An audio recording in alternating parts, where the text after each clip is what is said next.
Demikian juga kalau kita lihat mengenai Matius. Ternyata kawan-kawan Kristen mengatakan itu ditulis oleh Matius. Tetapi kita lihat di dalam Matius 9 ayat 29. Matius 9 ayat 9. Sangat jelas di situ dikatakan ketika Yesus melihat orang yang bernama Matius, Yesus berkata, "Hai Matius, ikutlah aku." Lalu ia mengikuti Yesus. Bagaimana mungkin kalau memang ini ditulis oleh Matius? Matius berkata dianya, bukankah kata dia, katanya itu ditunjukkan kepada orang lain, bukan untuk dirinya. Nah, kalau kita lihat lagi kitab Keluaran, apakah itu ditulis oleh Musa? Contoh Keluaran 3 ayat 1. Adapun Musa biasa mengembalakan kambing domba Yitro mertuanya. Mungkinkah Musa menyebut dirinya nya? Kalau memang kitab Keluaran tulisan Musa. Adapun Musa, ia biasa mengembalakan kambing domba Yitro mertuanya, imam di Median. Sekali-kali ia menggiring kambing domba itu ke seberang padang gunung sampai ia ke gunung Allah, yakni gunung Horeb. Jelas ini bukan tulisan Musa. Kemudian kita Yesaya. Nah, ini saya dikira bohong. Jelas-jelas di situ dikatakan seorang anak telah lahir bagi kita. Bagaimana mungkin kata telah diartikan nubuatan? Saya telah makan. Apakah artinya saya belum makan? Anak itu telah lahir. Masa lahirnya 700 tahun kemudian, yaitu Yesus.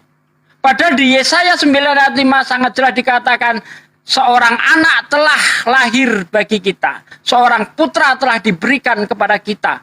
Belum lagi kalau kita lihat rentetannya nanti, disebut Bapa yang kekal, Raja ajaib. Kapan Yesus disebut Raja yang kekal? Kapan Yesus disebut El Gibor? Tidak pernah kita lihat seperti itu. Ya, mengenai kitab Yesaya jelas itu tidak cocok. Ustaz udah habis waktunya. Ustaz Sugi udah habis.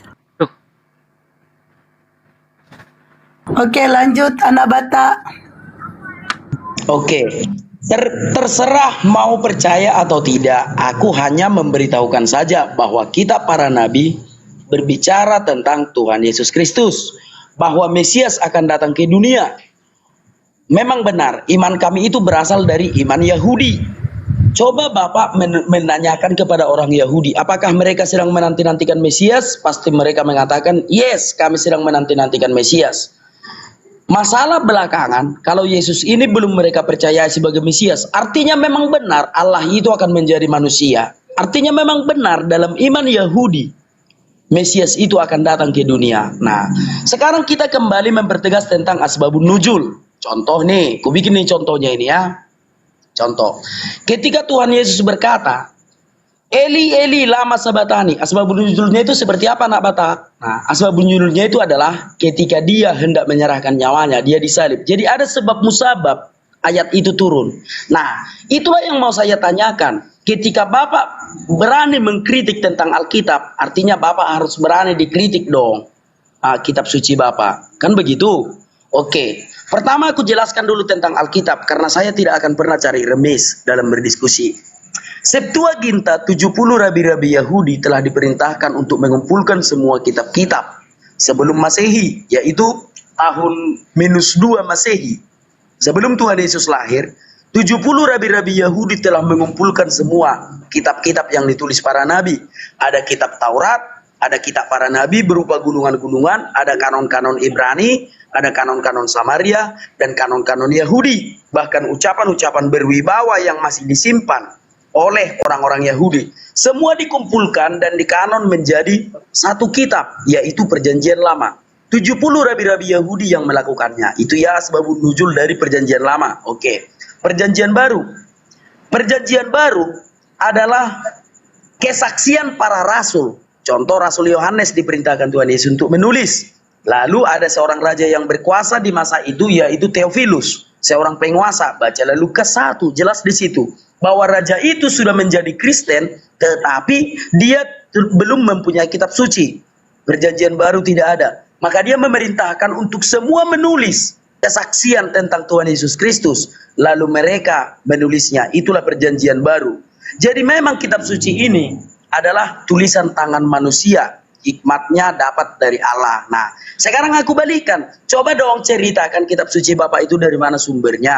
Contoh, ketika Buya Sakur mengatakan kalau kitab suci Bapak itu juga ditulis manusia, ada pro dan kontra di kalangan umat Islam. Nah, ketika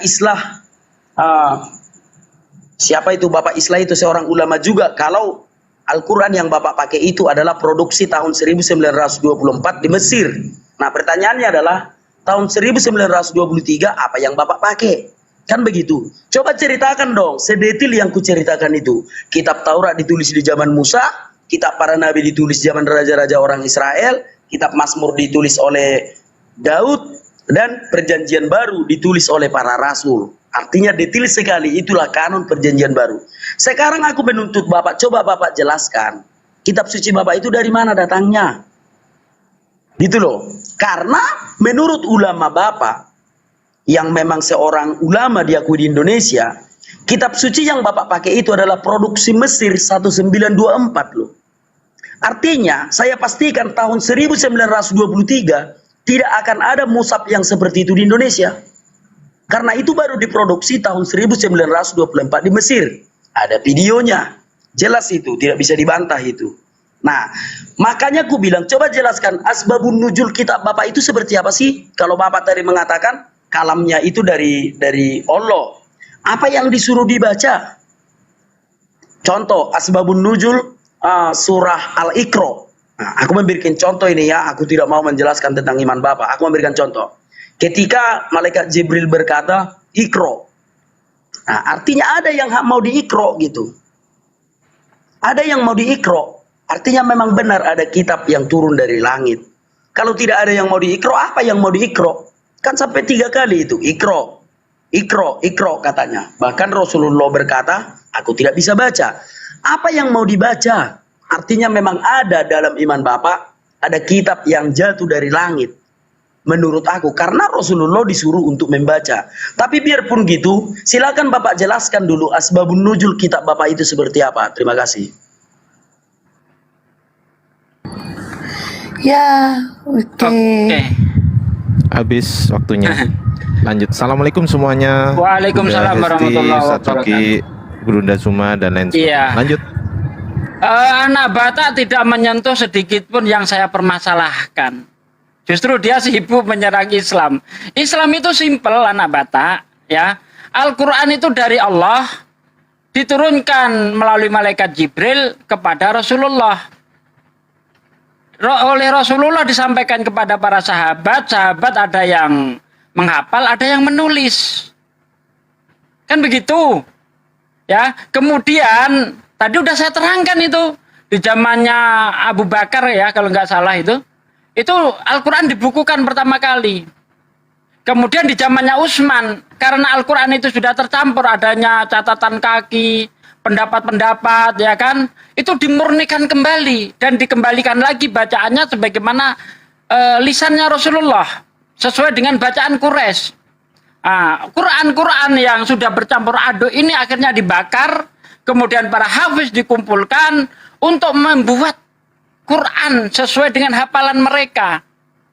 Nah, Quran yang diproduksi zamannya Utsman ini bukan dikoreksi pakai tulisan, tapi pakai hafalan, para hafiz dikumpulkan. Lalu mengenai Mesir, ya, ini Anda salah besar. Mesir ini bukan bikin Quran baru. Di Mesir itu hanya penyempurnaan tanda baca. Kalau dulu itu masih gundul, ya, orang luar nggak bisa untuk membaca seperti itu. Tapi kalau orang Arab bisa. Tetapi apakah penambahan tanda baca itu merubah bunyi dari Al-Quran? Tidak. Alhamdulillahirabbil alamin. Dari zaman Nabi sampai sekarang masih seperti itu. Anda tanya, lalu bagaimana sebelum tahun 24? Anda lihat ada Al-Quran di Alor, ya. Di Alor itu ada Al-Quran yang usianya ratusan tahun. Tidak ada bedanya dengan Al-Quran yang kita baca. Ada di Alor. Dan itu sudah diselidiki oleh Kemenak. Tidak ada perbedaan. Gitu loh. Al-Quran itu tidak mengalami perbedaan sedikit pun, ya. Nah, kemudian mengenai Yesaya, Anda tadi mengatakan saya bohong. Jelas-jelas di situ di dalam kitab Yesaya, ya, itu dikatakan seorang anak telah lahir bagi kita. Kok bisa dipahami itu akan terjadi di masa datang? Bukankah kata telah itu artinya menceritakan sesuatu yang telah terjadi? Makanya tadi saya katakan, saya telah makan. Apakah itu artinya seminggu kemudian saya baru makan? Atau saya sudah makan? Coba kita pakai deh akal sehat ini. Jangan terpaku hanya kepada dogma. Ini Anda sentuh tadi mengenai Keluaran, bukan ditulis oleh Musa. Yohanes juga bukan ditulis oleh Yohanes. Karena saya menemukan kejanggalan di situ. Dialah murid yang memberi kesaksian tentang semuanya ini. Dan yang telah menuliskannya, kita tahu bahwa kesaksiannya itu benar. Ini siapa yang ngomong? Apakah mungkin Yohanes ngomong untuk dirinya sendiri, dia ngomong dialah murid yang memberi kesaksian tentang semua ini dan yang telah menuliskannya? Tidak mungkinlah. Tidak diketahui, apalagi kalau kita lihat di dalam Kisah Para Rasul 4 ayat 13 dalam bahasa Yunaninya, Yohanes dan Petrus itu dikatakan agramatos idiotai, tidak terpelajar dan idiot, tek bahasa Ibraninya. Bagaimana ini? Orang yang tidak terpelajar juga dikatakan idiot di dalam bahasa Yunaninya, nulis kitab. Nah, ini aneh, makanya ini aneh gitu ya. Mengenai Al-Quran, apakah yang ditunjukkan itu berupa tulisan? Tidak. Tapi kenapa disuruh baca? Ini saya kasih analogi. Saya sering menyuruh anak saya, nak, sebelum makan baca doa dulu ya. Apakah saya menunjukkan teks? Tidak. Seperti mungkin Anda juga melakukannya kepada anak-anak Anda. Nak, baca doa Bapa kami. Tidak perlu Anda menunjukkan teks. Apa itu artinya? Artinya disuruh melafalkan. Lafalkan ini. Ya. Seperti contoh gini, di room ini saya bilang, mari kita baca surah Fatihah bersama-sama. Apakah kita membaca teks? Tidak. Artinya itu melafalkan. Jadi ayat-ayat Allah yang datang kepada Nabi Muhammad itu berupa kalam, bukan berupa teks. Terima kasih.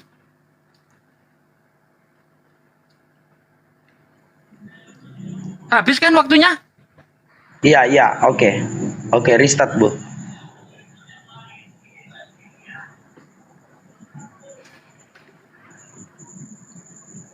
Oke, iya, aku mengucapkan terima kasih. Artinya Bapak mengakui kalau Quran itu pernah bercampur, makanya dibakar, kan begitu. Jadi jangan lagi klaim kalau kitab suci Bapak itu tidak ada perubahan. Bapak sendiri loh yang mengatakan tadi, ada rekamannya, bahwa pernah bercampur dan pernah dibakar. Kan begitu. Nah, jadi itulah yang memang jujur, itu memang itu. Semua kitab suci mengalami ortodoksi dari tahun ke tahun. Jadi jangan lagi katakan kalau kitab suci Bapak itu tidak ada perubahan sama sekali dari zaman Rasulullah. Kan begitu, ada rekamannya loh. Bapak mengatakan kenapa dia dibakar? Karena pernah bercampur. Ya bercampur dengan kata-kata mutiara, aku tidak tahu juga. Kan begitu, artinya memang pernah bercampur dan pernah dibakar. Dan Quran di zaman Rasulullah itu tidak ada tanda bacanya, itu yang kutangkap tadi. Maka Mesir membuat tanda bacanya, kira-kira kayak gitulah kira-kira ya. Itu yang aku tangkap. Artinya di zaman Rasulullah Quran itu ada 30 juz dan pernah dibukukan tetapi bercampur. Lalu yang bercampur ini dibakar. Lalu Mesir membuat tanda bacanya karena yang dibakar ini mungkin belum ada tanda bacanya. Maka Mesir membuat tanda bacanya. Jadi memang benar, seluruh kitab suci itu mengalami ortodoksi. Sebab tidak ada kitab yang jatuh dari langit. Nah, dalam hal baca tadi, kenapa anak-anak kalau kita suruh membaca, baca doa Bapa kami? Karena dia sudah hafal. Artinya sebelum kita suruh dia membaca, dia sudah pernah membaca itu di Alkitab, maka dihafalnya. maka dia membacanya. Nah, kita berbicara tentang wahyu pertama. Artinya belum pernah ada Al-Quran sebelumnya. Dan beliau disuruh membaca. Tapi oke lah, kalau itu nggak apa-apa. Nah, terima kasih ya. Berarti tadi Al-Quran itu di zaman Rasulullah pernah dibakar. Kenapa dibakar? Karena bercampur. Lalu direvisi, dibuat menjadi satu kitab tetapi berdasarkan hafalan. Kan begitu, berdasarkan hafalan. Kalau yang di kitab itu tidak dibikin lagi itu jadi contoh, udah dibakar itu. Kenapa dibakar? Karena sudah bercampur. Jadi yang 1924 yang di Mesir ini adalah hasil dari hafalan. Katakanlah dipanggil hafiz dari seluruh dunia. Dikumpulkanlah itu di Mesir.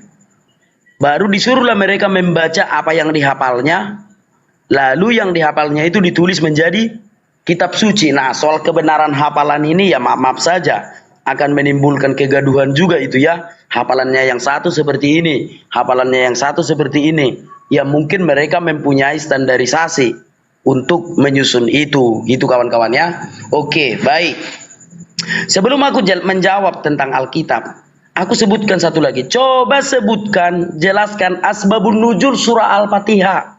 Asbabun nuzulnya itu seperti apa? Nah, itu yang kutuntut nanti. Asbabun nuzul surat Al-Fatihah. Baik, aku menjawab dari Alkitab. Alkitab itu tulisan manusia, kuakui. Alkitab itu tulisan manusia, yang menulisnya para rasul. Oke, tetapi terjemahan bahasa Indonesianya seakan-akan ini bukan para rasul yang menulisnya. Kan begitu? Nah, itu karena membaca terjemahan. Kalau aslinya di dalam kitab-kitab yang ditulis itu, semua manuskripnya itu masih tersimpan. Manuskripnya itu masih tersimpan. Ya, katakanlah aku kembali mengandalkan Vatikan. Manuskripnya itu masih tersimpan di Vatikan. Lembaga Alkitab Indonesia menerjemahkannya dari manuskrip asli. Jadi memang benar kitab suci orang Kristen itu adalah tulisan manusia. Dan sesuai dengan pengakuan Bapak juga, kitab suci Bapak juga tulisan manusia ternyata. Tadinya hanya dihafalkan, lalu didengarkan hafalan itu, lalu ditulis menjadi kitab suci. Ternyata benar, sama-sama tulisan manusia. Kalau sama-sama tulisan manusia, jangan saling mendahului. Marilah kita mengakui, kalau kitab suci itu memang benar, sama-sama tulisan manusia. Jangan lagi katakan bahwa hanya kitab suci kami itu tulisan manusia. Ternyata memang benar sesuai dengan pengakuan Bapak, kitab suci Bapak itu juga tulisan manusia. Dengan cara apa? Yaitu kalamullah yang disampaikan kepada Rasulullah. Rasulullah menyampaikannya kepada para sahabat, lalu para sahabat menulisnya. Artinya memang benar kitab suci manusia. Sudah habis waktunya, Nabata. Iya. Waktu Anda habis, tapi tidak sedikit pun menyentuh yang saya perkarakan ya. Anda tapi tetap saja mengatakan itu ditulis oleh para saksi. Sementara penulisan yang nulis siapa saja masih kita ragukan. Nah, mengenai Al-Quran itu sendiri, itu secara bunyinya ya, menjelaskan seperti apa ya, itu tidak mengalami perubahan. Ketika dibakar itu bukan terus setelah dibakar mengalami perubahan, tidak. Setelah dibakar selesai sudah. Al-Quran tidak tercampur lagi dengan pendapat, tidak tercampur lagi dengan catatan-catatan kaki. Tidak seperti itu. Justru ketika selesai dibakar, ya, itu kembali murni lagi. Gitu loh. Jangan mengatakan Al-Quran itu sudah masih tercampur. Padahal maksudnya Utsman bin Affan untuk membukukan kembali Al-Quran itu untuk menjaga kemurniannya. Bukan malah tercampur lagi. Walaupun penyempurnaan tanda bacanya itu dilakukan di Mesir pada tahun 24, itu tidak merubah dari bunyi kalam Allah itu. Misalnya di zaman Nabi dikatakan kul huwallahu ahad, Allahu somad, lam yalid walam yulad walam yakul lahu kufuwan ahad. Sampai sekarang bunyinya seperti itu. Walaupun zaman dulu itu ditulis gundul tanpa adanya fathah kasroh domah, ya itu tidak merubah dari bunyinya itu, bunyinya tetap sama. Nah, bagaimana hafalan itu? Apa masih bisa dipertanggungjawabkan? Nanti yang satu begini hafalannya, satu begitu? Tidak. Karena hafalan ini selalu dikontrol. Yang namanya halakah Quran. Ya, ini terus dikontrol, saling mengontrol. Kalau ada salah diingatkan. Nah, begitu. Jadi tidak ada perselisihan. Hafalan tidak ada ditemukan. Perselisihan nggak ada. Ya, karena ada pengontrol. Nah, seperti itu. Apalagi tadi mengenai asbabun nuzul surah Fatihah, ya, asbabun nuzul surah Fatihah atau sebab turunnya Al-Fatihah itu menjadi salah satu penguat bahwa surah ini diturunkan di kota Mekah. Menurut ulama, ya, Al-Imam Al-Wahidi dalam kitab Asbabun Nuzul dan As-Salabim surah Al-Fatihah diturunkan di Mekah dalam suatu berdasarkan perbendaraan di bawah Arsy. Asbabul Nuzul surah Al-Fatihah diceritakan oleh Al-Hafiz Abu Saibah dalam kitab Al-Musnaf, Al-Imam Abu Nuaim dan Al-Hafiz Al-Baihaqi dalam kitab Dalailun Nubuwah serta As-Salbi dan Al-Imam Al-Wahidi dari hadis Amr bin Surahil. Menurut keterangan kitab tersebut, asbabun nuzul berkaitan dengan momen Rasulullah di Gua Hira. Cukup ya, nanti waktu saya habis untuk menerangkan ini. Nah, saya ingin deh Anda menjawab yang saya permasalahkan. Kitab yang katanya ditulis oleh Musa, ternyata bukan ditulis oleh Musa. Kalau kita lihat di dalam kitab Ulangan 34 ayat 5, di situ sangat jelas dikatakan, maka matilah Musa. Bagaimana mungkin orang mati menulis kitab? Coba, inilah yang dikatakan oleh Al-Quran itu tadi. Mereka itu menulis kitab dengan tangan mereka sendiri. Tapi dikatakan ini dari Allah. Yang dari Allah itu bukan berupa kitab gedebuk dari langit. Tidak seperti itu. Maksudnya redaksinya. Ya, redaksinya itu dari Allah. Yang nulis tetap manusia. Redaksinya itu dikatakan dari Allah. Padahal itu bukan dari Allah, tapi karangan mereka sendiri. Ngarang-ngarang. Makanya tidak jelas siapa ini penulisnya. Seperti itu. Nah, mengenai lafalan itu, tidak harus baca dulu. Kita mengajari anak-anak kita dari balita. Anak-anak kita belum bisa baca, sudah kita ajari. Untuk doa makan misalnya, Allahumma barik lana fima rozaqtana wa qina adzabannar. Nah, setelah anak itu tahu, kita suruh, nak baca doa sebelum makan. Bukan berarti anak saya sodorin untuk membaca, tidak. Artinya untuk melafalkan. Ya. Jadi Rasulullah itu bukan disuruh baca teks, tapi disuruh lafalkan, begitu.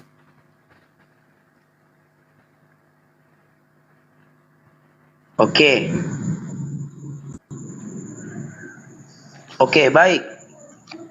Asbabun nuzul tidak ada seperti itu, Pak. Tidak ada asbabun nuzul seperti itu. Contoh ya, biar ku beritahukan sama Bapak asbabun nuzul itu. Contoh. Ketika turunnya ayat At-Tarim, contohnya At-Tarim 1 lah contohnya ya. Wahai Nabi, mengapa engkau mengharamkan apa yang dihalalkan Allah bagimu? Engkau ingin menyenangkan hati istri-istrimu, dan Allah Maha Pengampun, Maha Penyayang. Asbabun nuzul ayat ini adalah ketika Rasulullah sedang mengalami satu perkara atau satu masalah, bukan masalah sih sebenarnya, satu perkara lah dengan istri-istrinya, yaitu tentang Zainab. Itulah asbabun nuzulnya. Artinya ketika Rasulullah SAW masih menimang-nimang, berpikir-pikir untuk menikahi Zainab, nah, maka turunlah ayat ini. Wahai Nabi, mengapa engkau mengharamkan apa yang dihalalkan Allah bagimu? Nah, itu asbabun nuzul, Pak. Itu asbabun nuzul. Sebab musabab ayat itu turun. Itulah yang dimaksudkan asbabun nuzul. Nah, semoga Bapak paham. Itu contohnya. Nah, yang kutanya tadi, pada saat apa surat Al-Fatihah itu turun? Pada saat apa surat Al-Fatihah itu diwahyukan oleh Allah kepada Rasulullah SAW? Pada saat kapan? Sedang apa dan sedang mengapa gitu ya? Nah, itu tolong Bapak jelaskan nanti ya. Oke, baik, aku jawab. Iya.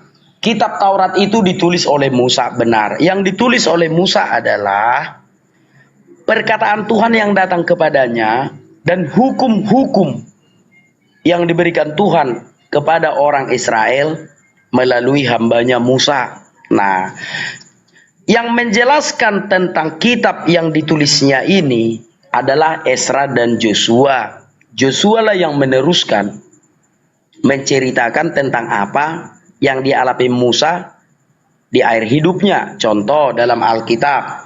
Lalu Musa mati pada saat dia berumur 120 tahun.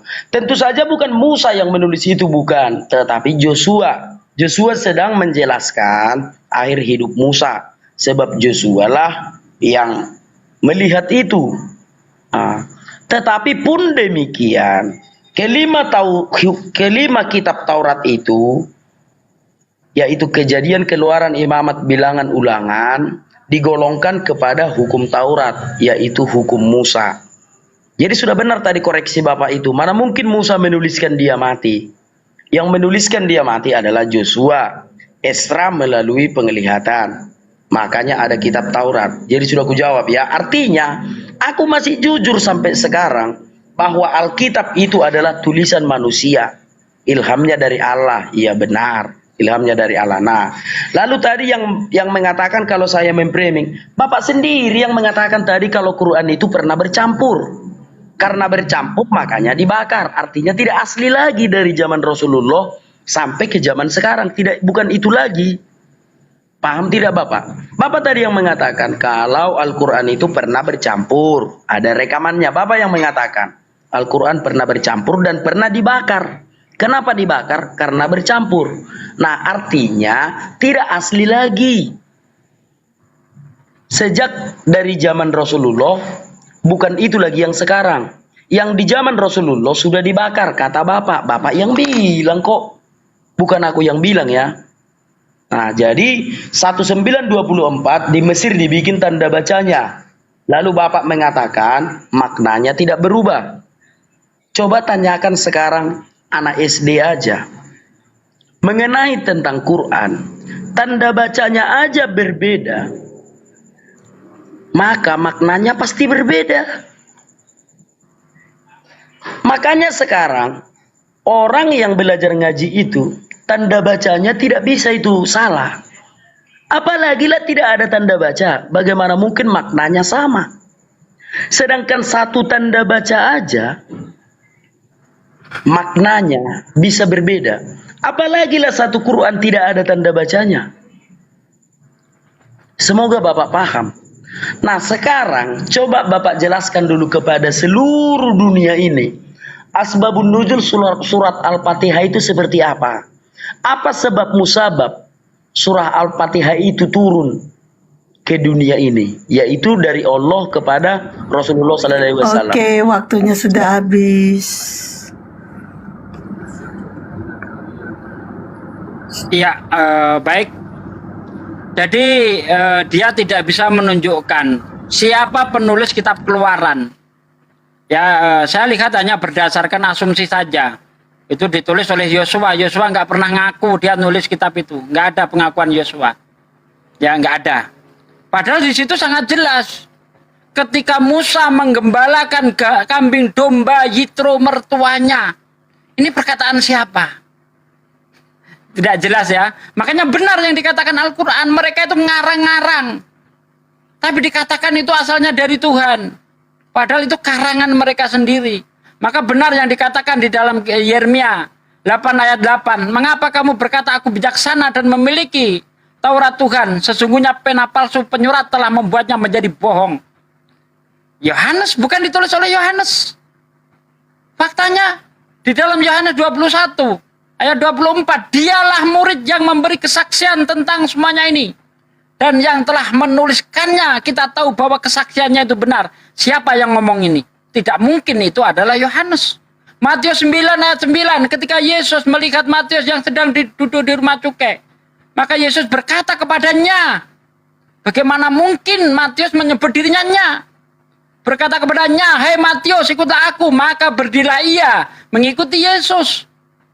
Apakah mungkin Matius bercerita tentang Matius? Yohanes bercerita tentang Yohanes. Musa bercerita tentang Musa. Inilah kebenaran Al-Qur'anul Karim. Ya. Kemudian mengenai tanda baca.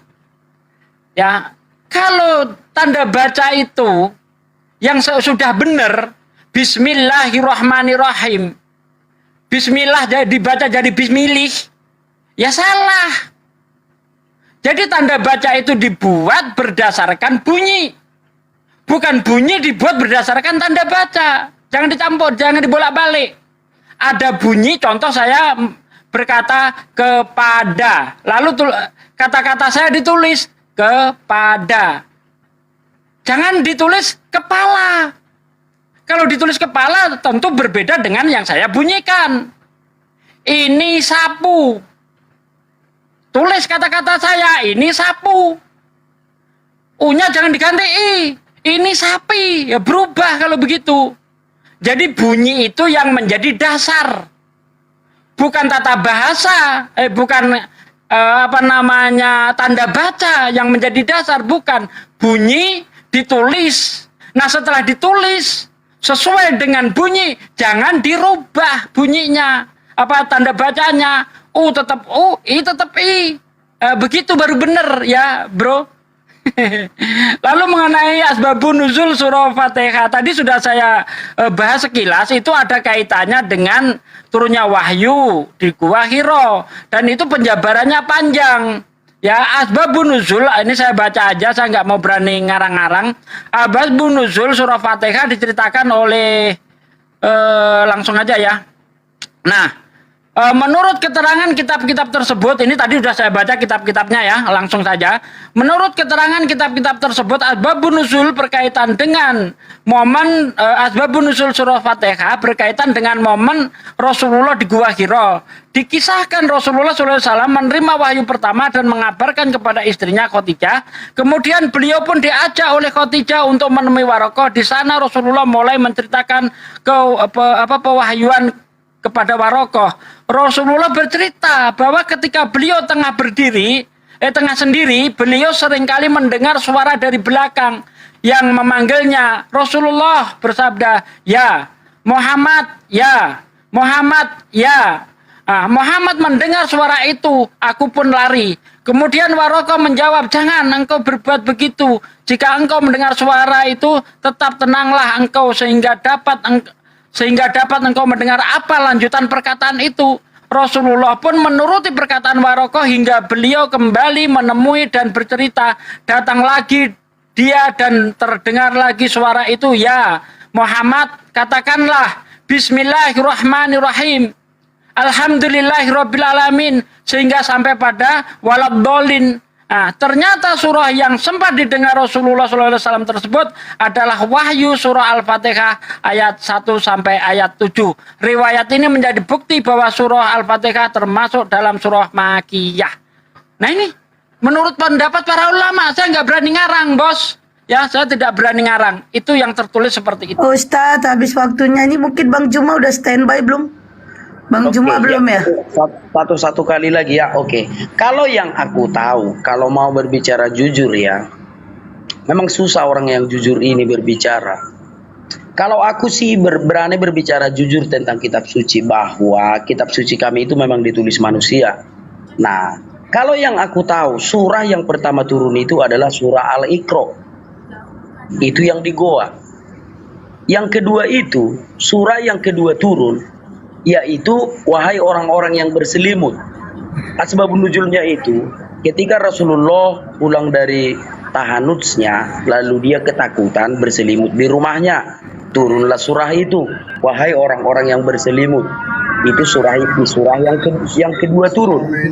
Nah, yang ketiga adalah ketika dia hendak menjumpai Warokah bin Naufal, pendeta. Di tengah jalan dia melihat malaikat yang menemui dia di gua itu. Nah, maka malaikat itu berkata, jangan kamu ketakutan. Nah, itulah urutannya. Nah, di dalam Al-Quran yang sekarang, surah Al-Fatihah itulah yang pertama dibuat. Artinya memang ada perubahan. Seperti yang Bapak bilang itu udah benar. Quran yang pertama itu, yang asli, itu sudah dibakar. Kan sudah Bapak akui tadi. Artinya memang ada perubahan. Nah, ketika Quran yang pertama itu dibakar, yang sekarang yang Bapak pakai itu adalah produksi tahun 1924 di Mesir. Yaitu berdasarkan dari hafalan-hafalan. Katakanlah panitia memanggil seluruh hafiz dari seluruh dunia. Lalu mereka disuruh membaca. Lalu dituliskanlah menjadi Al-Quran 30 juz. Sekalianlah dibikin tanda bacanya. Artinya memang benar ada perubahan, kan begitu. Itu fakta, tidak bisa dibantah itu. Sebab semua kitab suci mengalami ortodoksi atau perubahan. Nah, di zaman Gubernur Irak pada tahun 800 Masehi masih terjadi perdebatan di kalangan ulama, mana yang dimasukkan ke Quran, mana yang tidak dimasukkan ke Quran. Itu ulama Bapak sendiri loh yang bilang masih terjadi perdebatan di antara ulama. Kan begitu.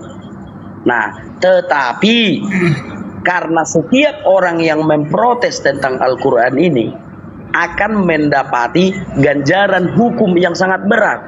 Contoh kita lihat Panji Gumilang. Artinya ada hukum yang membatasi orang memprotesnya. Contoh Sayyidina Ali. Kenapa Sayyidina Ali dibunuh? Sampai sekarang belum ada yang bisa menjawab itu.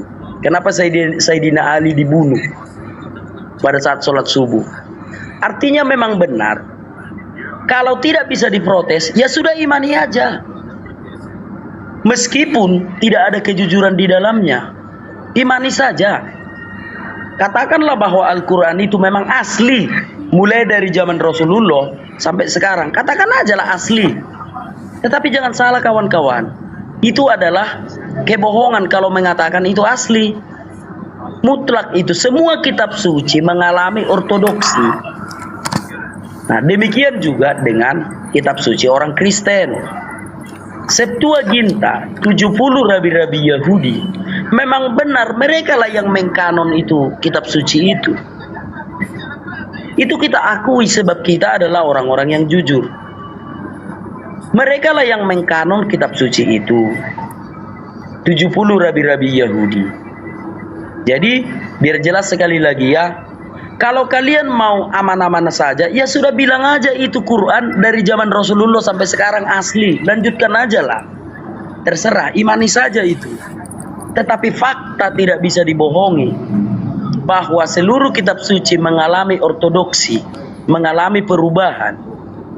Tetapi masalahnya adalah, ketika ada orang yang memprotes, maka hukum menanti. Makanya orang takut memprotes. Nah, oleh karena itu imani sajalah. Itulah Quran yang diturunkan Rasulullah SAW dan itulah yang dipakai oleh umat Islam sampai sekarang. Tidak ada perubahannya. Tidak ada yang pernah bercampur. Meskipun Quran itu pernah dibakar karena bercampur. Gitu ya. Jadi sekali lagi aku katakan, imani sajalah meskipun bohong. Waktunya habis. TikTok kan aja apa? Aku mantu malah. Enggak apa-apa, enggak apa-apa. Jadi saya lihat Anda ini ngelantur tanpa data. Anda mengatakan orang Irak ini boleh dimasukkan, ini tidak. Ini dapat dari mana Anda ini? Coba ditunjukkan datanya gitu loh, jangan ngelantur gitu ya. Nah, Anda tadi mengatakan Al-Quran tidak asli lagi. Nah, di sini Anda tidak paham. Al-Quran itu bukan yang berupa tulisan. Mau dibakar, mau tenggelam, mau apapun. Nggak ada ngaruhnya terhadap Al-Quran. Karena Al-Quran bukan berdasarkan tulisan. Beda dengan kitab Anda. Kitab Anda itu dicetak berdasarkan tulisan, bukan berdasarkan hafalan. Tetapi anehnya autografannya sudah tidak ada. Bagaimana Anda mau ngecek keasliannya itu gimana? Apakah ini benar-benar dikatakan oleh Yesus atau tidak? Bagaimana cara Anda mengecek? Sementara yang nulis saja tidak diketahui. Maaf, kalau kitab Anda ini saya nilai dengan ilmu hadis, maka kitab Anda ini tak ada lebih daripada hadis dhaif. Dia setara dengan hadis palsu. Karena tidak jelas siapa penulisnya, ya, lalu disampaikan kepada siapa, sanadnya tidak ada. Ya, jadi kalau dilihat dari ilmu hadis, kitab Anda itu hanya setara dengan hadis palsu karena tidak jelas siapa penulisnya. Nah, Al-Qur'an itu secara bunyi itu tidak mengalami perubahan. Bahkan tadi sudah saya kasih tahu, Al-Qur'an itu selalu dikontrol. Mulai zaman Rasulullah sampai sekarang, hafalan para hafiz ini terus dikontrol, saling mengontrol. Yang namanya adalah halakah Quran. Bahkan setiap bulan puasa kita baca Al-Quran, ada yang baca, ada yang menyimak. Karena salah sedikit saja ini bisa merubah makna. Makanya ada yang menyimak seperti itu.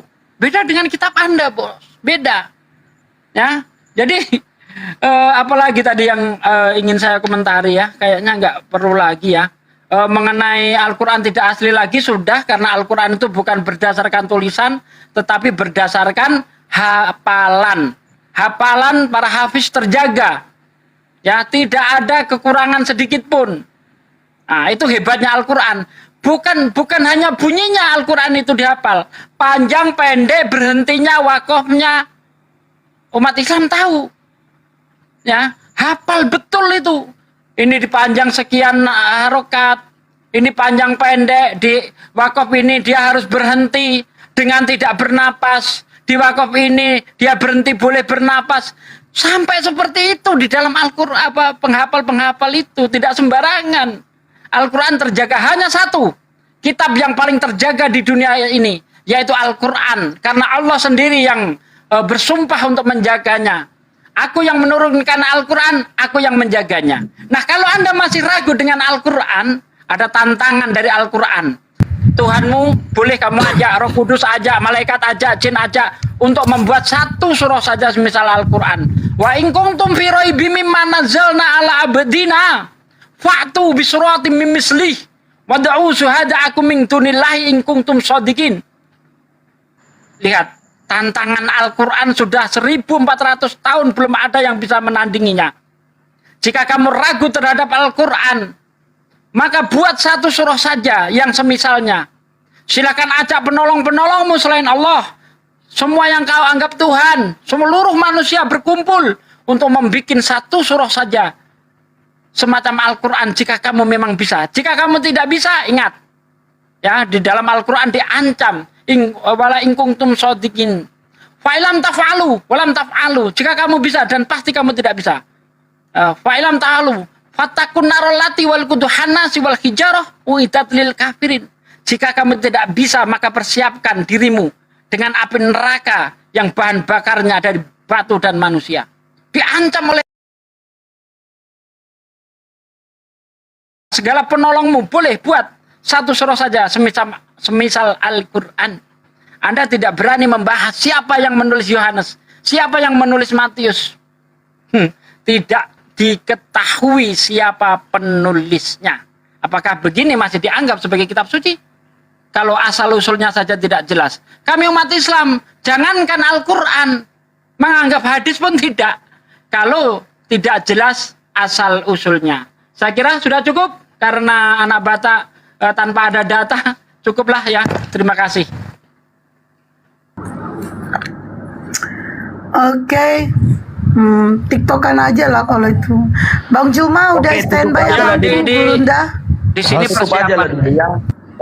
Ya, silakan itu yang lain, berbeda. ada yang mau melanjutkan karena di Nah, sini itu Bang juga Juma udah itu. mepet. Itu suara Bang Juma. Ya. Ah, itu suara Bang. Suara abangku itu. Anak Batak, ketemu lagi kita. PR yang Maju kemarin. Oke, bentar lagi saya mau menutup yang di YouTube dulu. Oke, saudaraku sekalian, terima kasih sudah mengikuti live di sore ini. Terima kasih. Saya tutup dengan kifaratul majlis. Subhanaka Allahumma wa bihamdika asyhadu alla ilaha illa anta astaghfiruka wa atubu ilaik. Wassalamualaikum warahmatullahi wabarakatuh. Waalaikumsalam. Waalaikumsalam. Tadi aku udah pesan bang, aku bilang tunggu Bang Juma. Bang Juma katanya lagi mandi. Katanya udah ini aja dulu katanya. Yang ada aja dulu kata Nabata, nggak sabaran dia bang. Assalamualaikum Gurunda Suma. Waalaikumsalam warahmatullahi wabarakatuh. Salam takdim Gurunda. Lanjut. Iya. Oke Nabata, mau di TikTokan aja ya. Aku ngantuk loh, aku mau rebahan loh. Iya, TikToker. Oke. TikToker. Oke. Mungkin berbeda ya. Oke ya, kita mulai ya. Mungkin Iya. berbeda dengan Ustadz Juma. Nggak apa-apa kalau berbeda dengan Ustadz Juma. Coba aku mau tegaskan dulu. Kalau dikatakan tadi oleh Ustadz itu, masih 30 menit yang lalu dia katakan kalau Quran itu pernah bercampur makanya dibakar. Bapak itu loh yang mengakui tadi bahwa Al-Quran itu pernah bercampur dan dibakar.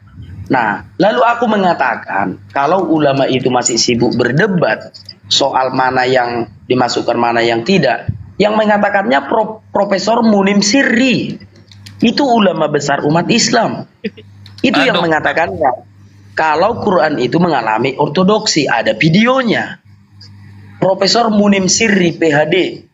Cuma yang nggak tahu tadi proses hukum aku nggak tahu. Coba menurut Pak Ustadz Juma, coba jelaskan dulu maksudnya dari kenapa Al-Quran Apa itu? bercampur. Saya Dan nggak kenapa dengar tadi. Bapak itu tadi Oke, mengatakan. saya kasih tahu. Jadi gini, Ya. saya katakan bahwa di zamannya Utsman Al-Quran itu sudah bercampur adanya pendapat, adanya catatan kaki. Nah, Utsman ingin memurnikan Al-Quran itu kepada para hafiz. Nah, ini oleh anak Bata dipahami bahwa Al-Quran itu sudah tercampur sampai sekarang. Padahal sudah dimurnikan kembali di zamannya Utsman. Begitu, Akhi. Monggo lanjut. Iya, jadi begini, saudara Rudi Simamora. Al-Quran itu disampaikan oleh baginda Rasulullah Muhammad SAW, disampaikan kepada para sahabatnya. Sahabatnya kemudian mendengarkan, sahabatnya kemudian menghafalkan, dan sebagian sahabat daripada menuliskan. Pertanyaannya sekarang adalah budaya apa yang digunakan kemudian di dalam menyampaikan Al-Quran kepada umat Islam? Budaya yang pertama adalah budaya lisan, hafalan. Begitu Al-Quran itu diterima oleh baginda Rasulullah Muhammad sallallahu alaihi wasallam, Iqra bismi rabbikal ladzi khalaq, maka semua sahabat itu menghafalkan. Iqra bismi rabbikal ladzi khalaq. Tidak seperti di kitab saudara. Yang satu mengatakan pada mulanya adalah firman, yang satu mengatakan Theophilus yang mulia. Mana yang duluan wahyu itu? Inilah wahyu Yesus Kristus yang dianugerahkan oleh Allah. Yang mana wahyu pertama yang Yesus terima? Yang dituliskan oleh penulis kitab saudara. Wahyu pertama yang mana itu? Tapi kalau di Islam, Iqra bismi rabbikal ladzi khalaq, para sahabat menerima, mendengarkan dan menghafalkan. Maka ketika didengarkan dan dihafalkan, Al-Quran sampai kepada sahabat disebut ijazah dan wasima'an. Apa itu? Sahabat menghafalkan, sahabat kemudian mendaras di hadapan Rasulullah. Jadi sore ini mereka mendapatkan wahyu Al-Quran, Iqra bismi rabbikal ladzi khalaq. Sebentar siang itu mereka kemudian membacakan di depan Rasulullah supaya tidak ada kesalahan. Ada tulisan, ada yang nulis, Ubain bin Ka'ab nulis, ada yang ini menulis, yang satu menulis Al-Fatihah ayat pertama, yang satu menuliskan ayat kedua, yang satu menuliskan ayat ketiga, dan seterusnya. Kenapa? Karena tidak semua sahabat pada saat wahyu hadir. Maka kemudian para sahabat yang satu menerima ayat 1 sampai ayat 2, sahabat menerima ayat 3 sampai ayat keempat, dan seterusnya. Pada saat penyusunan Al-Quran, disusunlah Al-Quran itu kemudian, sehingga yang dibakar ini adalah yang bercampur dengan catatan seperti yang disampaikan oleh Akhi Sugi. Pada saat mereka menghafal, dia tuliskan di situ, saya menerima ini pada tanggal sekian, ayat ini surat sekian. Ada campuran. Tapi ketika hafalan itu tidak ada campuran. Maka semua hafalan ini dihadapkan, disusun kemudian menjadi mushaf. Nah, inilah yang kami imani sekarang, Al-Quran. Jadi di Islam itu, Bung, ada yang dikatakan ijazah ardan wasima'an. Murid membacakan, guru mendengarkan. Ketika kemudian bacaan murid itu sudah benar, maka dikatakan sahih. Dikatakan sahih oleh sang guru.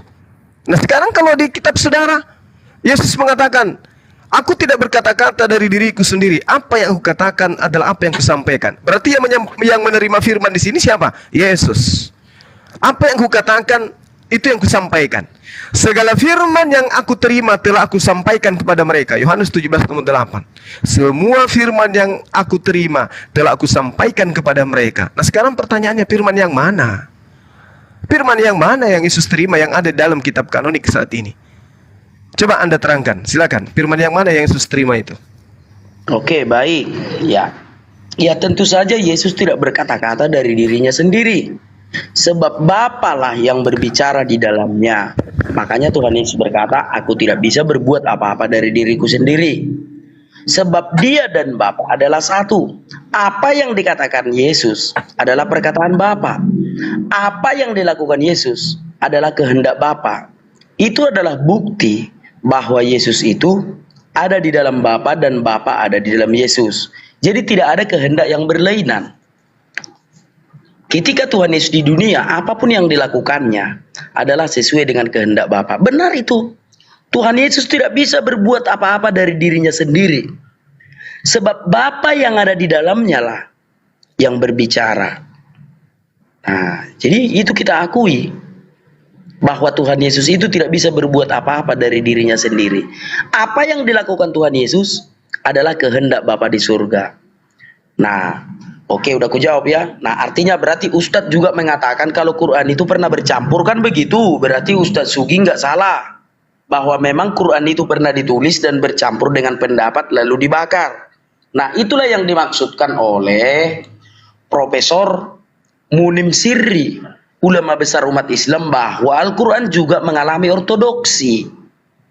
Nah, jadi udah jelas ya. Nah, oke, baik. Tuhan Yesus tidak bisa berbuat apa-apa dari dirinya sendiri, memang benar. Kenapa? Karena Bapa lah yang berbicara di dalamnya. Yang menjadi perbedaan kita adalah Tuhan yang kami sembah itu pernah menjadi manusia. Itulah yang menjadi pembeda kita. Bukan berarti Tuhan yang kita sembah itu sama. Tentu saja Tuhan yang kita sembah itu beda. Sebab Tuhan yang kami sembah itu adalah roh. Allah itu adalah roh. Tetapi menurut iman Pak Ustadz Juma, roh itu adalah ciptaan. Memang berbeda Tuhan kita.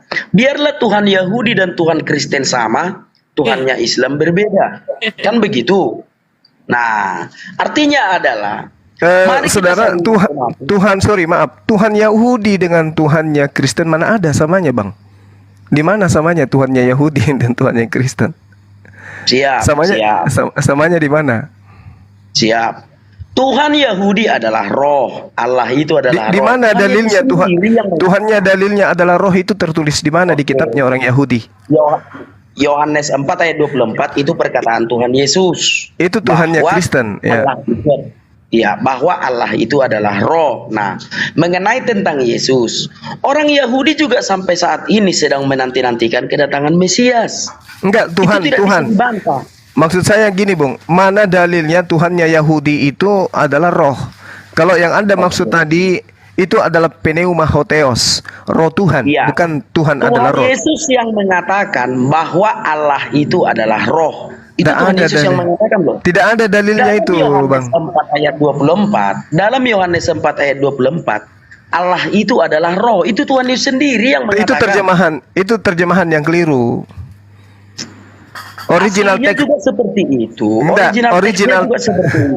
Original teksnya mengatakan pneumahotheos, roh Tuhan.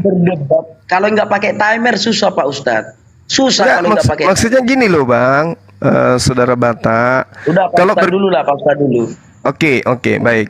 Kalau Anda jeli melihat di dalam kitab Anda sendiri ya, banyak data di dalam kitabnya orang Yahudi.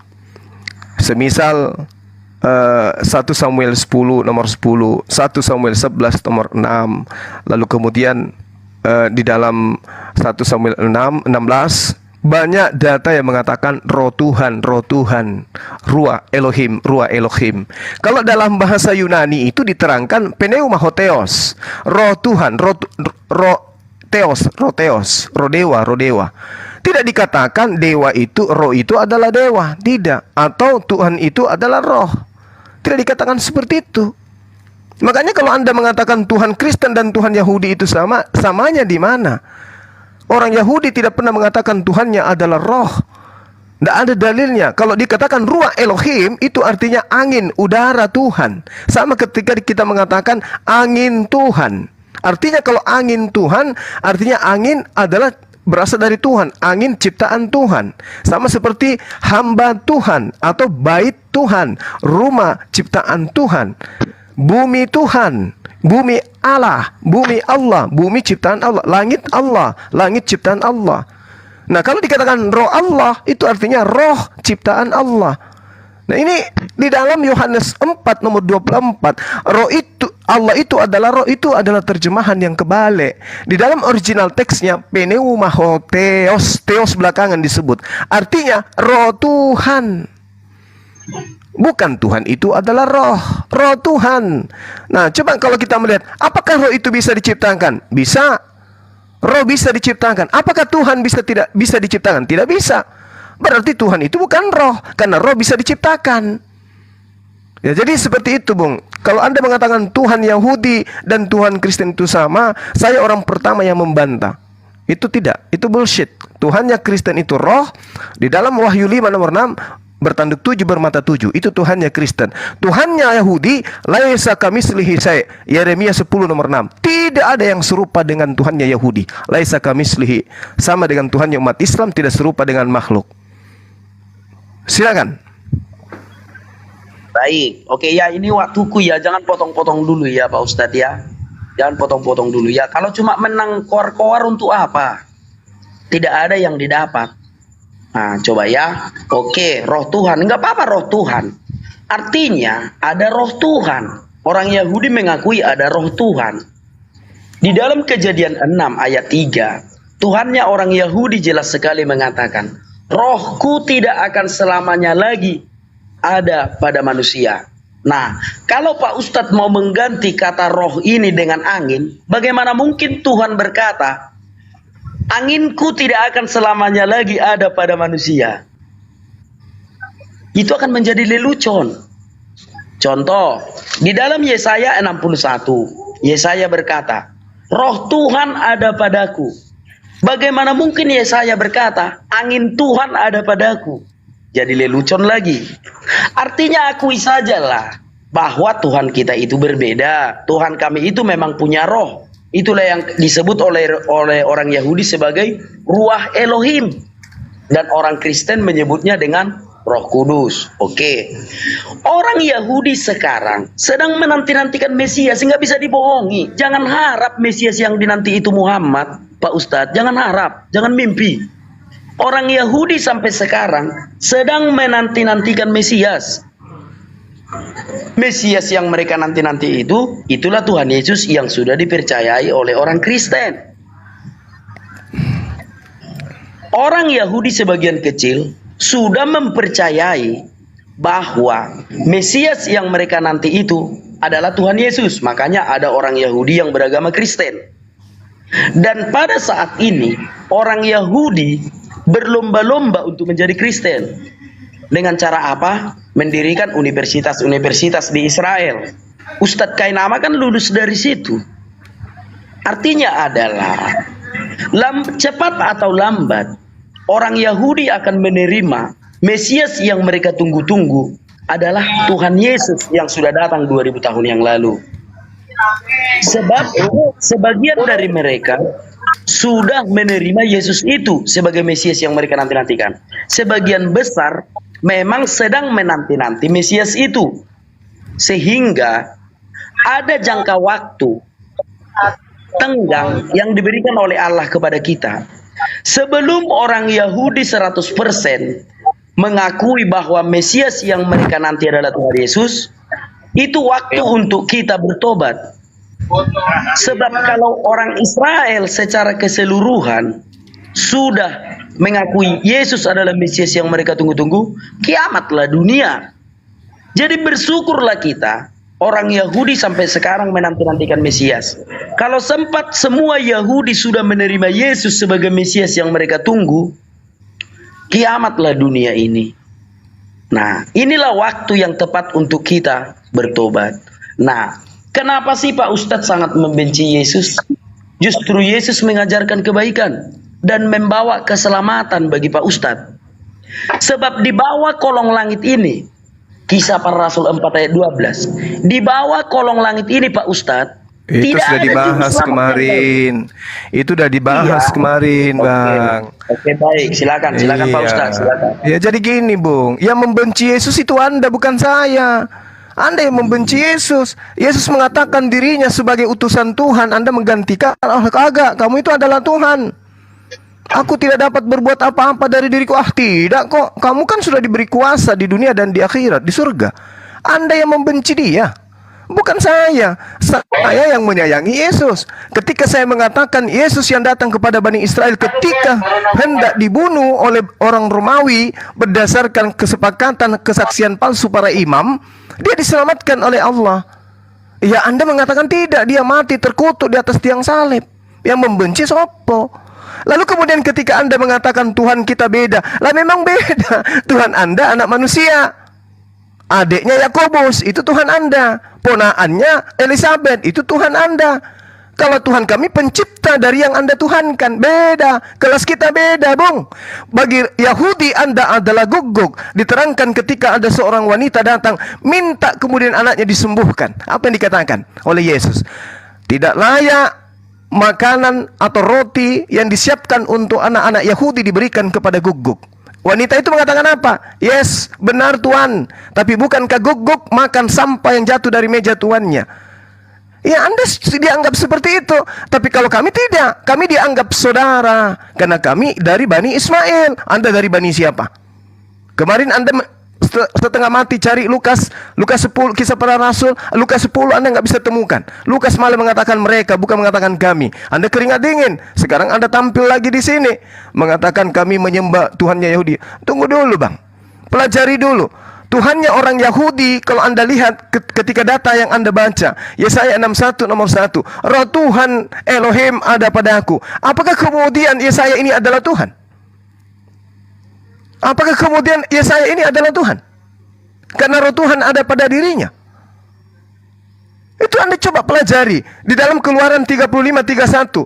Dengan roh Tuhan, dengan keahliannya, dia dipenuhi oleh kemudian roh Tuhan. Apakah kemudian Musa ini adalah Tuhan? Karena dia kepenuhan Tuhan. Yohanes 3 nomor 34. Siapapun yang diserahi tugas untuk menyampaikan firman, maka dia penuh dengan roh Tuhan. Apakah mereka kemudian Tuhan? Abraham menerima firman. Apakah mereka Tuhan? Musa menerima firman. Apakah mereka Tuhan? Daud, Salomo. Apakah mereka Tuhan?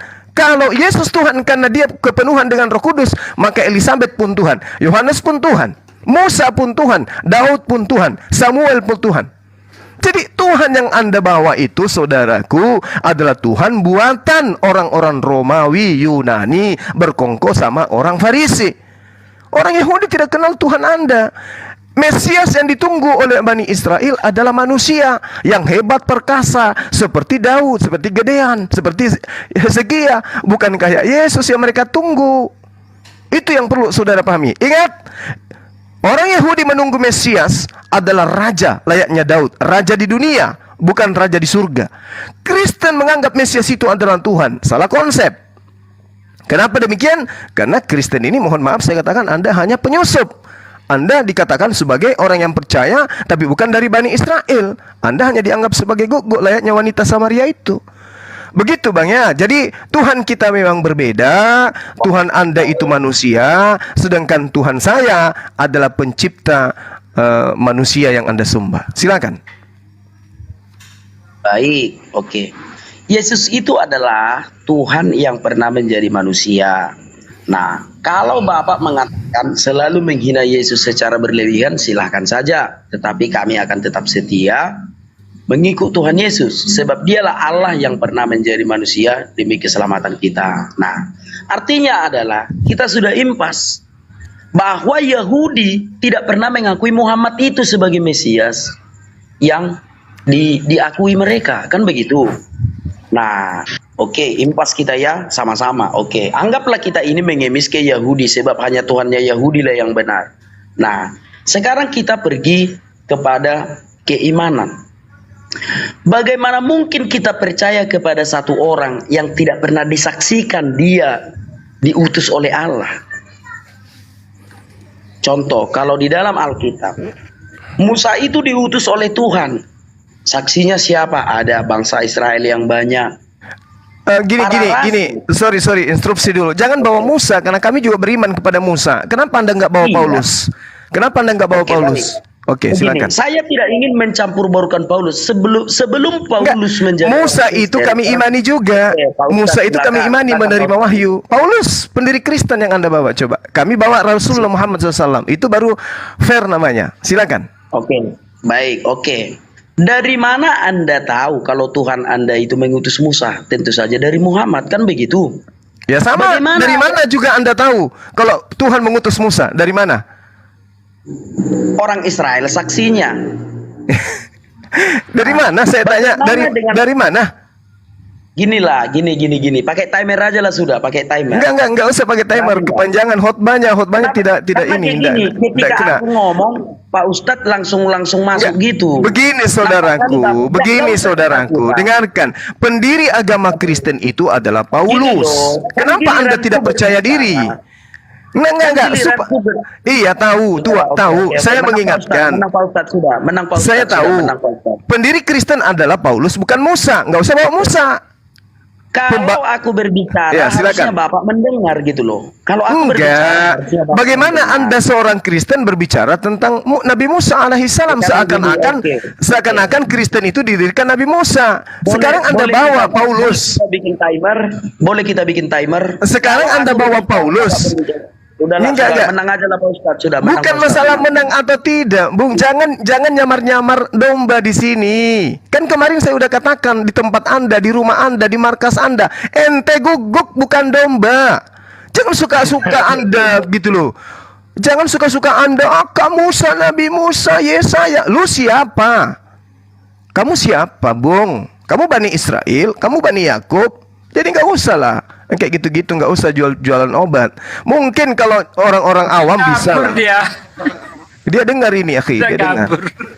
Ya mungkin kalau orang-orang awam bisa lah saudara-saudara kayak gitu-gitu. Tapi kalau orang yang paham Bible, jangan coba-coba Anda jadi bubuk, ya. Oke, silakan dilanjut. Dinaikkan saudara Kristen yang lain. Itu Dia ini lebih suka pakai timer supaya apa? Bebas Jangan bernarasi. Sehingga narasinya ini nggak tanpa data gitu loh. Seperti tadi Yesus menyuruh Yohanes nulis. Itu saya sampai lupa mau kutanya. Tapi kalau TikTok langsung kekejar mana ayatnya gitu kan. Kalau pakai timer nggak bisa seperti itu. Makanya dia takut kalau pakai timer, ketakutan dia karena akan didesak gitu loh. Kalau nggak pakai timer kan dia bebas bernarasi. Betul. Tadi Nah, Mas itu dia. Mas Wogi tadi bilang surat pertama di dalam Al-Quran itu Al-Iqra. Ya itu surat apaan itu? Itulah. Ya itu. Kalau pakai Berbicara- timer tuh lupa-lupa kita. Mau apa yang mau apa itu kita balas. Kalau nggak tercatat itu lupa gitu. Membahas Islam tidak paham kitabnya Islam. Membahas Yahudi nggak paham kitabnya Yahudi. Bahkan kitab sendiri nggak paham. Kemarin saya tanya sama beliau, buktikan kepada saya bahwa Lukas itu murid Yesus. Dia katakan, baca di Lukas 10 nomor 1. Ya kenapa? Apa bacanya di sana? Dia bacakanlah. Tuhan memilih ke-70 murid dan mereka diutus berdua-duaan. Loh, kok mereka? Kalau Lukas bagian daripada ke-70 murid ini, maka Lukas akan mengatakan, dan kami diutus berdua-duaan. Ini tidak mereka. Berarti Lukas tidak masuk dalam ke-70 murid itu. Benar-benar. Saudara kalau tidak percaya silakan kepatikan. Ngapain aku kepatikan? Justru di sana markasnya. Allahu Akbar. Tapi beliau sudah mengakui Gurunda bahwasanya kitab suci dia meskipun berbeda, kemarin saya tanya apakah masih bisa dianggap sebuah kitab suci. Oh iya masih, ya sudah, selesai sampai situ. Itu jadi kuterangkan berapa kali. Selamat sore Pak Kenneth. Kuterangkan berapa kali itu tadi masalah Al-Quran tercampur itu. Setelah terjadinya pembakaran itu Al-Quran kembali murni, saya bilang. Masih juga dibilang masih bercampur. Aduh ya Allah, ini orang. Daripada Wahyu 10 nomor 10, lalu aku mengambil Dimakan. kitab itu dari tangan malaikat itu dan memakannya. Terasa pahit di perut. Itu pertama kali aku tahu dari Gurunda loh. Serius. Itu gimana ya kok terasa pahit di perut tuh? Memang perut ngerasain pahit. Aku baru makan obat pahit loh. Kemarin dia juga fitnah juga, bahwasanya mengatakan Al-Quran itu nggak ada manuskripnya. Bahkan teman-teman Kristen yang lain katanya mengatakan Al-Quran di Birmingham cuma 2 lembar. Ketika kita buka ternyata enggak. Kalau Itu tadi siapa Mon Siri? Di mana Mon Siri mengatakan ini layak masuk Quran, ini enggak, ini layak masuk ke Quran enggak? Di mana ngomong gitu ya? mungkin maksudnya pendeta Munsir Situmorang kayaknya maksudnya. Nggak menciri orang Malaysia, Gurunda. Oh, orang Abang Malaysia. Ada mengatakan begitu. Ini masuk, Ah, ini gitu. enggak gitu. Liberal itu loh Ustaz, orang yang Liberal Ustadz. Liberal Gurunda. liberal. Walah. Nggak, yang dikritik gini, dia menukil salah satu dari pendapat orang Kristen. Ini anda punya. Oke. Publikan aja ya. Mungkin ya. Kenel agama apa Kenel? Ini Bang Fano ya, Pak Fano ya? Iya betul Bang Juma. Gimana kabarnya Bang? Sehat? Alhamdulillah baik Bang. Oh iya. Kok pakai jilbab sekarang Bang Fano?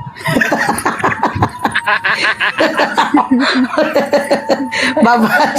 Kayaknya salah minum obat kayaknya Bunda Hesti itu salah minum obat kayaknya. Baik, baik.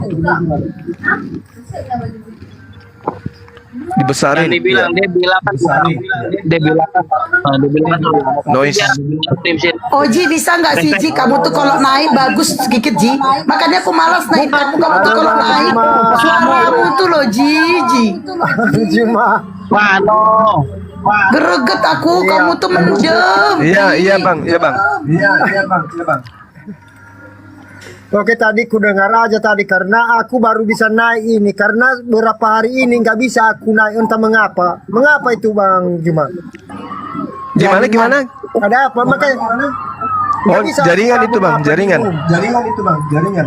Oh iya. Nanti Iya, aku minta jaringan. kan, dibilang udah kami naik lah. Nggak ada muncul apanya di HP saya. Apa ini baru barusan tadi jam 6 tadi di apa ini host tadi. Nah jadi makanya begini, Iya. tadi itu saudara saya anak Batak tadi bukan dalam artinya saya tidak ini mak dia tidak suka. Gimana lah kita bilang ya karena hanya itu pengalaman manusia ini Bang. Ya pengetahuan untuk mendalamkan tentang firman Tuhan ini, ya kan? Jadi seperti yang dikatakan abang tadi, yang dikatakan Yesus maunya kita sesuaikan lah ya apa yang dikatakan Yesus karena dia satu-satunya utusan Bapa yang di surga. Tetapi datang ajaran sekarang sepertinya ditafsir lagi. Sebenarnya yang ada di dalam Alkitab itu menurut saya pribadi saya ya tidak boleh diapa lagi dia atau ditafsir lagi. Apa dikatakannya di sana udah itu aja. Misalnya dibilangnya begini, makan nasi, ya udah makan nasi. Jangan lagi kita bilang makan ubi dibilangnya, nggak boleh. Kan begitu. Iya. Udah beda itu nanti, betul? Betul. Jadi kadang-kadang di dunia ini kadang-kadang di dunia ini sekarang begini. Dia bilang makan nasi, yang dibilangnya makan sayur. Nah itu menurut saya salah. Tapi itu makanya kadang-kadang kalau saya menyampaikan di mana-mana selalu dikatakan kepada saya, oh itu salah, bukan begitu, begini. Jadi macam mana begitunya? Coba kasih tahu kepada saya. Buka dalilnya. Ya, atau memang Yesus mengatakan demikian? Kalau enggak ada dia mengatakan demikian, kenapa kita tambah-tambahkan? Ya, maunya apa dikatakannya itu yang kita apa? Jadi Iya, oke lah, betul. Bang, hanya itu yang bisa saya sampaikan. Kiranya Bapa di surga pencipta langit dan bumi mengasihi kesehatan dan panjang umur kepada kita semua di sini ya, bukan hanya satu Amin. orang, kepada kita semua yang sudah gabung ya. Oke, Iya, haleluya. iya. Lanjut. Iya, silakan. Dinda Ardi atau yang lain bisa sedikit. Saya ada telepon dari Pak Jokowi, boleh ya? Silakan ya Bang. Silakan Gurunda. Silakan Oke. Gurunda. Oke. Jadi selagi Bang Juma menunggu telepon dari Pak Jokowi, teman-teman saya di sini, teman-teman Kristen, Opung, kapan Opung sini? teman-teman Kristen yang mau diskusi silakan nanti. Host.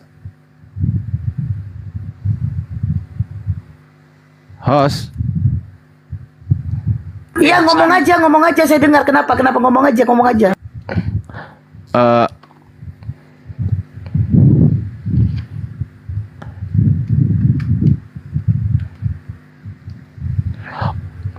Ngomong apa sih? untuk membuktikan, saya ada data untuk menangkal syubhat-syubhat yang dibangun oleh si siapa tadi, anak Batak tadi yang katanya edisi Kairo itu dirubah. Nah, saya punya datanya bahwasanya edisi Kairo itu tidak sama sekali dirubah dari aslinya, begitu. Ya, saya membantahnya pakai ini aja, Aki. Pakai Quran yang dialor, ya. Itu dialor itu ada Quran terbesar itu, usianya udah ratusan tahun. Itu pun ditulis masih di kulit kayu kalau nggak salah ya. Itu nggak ada bedanya dengan sekarang. Itu udah dicek, itu. Kemudian ada lagi di Jepang ya, ada seorang pengoleksi barang-barang antik itu, saya lihat di TikTok kemarin tuh. Itu dia di perpustakaan di Jepang itu menemukan Al-Quran yang usianya sudah 500 tahun. Ya. Tidak ada bedanya sedikit pun dengan Quran sekarang. Boleh izin menunjukkan sebentar Ustaz Sugi? Ya. Oke. Saya akan menyanggah dari pernyataan si anak Batak tadi ya, bahwasanya ini di Islamic Awareness ya. Islamic Awareness, kita cek di sini. Mana tadi? Oke. Edisi Kairo modern yang disiapkan di Al-Azhar pada tahun 1920-an ya. Ini dicetak 1923 sebetulnya. Tapi ini 1920-an, didasarkan pada salah satu dari 7 bacaan yang diizinkan ya, qiraat sab'ah yang diizinkan oleh Ibnu Mujahid, yaitu siapa? Abu Bakar, dan siapa? Yang diriwayatkan oleh Hafiz bin Sulaiman. Nah, Hafiz ini An Asim ini yang terkenal, yang banyak digunakan oleh umat Islam. Kan ada qiraat An-Nafi, Wars An-Nafi sama Hafiz An Asim. Nah, ini yang Hafiz. Jadi sama sekali tidak menyalahi pada saat pencetakan ini ya, sama sekali tidak menyalahi aturan-aturan dari yang sudah diizinkan oleh Rasulullah SAW. Jadi ini sangat-sangat murni, Al-Quran tidak tercampur sama sekali. Dan juga untuk membantah subhat-subhat tersebut, saya punya banyak manuskripnya. Ini manuskrip di Topkapi ya. Quran Utsman di Museum Topkapi Istanbul, Turki, dari abad ke-1 hingga ke-2 Hijriah. Oke. Ini manuskrip aslinya, nanti saya punya urutannya. Ini enggak urut ya. Kita lihat di sini, ini ada penanggalan karbonisasinya menggunakan C14 ya, karbon 14, akhir abad ke-1 awal sampai abad ke-2 Hijriah. Bahkan teman-teman, Al-Qur'an itu punya inskripsi. Ya, Al-Qur'an itu punya inskripsi. Kita cek ya sekarang ya.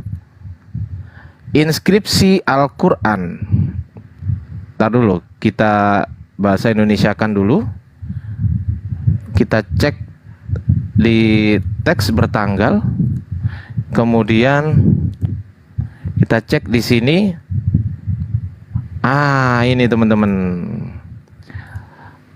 dar Al-Quran mempunyai inskripsi selain perkamen, selain dari suhuf, dan juga di sini inskripsi.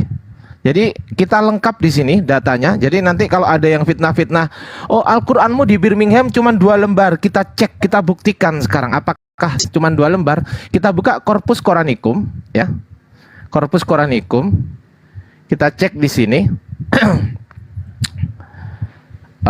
Al-Quran lengkap sekali. Di sini ada berapa nih? Urut sudah Al-Fatihah, Al-Baqarah, Ali Imran, An-Nisa, Al-Maidah, Al-An'am sampai 114 surat. Semuanya lengkap, teman-teman. Ini saya menunjukkan data memang untuk menghindari syubhat-syubhat, untuk membantah syubhat-syubhat yang dilakukan oleh Oten, ya, teman-teman. Jadi seperti itu. Lanjut, Gurunda Zuma atau Sasuke. Teman-teman yang agama Kristen yang mau diskusi silakan naik, minta permintaan. Itu yang ada kosong untuk Kristen, ya, Kristen itu kan, yang Islam udah banyak gitu ya. Jadi teman-teman agama Kristen yang mau diskusi silakan naik, minta permintaan. Typing agamanya di bawah, ya, Kristen, ya.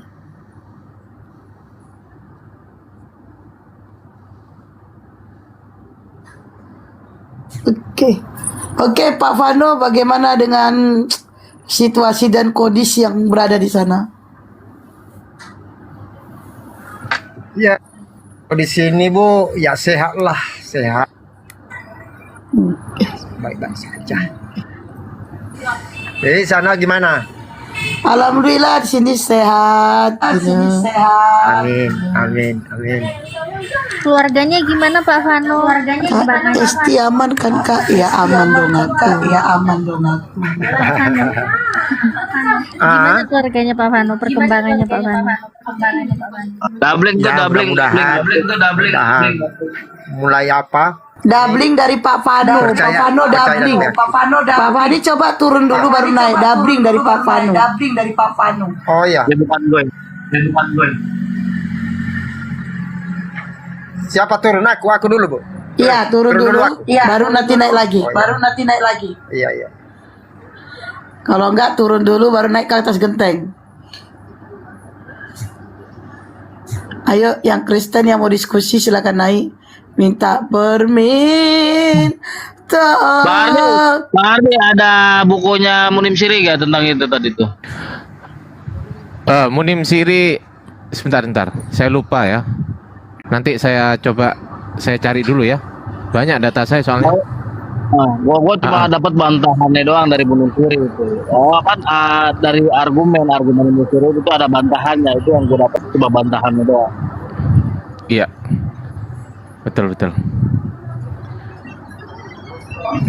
Teman-teman muslim nggak usah percaya kalau Quran cuma 2 lembar di Birmingham, itu hoax, teman-teman.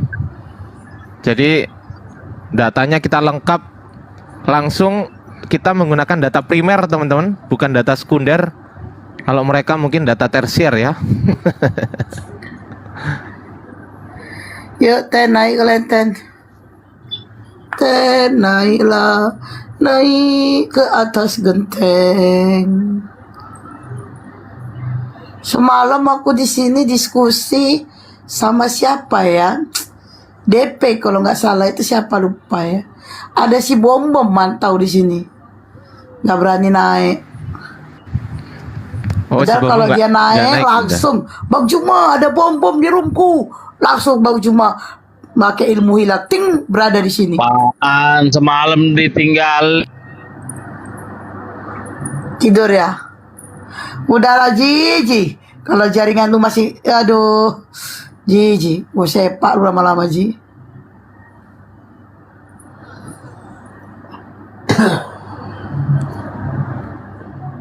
Ada penumpang gelap mau naik, Bunda. Siapa dia? Papa jahat. Nggak diterima di Nggak room ini. usah, udah papa jahat tuh nggak perlu. Nggak Ya diterima. makanya penumpang gelap gak diterima. Sorry. Nggak diterima di room ini penghujat tidak diterima. Tidak membawa berkah kalian di sini. Kalian cuma modorot, sampah. Lanjut. Nah, itu Pak Vano udah datang tuh. Iya. Mana Pak Vano, kabar istri tercinta? Alhamdulillah baik. Alhamdulillah. Iya, baik-baik saja, Bu. Alhamdulillah. Baik-baik saja.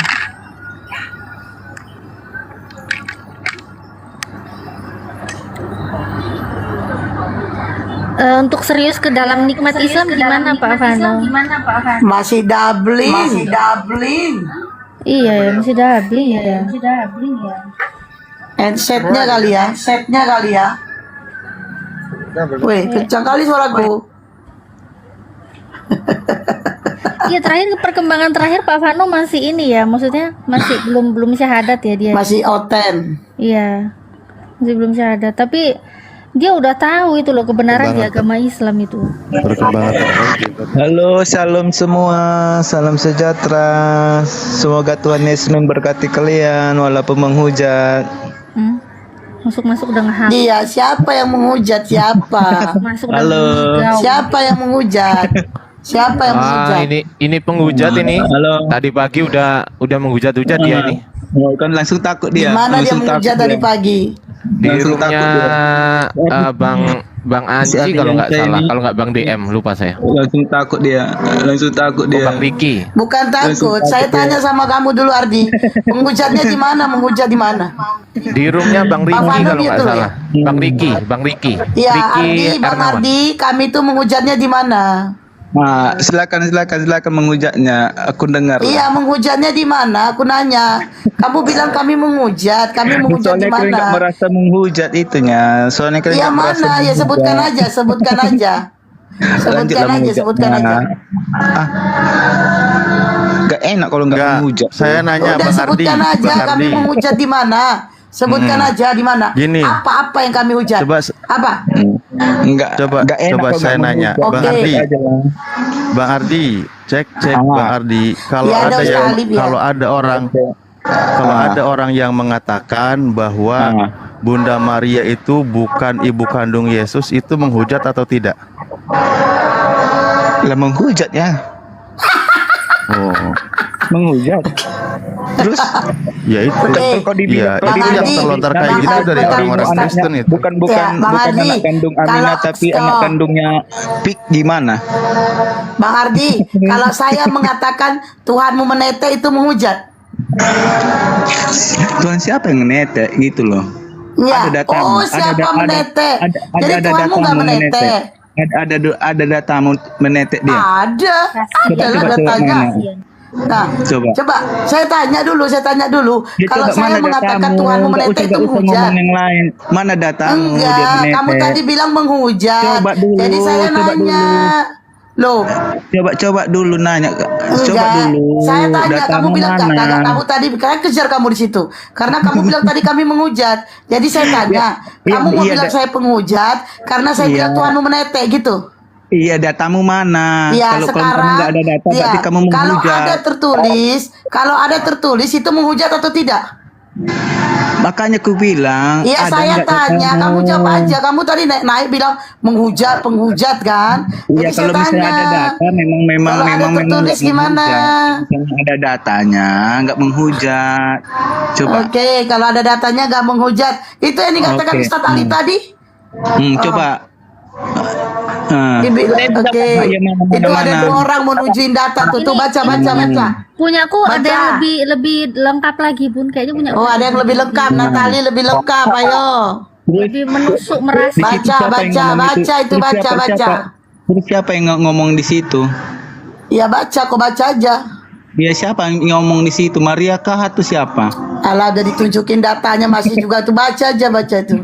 Lah, iya siapa ngomong di situ? Kan bisa aja orang bilang kan berbahagialah orang yang menyusuimu. Sekarang Maria ngaku nggak Bunda Maria menyusuinya? Ngaku nggak?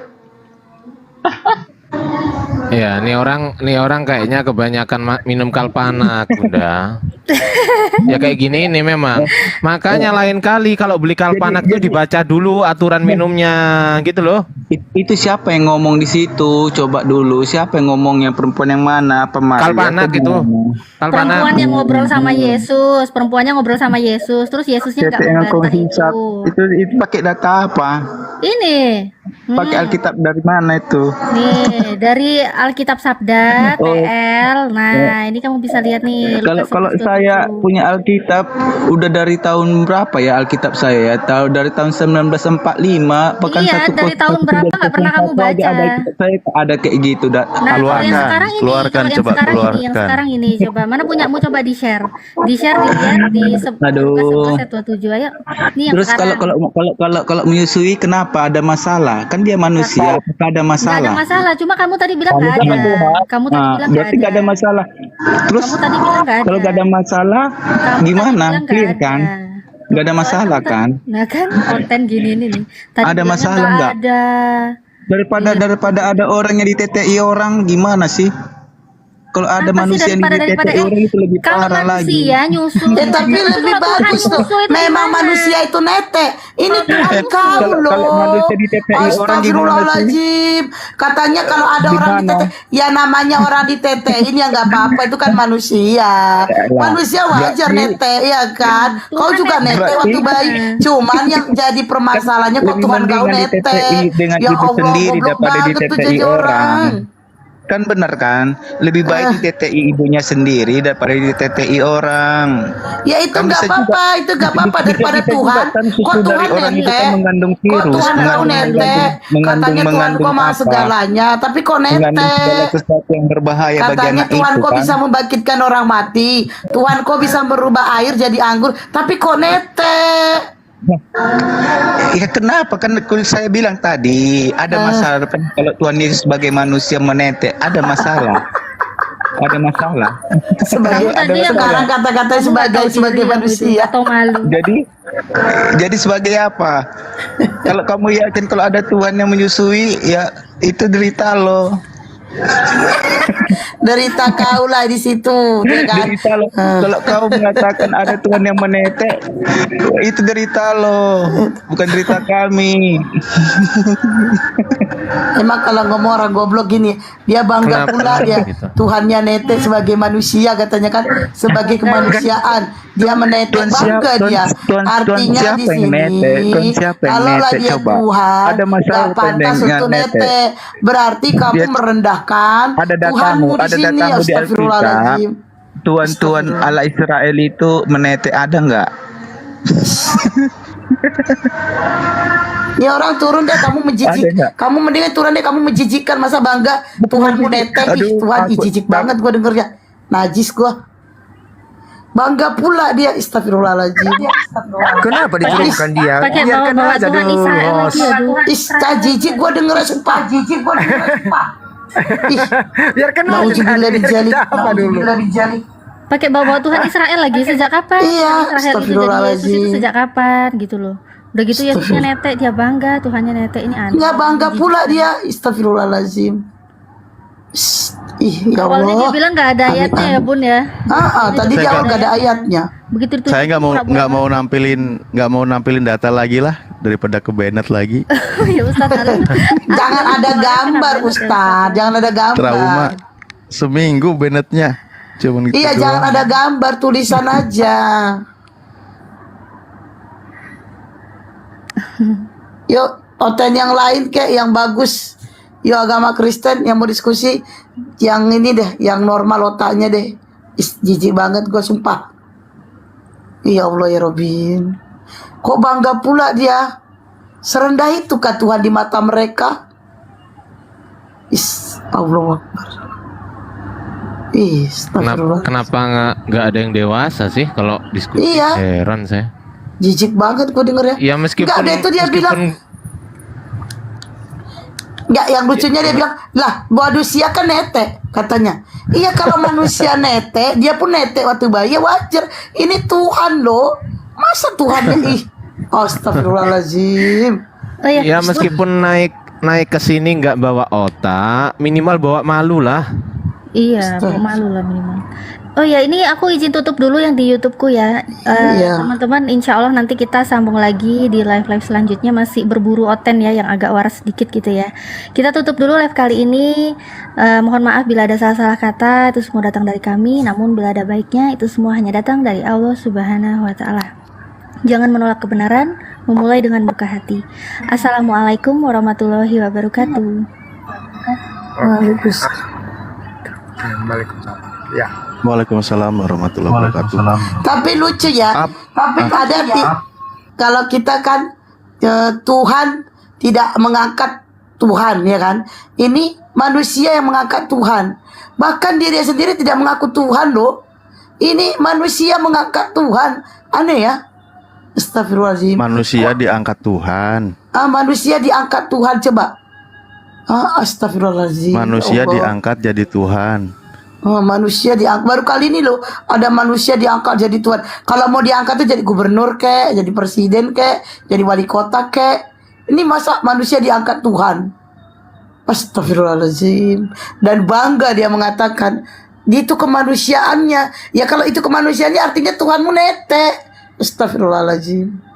Seharusnya kau sadar di situ, berpikir iya ya. Kok Tuhan nete ya? Katanya bisa membangkitkan orang mati, bisa merubah air jadi anggur. Masa susu gak bisa dia bikin? Artinya apa? Artinya dia hanya manusia biasa, sama seperti kita. Begitu. Iya, Ya, yang aneh lebih- gitu. Ya gimana Apa kabar Pak Pano? Ya, kabar baik Pak. Makanya Kabar host baik. dibilang Yesus itu kan ada Yesus berkata host begini di Matius 7 ayat 21 kan host. Ya. Bunyinya tunggu dulu ya biar saya cari dulu. Oh bunyinya tunggu Ini dulu banyak. ya. Iya, banyak Bunyinya orang tunggu yang dulu nggak- biar dicari kayak gitu kata-katanya ya Pak Panu ya, bukan ya? Bukan, Bukan ya? tunggu dulu biar saya cari, biar saya buka maksud saya. Kirain bunyinya tunggu dulu biar saya cari. Itu isinya isi kata-katanya ya. Kalau gitu ngobrol ringan aja lah Pak Pano. Iya, karena begini, ini dia katakan ya, begini katanya, bukan setiap orang yang berseru kepadaku, Tuhan, Matius Tuhan 7, akan masuk ke dalam kerajaan surga, ya, melainkan dia melakukan kehendak Bapakku yang di surga. Ini mengartikan ini agak-agak rumit sama mereka. Betul. Kenapa saya katakan demikian? Karena Yesus sebenarnya mau bilang ini Yesus kepada mereka. Banyak orang mengaku-ngaku nanti, menyebut-nyebut nanti sebagai aku sebagai Tuhan atau pencipta langit dan bumi, tapi aku mengatakan kepada kalian sesungguhnya bukan aku, adalah Bapakku. Makanya dia katakan di situ, melainkan dia melakukan kehendak Bapakku yang di surga. Nah, jangan nanti kalian bilang aku Tuhan ya. Iya. Yang saya sampaikan Pak kepada Pano. kalian, Pak Pano. Kehendak Oh, Bapa iya, yang di surga itu, aduh, menghendaki nggak kalau Yesus itu dituhankan dan disembah? Enggak lah, Enggak kan? enggak. Oh, ya udah berarti memang nggak bisa masuk surga kalau menuhankan dan menyembah Yesus. Karena Tuhan Memang tidak itu yang menghendaki. Iya, karena enggak ada dibilangnya situ sembah aku, enggak ada. Tapi aku mengatakan kepada kalian, ini yang dibilangnya sama aku, inilah pesanannya kepada saya. Itu yang saya sampaikan kepada kalian. Mohon maaf, Jadi mohon maaf. terbalik. Mohon maaf, yang dibaca typing. Yang dabling bukan Ustaz Ali, tapi Pak Fano dabling. Oke. Itu di bawah banyak banget tadi Ustaz Alif dabling. Enggak, bukan Ustaz Alif. Pak Fano. Pak Fano pakai itu kali ya. Headsetnya coba dilepas. Terus Enggak, pasang enggak. lagi. Enggak. Oh, pakai apa? Aku pakai YouTube. Bluetooth. Bluetooth. Oh, Bluetooth iya, gitu gak bagus. Iya, jadi Doubling. ada Udah. doubling orangnya. Coba. Udah. Coba. Udah enggak ini? Udah bagus. Udah enggak. Yes. Udah bagus. Udah. Nah, dari kemarin kayak gini Pak Pano. Dari tadi Aman, Ustadz, sentosa. kemarin nggak ada Pak Pano. Oh iya. Enggak, tadi kurang besar suara di HP saya, jadi masih Bluetooth. Disambung ke apa? Ke tape. Speaker luar sound system Dihubungkan gitu ke ya Pak ya. Supaya agak besar suara. Kurang kedengaran tadi di apa ini. Karena risih sekali di sini tadi. Nah, apa tadi yang kita apa ini ya? Apa yang barusan kita apa tadi Pak? Lupa saya. Itu tadi Ustadz Ali bilang gini, Pak Vano, Anda tahu kan bahwa di dalam Al-Quran ada berbahas surga, di Kristen tidak ada, kenapa nggak masuk bersama kami masuk surga, masuk Islam aja, gitu tadi Ustadz Ali. Ya kan Ustadz? Enggak, aku memperjelas ngomong Ustadz Ali aja gitu kok. Ayo lanjut. Bukan tentang Yesus tadi apa? Nah, iya, nggak sama aja, itu nyambung. Gini Pak Pano, Pak Pano Iya, coba di mana ajaran Yesus yang mengajarkan bahwa menyembah Yesus dan menuhankan Yesus itu masuk surga? Nggak ada dia berkata-kata demikian. Jadi yang dia katakan di situ, dengarkanlah dan belajarlah padaku.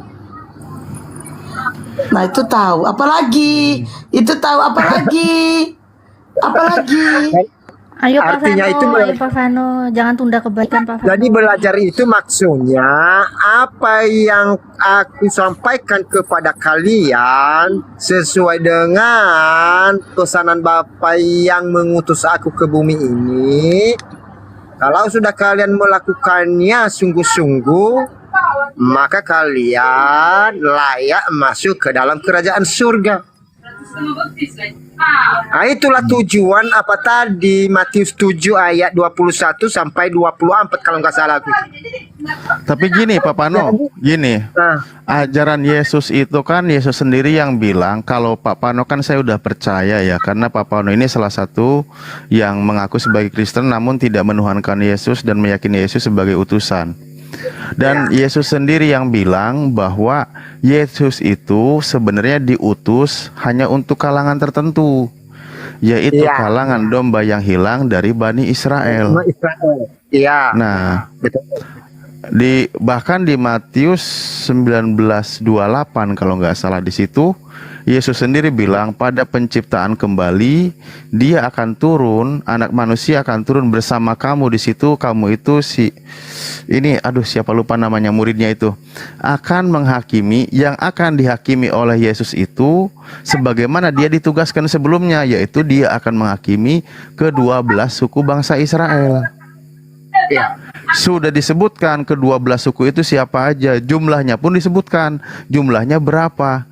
Bahkan tempat yang disediakan oleh Yesus pun dijelaskan berapa luasnya, berapa pintunya, dan siapa saja yang mau masuk ke dalam surga itu. Sudah disebutkan.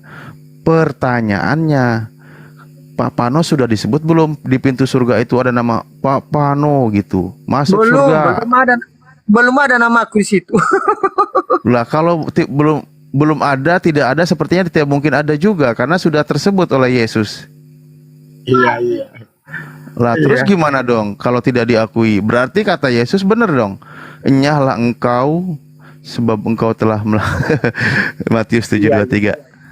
Nah, itu gimana kalau Pak Pano tidak termatrai, tidak tersebut namanya? Terus Pak Pano nanti masuk surganya lewat mana? Lewat belakang kurasa ya. Wah. Aku tutup itu belakang, aku tutup. Lewat jendela dari dapur. Gimana? Pak Pano, kalau lewat dari belakang, lewat dari jendela itu namanya itu namanya maling.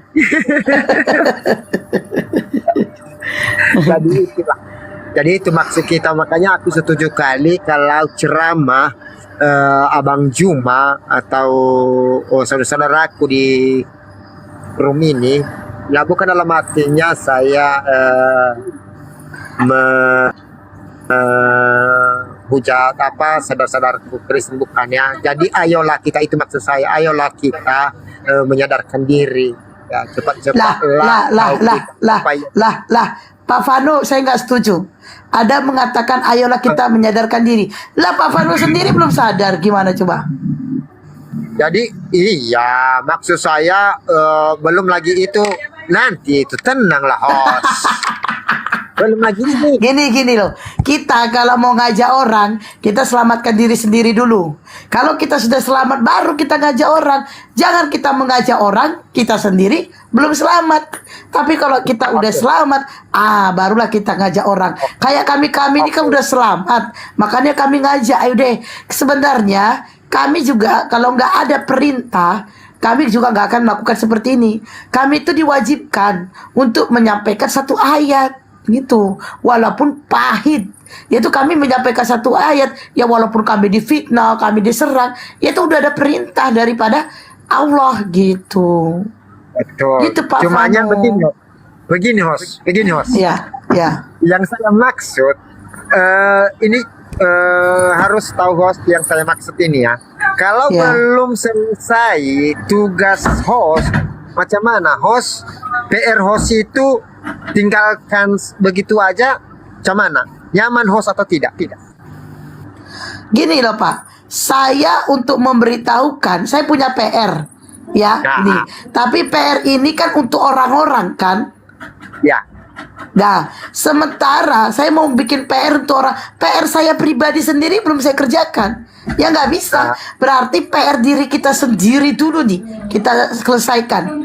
Pekerjaan kita sendiri dulu kita selesaikan, baru kita kerjakan PR yang orang lain. Baru kita kerjakan orang lain. Seperti yang tadi saya bilang Pak Vano, kalau kita mau menyelamatkan orang, kita selamatkan diri sendiri dulu. Gitu loh.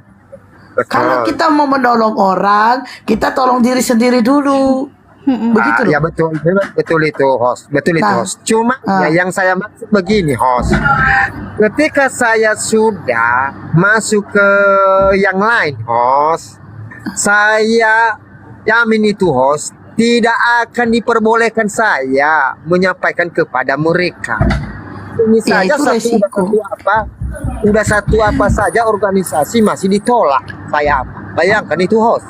Apalagi kalau udah masuk aku nanti sebagai apa? Oh, sana kau di sana, kau gak ada di sini apa? Katanya pula itu sama saya.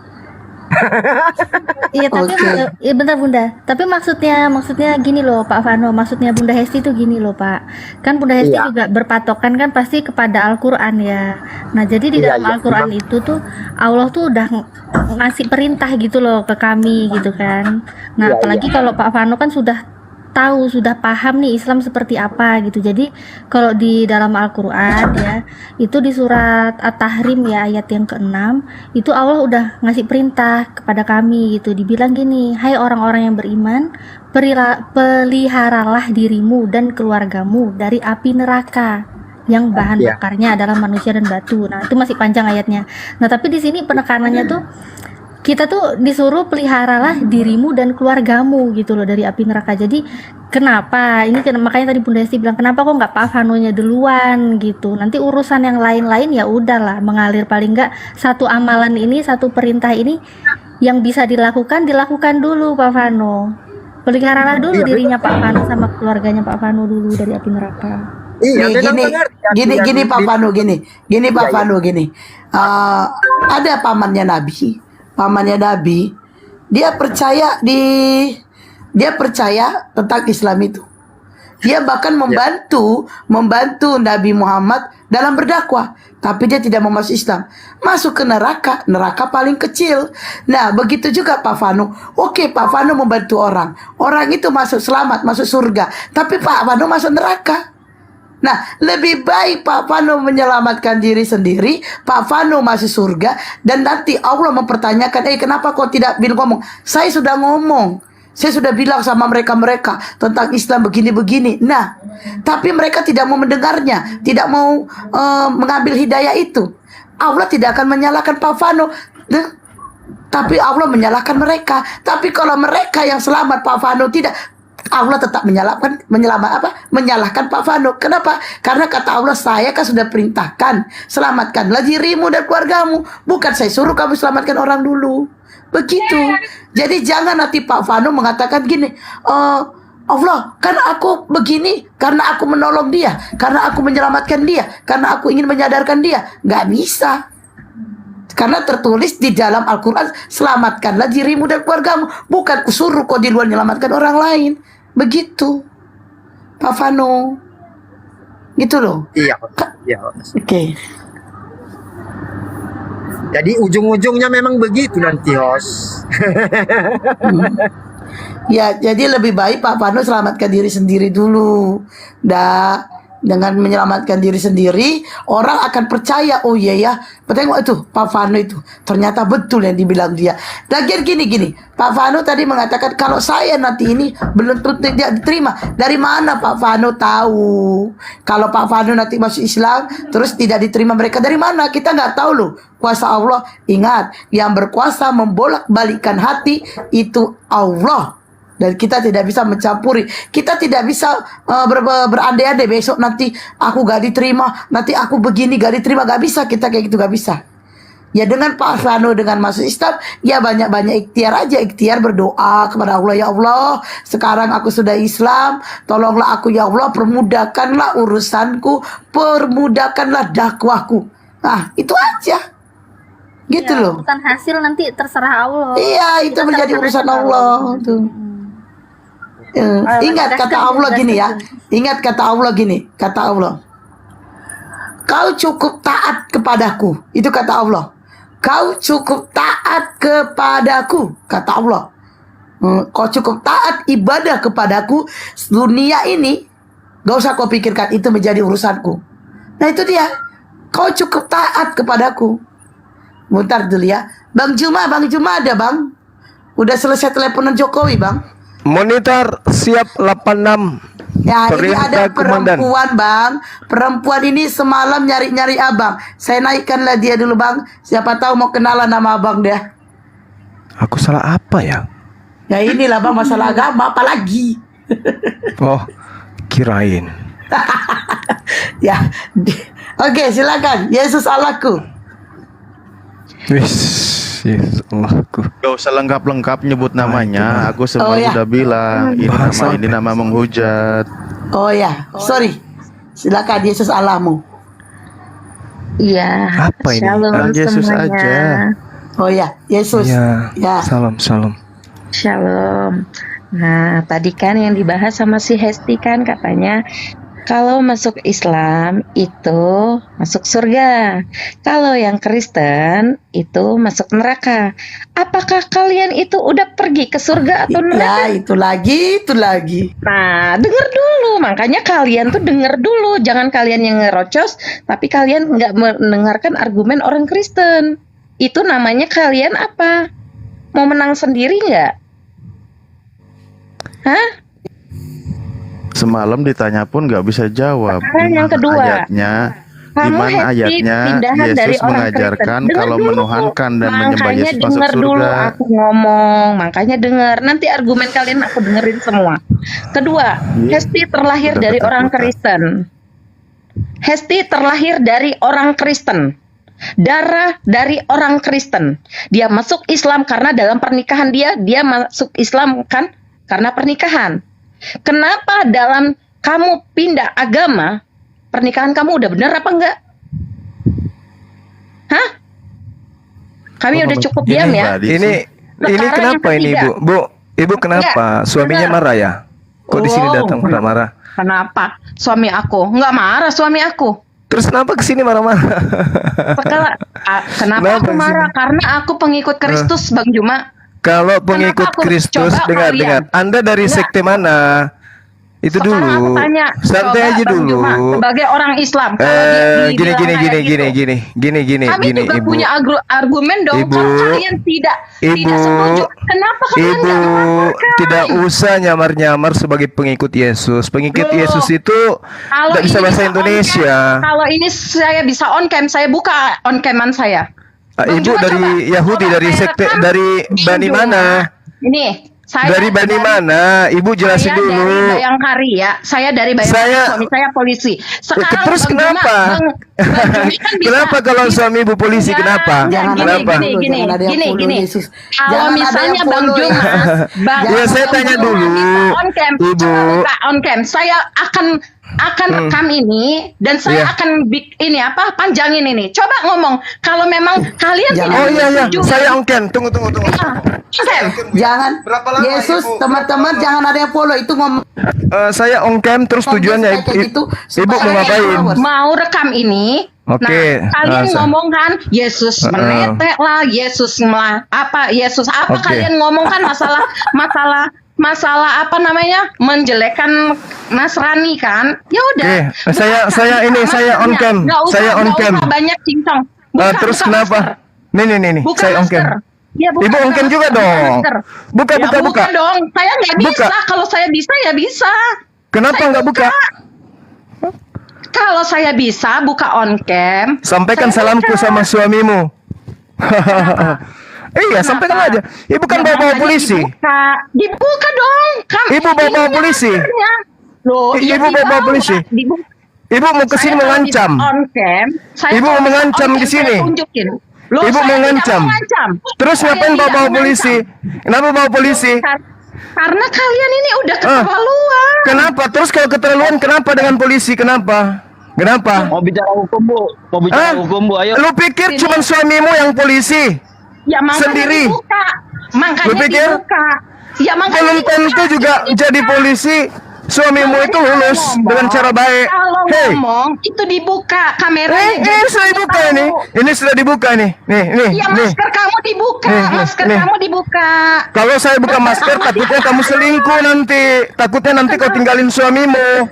Loh, kok saya selingkuh? Oh, berarti kalian memfitnah saya dong. Takutnya. Ngapain kau suruh buka masker? Ngapain? Berarti Ngapain kamu kau suruh buka memfitnah masker? saya dong. Ngapain? Berarti Ngapain kau kamu suka buka memfitnah masker? saya Kenapa? dong. Nah, Kenapa? ini ya. Kan kamu memfitnah saya ya.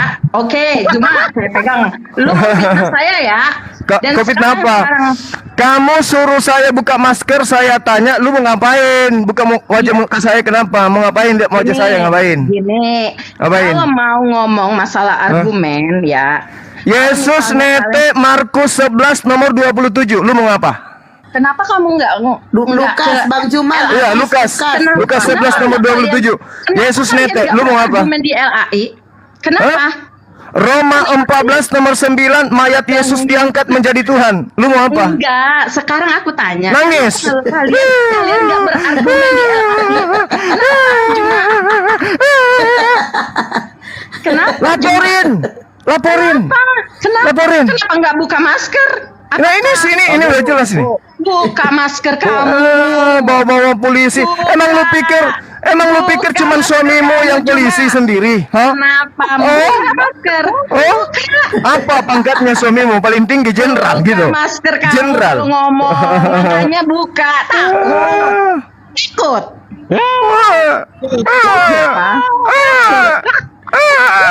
Ya ampun, Juma.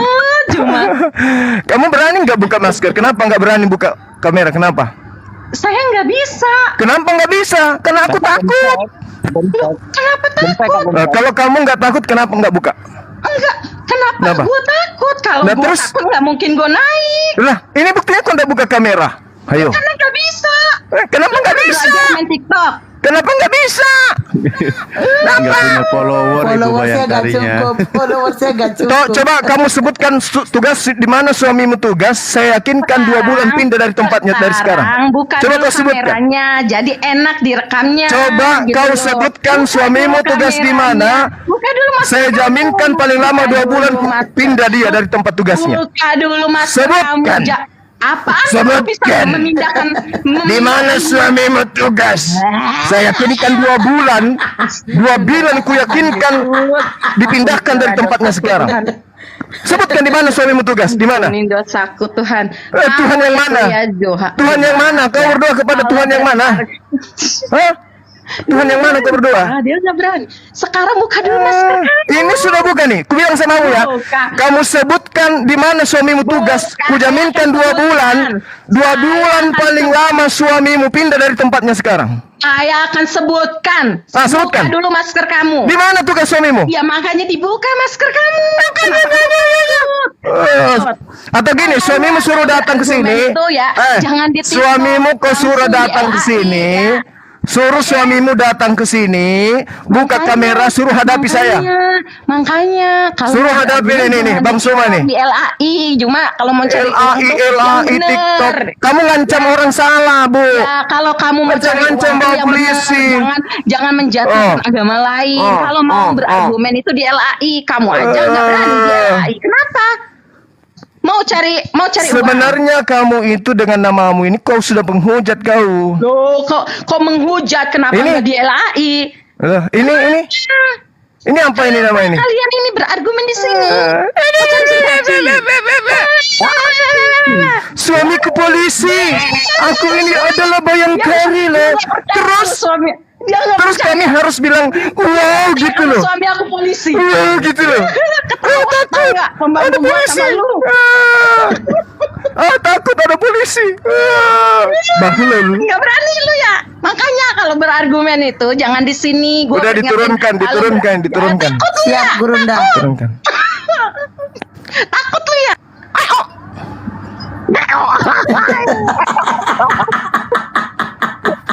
Gaya lu, gaya. Suami ke polisi. Aku ini ibu bayangkari. Terus gue harus bilang wow gitu. Dasar. Gak gini Bang. Oh, lu suamimu juga pun ku tidak takut. Emang lu cuman suamimu aja yang polisi, enak aja. Bawa polisi ke sini. Dasar.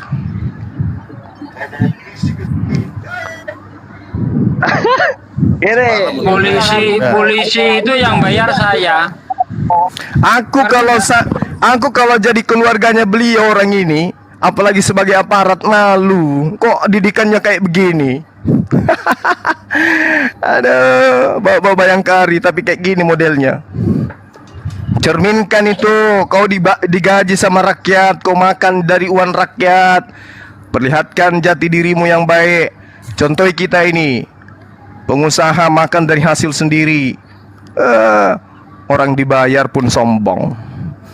Tapi kan Bang, Nggak digaji Bang. nangis. Aku dia cuman pamer doang, nggak apa? Ya atau itu dia membayar, makanya. enggak. Makanya tadi kupancing dia buka kamera. Dipikir cuma Kemarin dia yang juga polisi. mau ngelaporin saya itu Gurunda. Suka Mau ngancam-ngancam, ngelaporin saya sedikit juga ngancam. katanya soal Alkitab. Hiduplah dengan damai kalian. Itulah buktinya ya. Kita tidak bisa bayangkan kalau kalian yang mayoritas di negara ini. Apakah masih bisa anak-anak kami ke masjid untuk belajar Al-Quran? Belum ada jaminan. Contohnya di Papua mayoritas. Kalian gimana di sana? Gimana agama lain di sana? Gimana suku lain di sana? Enak. Paling benci kalau bawa polisi, bawa aparat. Aparat itu mengayomi, bukan ngancam.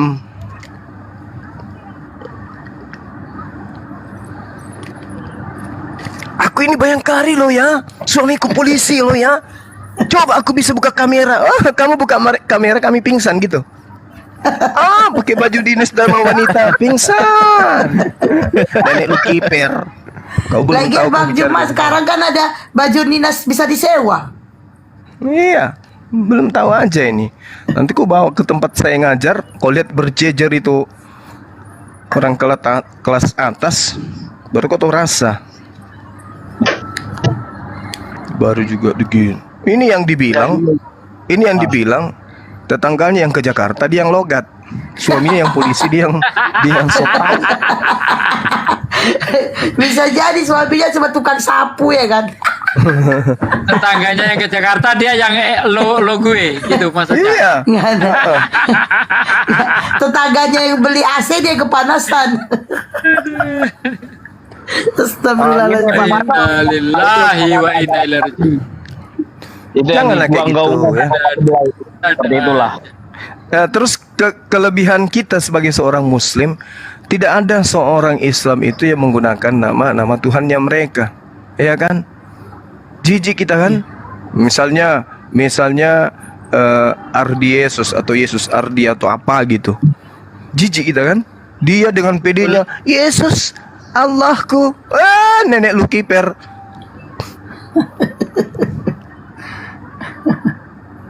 Harusnya tuliskan aja Yesus Tuhanku atau Yesus Gembalaku.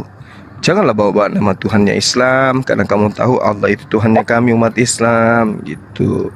Tapi kenapa naik langsung serang personal ya? Iya, itulah aku bilang, kok orang naik kok langsung emosi di sini. Kayak kita ini ada salah sama dia, ada utang gitu loh, naik. Kamu aneh loh, ini siapa? Kamu kan darah Kristen tadinya. Aneh loh. Kok jadi maksa kali orang kalau mau jadi Islam, kenapa dipaksa? Yesus nete, kan ada dalilnya. Itulah risiko mempertuhankan manusia, ya gitu risikonya. Semalam Gurunda, semalam pun sudah naik, tiba-tiba dia bilang, kalian itu bangga ya menghujat kami, kalian senang ya tertawa-tawa menghujat kami. Yang menghujat siapa? Kalian itu tidak sadar menghujat kami. Ya udah dibalik aja. Anda sendiri sadar tidak? Loh, kalau nama Anda pun sedang menghujat agama kami. Tajak tampilin data udah gitu malah kemana-mana larinya. Lari kemana-mana udah. Akhirnya apa? Kalau kamu mau debat, ya itu orang-orang LAI kau ajak debat, bukan kami. Lah, kenapa ada nantang di sini? Jadi ceritanya mereka ini penada, ya kan? Penada. Jadi ada motor curian, ketahuan bahwa motor itu motor kita, ya kan? Loh, kenapa kamu ini? Ini kan aku beli. Nah, kamu ambillah sama orang yang menjual sama aku. Loh, ini nyata-nyata kamu membeli barang curian. Kami harus sita kembali, kan ini barang kami terbukti. Tapi aku sudah beli sama siapa? Beli bukan yang empunya. Nah, kau minta loh kamu kembali sama dia. Barang kami harus kembali gitu loh. Ya. Oke, selamat malam Mbak Eva. Malam. Iya. Ini mau datang ngancam juga Ibu? Nggak ada, saya nggak pernah ngancam-ngancam. Mana tahu Ibu? Mana tahu Ibu mau kesini? Saya istri tentara loh. Waduh. Saya istri capek gitu. Jenderal Peta. Itu jenderal, tapi nggak usah bilang-bilang, ya kan? Nggak usah ngancam-ngancam, ya kan Bu? Bisa aja. Ya saya nggak tahu ya, saya baru masuk. Ada yang ngancam tah? Iya tadi. Aku ini istri polisi. Oh iya. Oke, gitu-gitu. Suaminya yang polisi, dia yang hebat. Tapi mestinya semua jangan marah. Bisa-bisa nanti kalau ada shipping di depan rumah dia yang nangkap. Bang Suma jangan marah. Ada dia yang periksa SIM-nya. Mesti nggak marah Bu. Cuman menyampaikan nggak boleh kayak gitu. Nggak marah, cuma geli aja sih. Geli. Nggak marah, cuma gondok. Cuma marah. Geli. Gondok. Orang Jawa bilang gondok. Aku kalau bisa buka kamera, kamu lihat aku ini apa dibilang tadi? Apa tadi? Bayangkari. Kalau aku buka kamera, kamu lihat aku ini Bayangkari, suamiku polisi. Ya, ayo buka kamera katanya. Dia tantang buka kamera, biar aku laporkan. Ngapain orang ini? Kali Bang Suma ngomong apa itu sampai dia mau laporin? Enggak ngomong apa-apa. Enggak ngomong apa-apa kita. Langsung aja dibuka, suruh buka masker biar ku laporin. Salah kita apa? Mau dilaporin. Salahnya gara-gara horse-nya. Dia nggak terima horse-nya itu masuk Islam. Dia nggak terima horse-nya itu bilang Tuhannya nete. Begitu. Oh iya kan blokir ngomong gitu, nggak boleh. Waktu itu ngomong kan lagi diskusi. Kita nunjukkan data. Nggak gini. Gimana kalau gini loh Bang Suma? Kita nggak usah. Ini pemikiran saya ya. Kita nggak usah mencari-cari kekurangan di kitab suci orang lain. Tetapi mestinya kalau kita mau menjadi orang yang bisa di pemikiran-pemikiran kita ya, khususnya dalam agama kita masing-masing, kita tunjukkan bahwa ini loh di tempatku kebenaran itu seperti ini. Nah, begitu juga di sebelah Bang Suma dan teman-teman. Ini loh punyaku seperti ini. Mestinya saling menyampaikan argumen masing-masing tentang kitab sucinya masing-masing. Jadi tidak mencari kekurangan dari kitab suci orang lain, gitu loh. Kita tunjukkan Alkitab kita masing-masing, kitab suci masing-masing, bahwa kitab suci kita mengajarkan hal-hal yang seperti ini. Itu yang bagus. Tapi kalau mungkin ibu yang tadi yang mengaku Bayangkari tadi kan dia juga mungkin melihat room-roomnya Bang Suma toh sama si blokir ini kan juga kalimat-kalimat netek nanti kok jadi kok setelah besar jadi Tuhan bla bla gitu kan, itu kan menghina kan gitu loh. Nah itu kan juga nggak bagus. Lebih baik kalau kita tampil membuka room, kita sampaikan apa kebenaran dari Alkitab kita masing-masing, dari kitab suci kita masing-masing. Itu lebih bagus supaya itu menjadi pendidikan, pembelajaran bagi teman-teman yang di bawah ini, yang mendengarkan, yang melihat, menonton. Jadi baik. tidak ada kata kasar-kasar gitu loh. Gitu loh Bang Suma, maksudku. Iya Bu, terima kasih. Terima kasih. Iya. Niatan bagus ya dari Ibu. Kita sudah ada Ibu, kita sudah ada kajian-kajian para ustaz, para mubalik yang mengajarkan itu. Tapi itu kan sudah lama itu. Metode itu sudah kita lakukan. Umat Islam selama ini beratus tahun di Nusantara ini melakukan itu. Metode pengajaran terhadap umat Islam internal tanpa sedikit pun menyentuh akidah orang lain. Kan itu sudah berjalan dari dulu.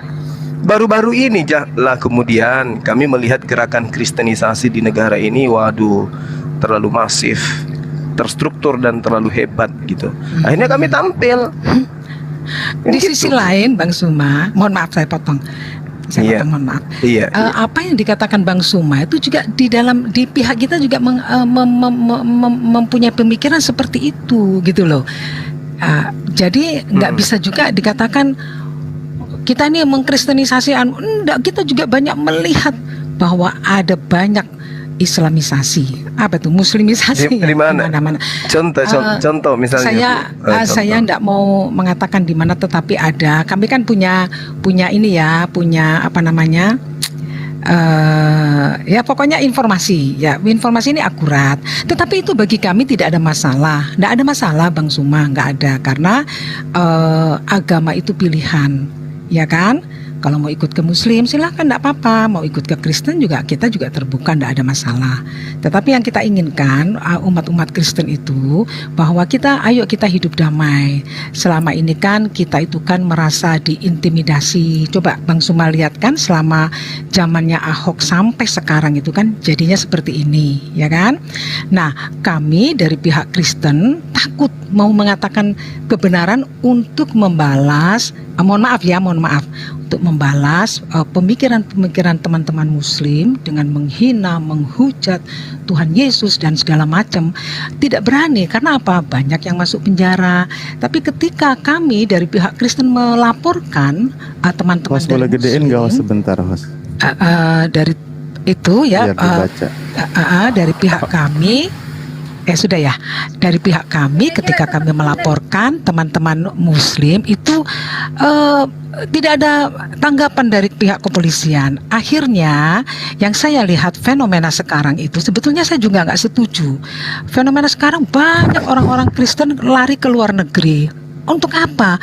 Ternyata hanya untuk bisa membalas atau menyampaikan. Mohon maaf ya Mbak Nova, Mbak Eva, bentar, jangan dipanjang kali. Mohon maaf.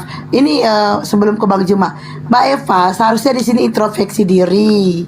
Ya, kita introspeksi sayang. Bentar, saya kasih tahu. Enggak, introspeksi diri, ngaca, pelajarin dulu. Kenapa laporan kalian gak diterima? Kenapa laporan kami diterima? Seharusnya Mbak Eva, ya sama tadi istri Bayangkari, kalau dia pinter tentang hukum, cari dulu, pelajarin dulu. kok kami nggak diterima ya? Kenapa?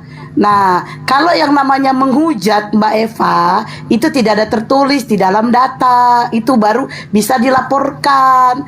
Kalau saya katakan Tuhanmu nete, kamu laporkan kemanapun itu gak bakalan masuk karena tertulis di dalam Bibelmu. Kalau nggak mau dikatakan begitu, hapus itu di dalam Bibelmu. Nah, sementara teman-temanmu kenapa dilaporkan itu masuk? Karena tidak tertulis di dalam Al-Quran apa yang mereka katakan. Jadi Mbak Eva, kalau Anda naik, kalau nggak bisa bawa akal, setidaknya bawa malu. Oke, lanjut. Ya, sedikit Bu Eva sedikit Ya. ini akunnya orang Kristen, dia punya misi begini. Gimana kira-kira menurut Ibu? Mana? Oh ya? Ya, Oh yes. Ibu baca ini. Termasuk Sopiatul, visi misi Ya. Sopiatul itu juga bagian dari itu. Betul. Mau memurtadkan Indonesia. Ya. Buram Banyak. Banyak. Oh gitu ya. Enggak gini loh. Banyak. Tapi ini mohon maaf ya. Ini kan kita kan diskusi ya. Saling mempertahankan argumentasi kan ya. Jadi nggak boleh marah ya. Saya jangan makanya tersinggung. kita diskusi. Saya umat Islam hadir, Iya. Islam hadir. Bagaimana masa kami umat Islam akan diam begini ketika ada yang punya Ya. misi seperti Gini ini? loh. Nah, yaitu karena mari Siap, kita siap. hadir agar baik, maka hadirlah forum diskusi. Iya, Mari kita gitu loh. berdiskusi Maksud saya sesuai gitu, dengan data dan fakta Bang. gitu. Bang, gini loh Bang, Ya. maksudku tuh seperti itu. Ayo kita diskusi, saling menyampaikan argumentasi udah, kalau mengenai Betul. bagaimana ajaran kita gitu loh. Sementara Betul, kan sudah. kami, mohon maaf Kalau ya. dia misinya memurtadkan gimana coba? Apakah Enggak. dia bukan sedang mendobrak Ya. ajaran orang lain? Gini, ini pendapat saya Apa ya. saya tunjukkan pendapat lagi saya. datanya? Enggak gini Bang. Ah. Pendapat saya ya Bang, kenapa ini sampai berkembang sedemikian jauh seperti ini ya kan? Kalau kita bandingkan di tahun-tahun berapa puluh tahun yang lalu kan tidak ada hal-hal seperti ini ya kan? Nah, karena apa? Dan Karena, waktu itu kristenisasi berhasil, Bu. enggak. Bang Suma ngomong gitu saya pun juga Berhasil. saya juga bisa mengatakan hal yang sama Bang Suma gitu loh. Tapi begini loh maksudku, sudahlah. Itu kalau bagi kami ya kalau bagi saya orang Kristen ya, sebetulnya saya juga jangan memurtadinkan orang itu juga saya nggak setuju, karena kalau di agama kami orang bisa menjadi Kristen itu karena Tuhan yang memilih dia, bukan kita yang memaksakan diri untuk kamu masuk Kristen ini loh, seperti ini ajaran, enggak, tetapi Tuhan yang memilih dia. Kalau kita berusaha, kamu masuk Kristen, kamu karena begini orang Kristen. Kalau Tuhan tidak memilih dia, tidak terjadi gitu loh. Kita hanya menyampaikan bagaimana ajaran Kristen itu seperti ini, terutama ajaran Yesus. Ajaran Yesus satu, kasih. Kita belajar sejarah lagi Bu ya. Berapa puluh tahun itu ada seorang misionaris Kristen yang masuk pesantren dengan menggunakan Islam. Ibu tahu siapa namanya? Di mana itu? Itu tahun 1800-an lah. Itu namanya Ki Sadrak. Ya, itu seorang misionaris yang masuk pesantren Bu. Itu menyelinap. Oh gitu. Gini Pak, sama namanya Bang. Gini Bang, kalau saya ya, saran saya sih Bu Eva sudahi. Nanti kalau kita banyak tampilin data, perih buat Bu Eva. Iya, nggak apa-apa. Saya tahu kok datanya banyak karena saya kan mengikuti room dari teman-teman Muslim juga. Gitu, saya dengerin, saya lihat, gitu loh. Saya tahu data-data itu dari mereka juga, dan hampir teman-teman Muslim ini sama, satu dengan yang lain pun sama. Cara menyampaikannya kan juga sama. Saya nggak tahu apakah ada kesepakatan dari teman-teman. Ini loh nanti mengatakan seperti ini, mengatakan seperti ini gitu loh. Itu jadi sudah menjadikan satu makanan bagi saya, karena kan kalau saya masak pun saya juga dengerin ini kan ya. Saya ke kantor saya dengerin ini kan gitu. Jadi kayak gitu. Jadi saya tahu gitu loh. Tetapi kita mau flashback gitu. Ini mohon maaf, mau flashback ke belakang berapa puluh tahun yang lalu. Itu ketika saya tuh Muslim sendiri, tapi teman akrab saya itu saya Kristen, teman akrab saya itu Muslim. Waktu itu saya Natalan, mereka datang ke rumah saya. Waktu mereka Lebaran, saya datang ke rumah mereka. Tapi tiba-tiba semuanya terputus gitu loh. Kenapa gitu? Nah itu loh. Hal-hal yang seperti Izin itu kalau kan boleh juga saran Bu, kita boleh. diskusi aja langsung, bukan sesi curhat begini. Kayaknya Siap, nggak enak. ya maksudnya gini, maksud saya gini, saya nggak mau diskusi karena kalau saya pun menyampaikan firman yang ada di Alkitab saya, itu pun teman-teman kan tidak bisa menerima dan akan ditolak gitu loh. Nah jadi saya lebih baik kalau kita keluar membuat punya room sendiri gitu ya, kita harus menyampaikan apa itu kebenaran Alkitab kita masing-masing. Kalau saya punya room, saya ini nggak punya room ya, punya room, saya harus menyampaikan ini loh, ajaran Kristen seperti ini. Begitu juga teman-teman, Bang Suma ini kan orangnya potensial banget gitu loh, banyak banyak pengikutnya. Jadi menyampaikan ajaran-ajaran Muslim itu seperti ini. Gitu setiap hari dengungkan itu. Begitu juga kami nanti teman-teman Kristen itu akan mundur kok. Saya juga banyak teman-teman banyak rumor Kristen yang saya juga nggak setuju. Aduh ini kok seperti ini, bikin orang bertengkar lah gitu. Saya tuh kayak gitu loh. Saya seneng masuk di blokir. Nggak taunya Bang Suma masuk karena blokir ini bisa diajak ngomong gitu loh. Mbak blokir ini siapa namanya, Mbak Hesti ya? Gitu. Sebenarnya keberadaan kami itu Bu sebagai mengkanter semua apa yang teman-teman Kristen ceritakan tentang Islam dan seterusnya. Itu kami hadir di sini itu untuk membentengi itu.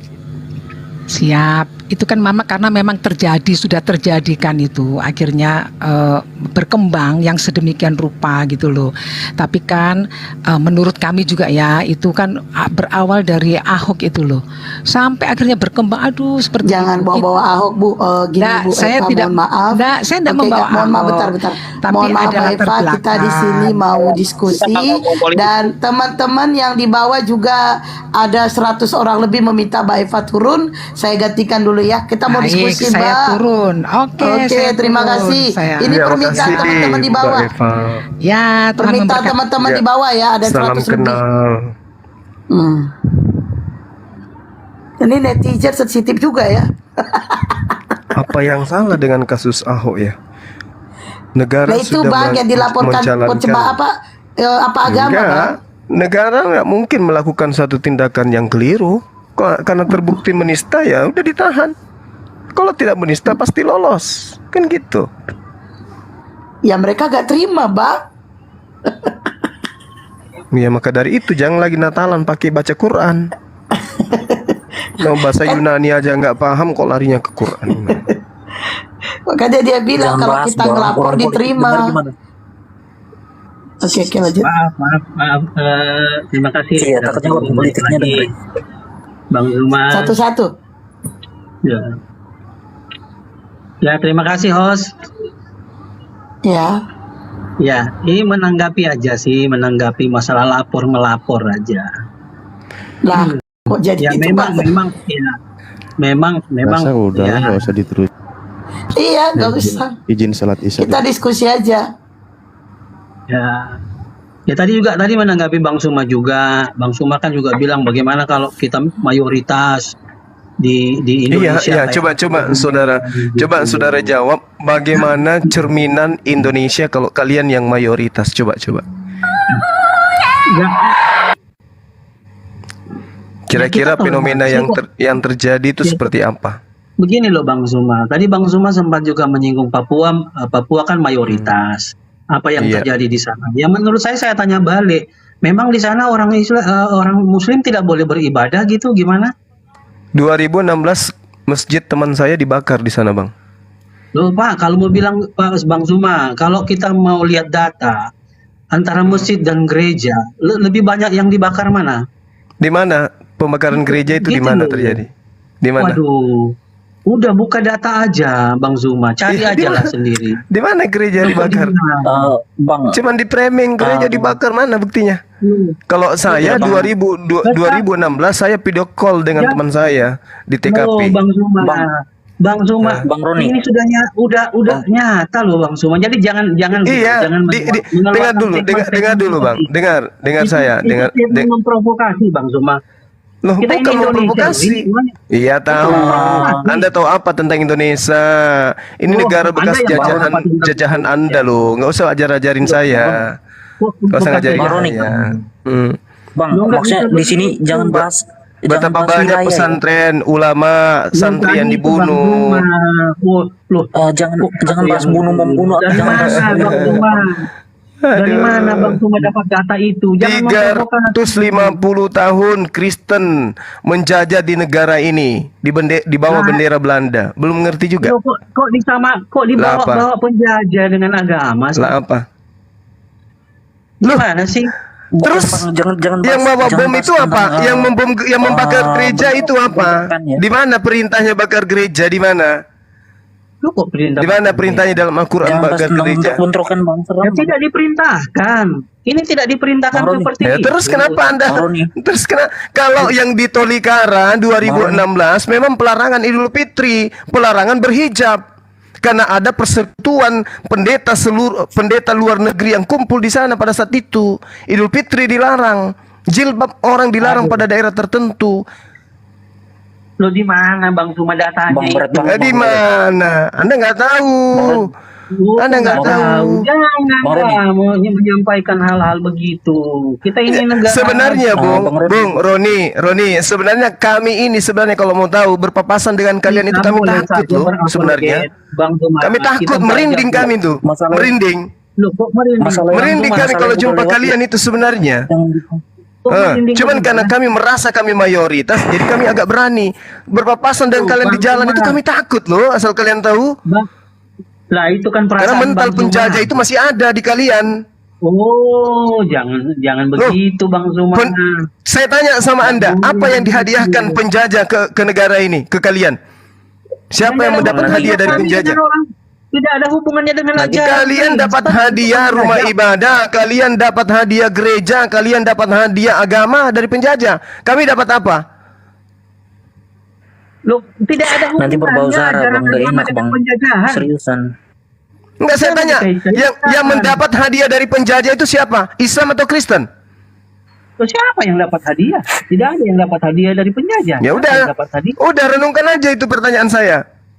Siapa yang dapat hadiah? Siapa yang dapat hadiah? Nah, itulah. Bang Zuma lihat sekarang ya, Apa yang mau dilihat? Negara-negara yang konflik, negara-negara Muslim yang konflik, mereka minta suaka itu ke negara-negara Kristen. Iya, yang membuat konflik siapa? Yang membuat konflik siapa? Yang mengadu domba di dalamnya siapa? Siapa yang mengadu domba supaya nuklir bom senjatanya laku dibeli? Siapa? Loh, yang mana kita tahu? Siapa yang membuat perpecahan?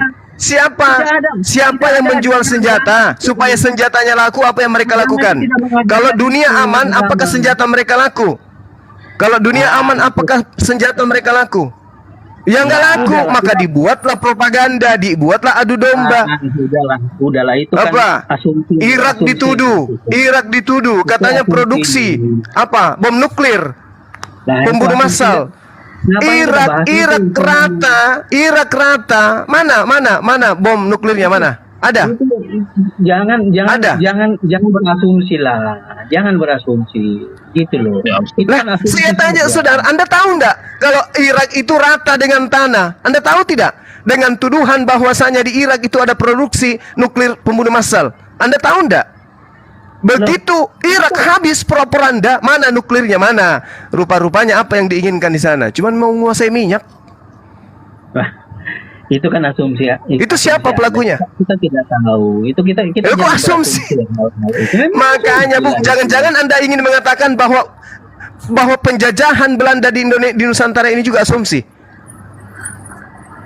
Jangan-jangan Anda ingin mengatakan bahwa yang menjajah Belanda itu adalah Indonesia. Dengan ajaran, tidak ada hubungan dengan ajaran itu penjajah. Mereka juga salah. Siapa yang memperbolehkan menjajah? Tidak boleh. Bagaimana ceritanya? Serius.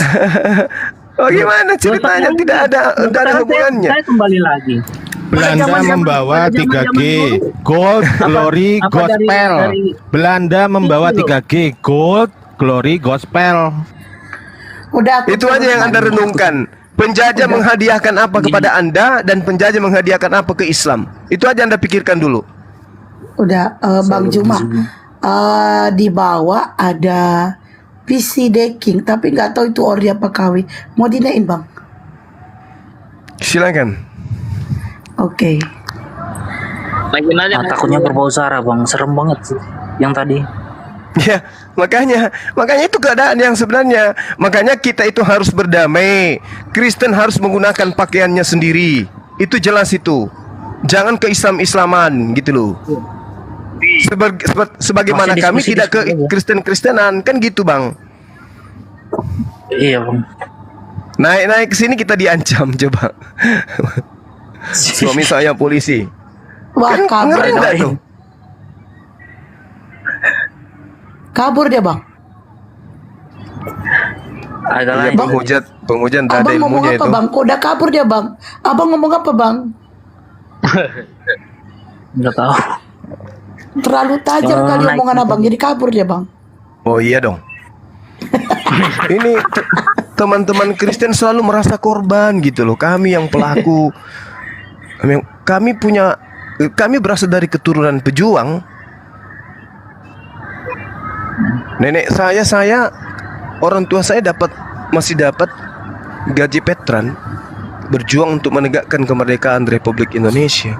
Siapa lawannya? Siapa musuhnya? Kuburan di mana-mana, kuburan korban 40.000 jiwa itu ada di mana-mana. Jadi nggak usah sok-sokan mau ngancam-ngancam kayak gitulah. Diskusi aja kita. Keras boleh, tapi di ranah Iya, diskusi. diskusi aja. Nggak usah ngancam-ngancam. Nggak perlu lah ngancam itu.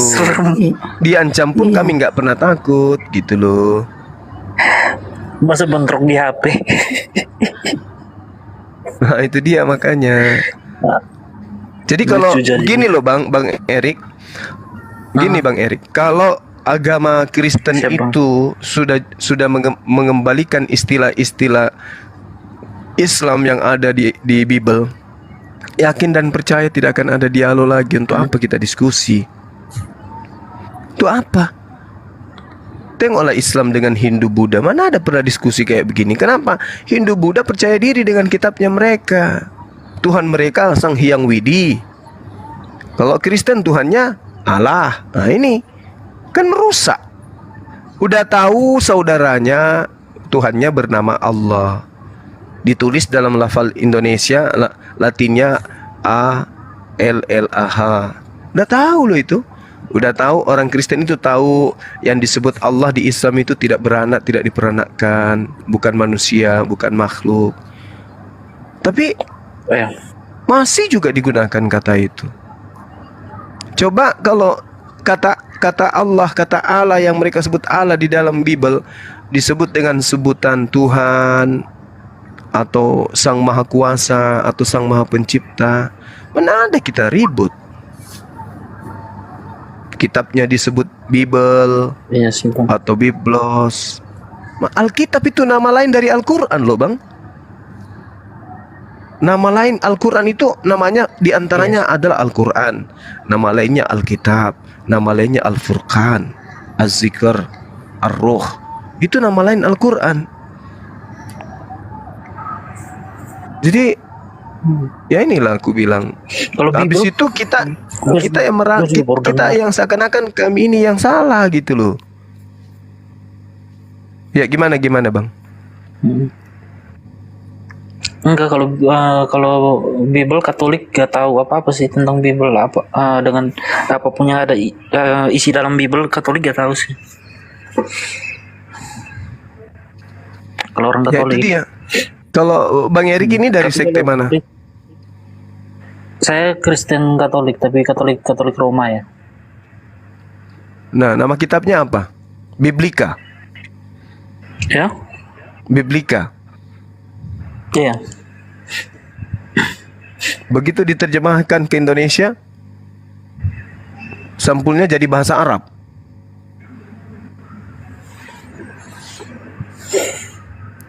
Alkitab tetap. Harusnya kan kalau, nah itu dia makanya. Itulah kekeliruannya di situ.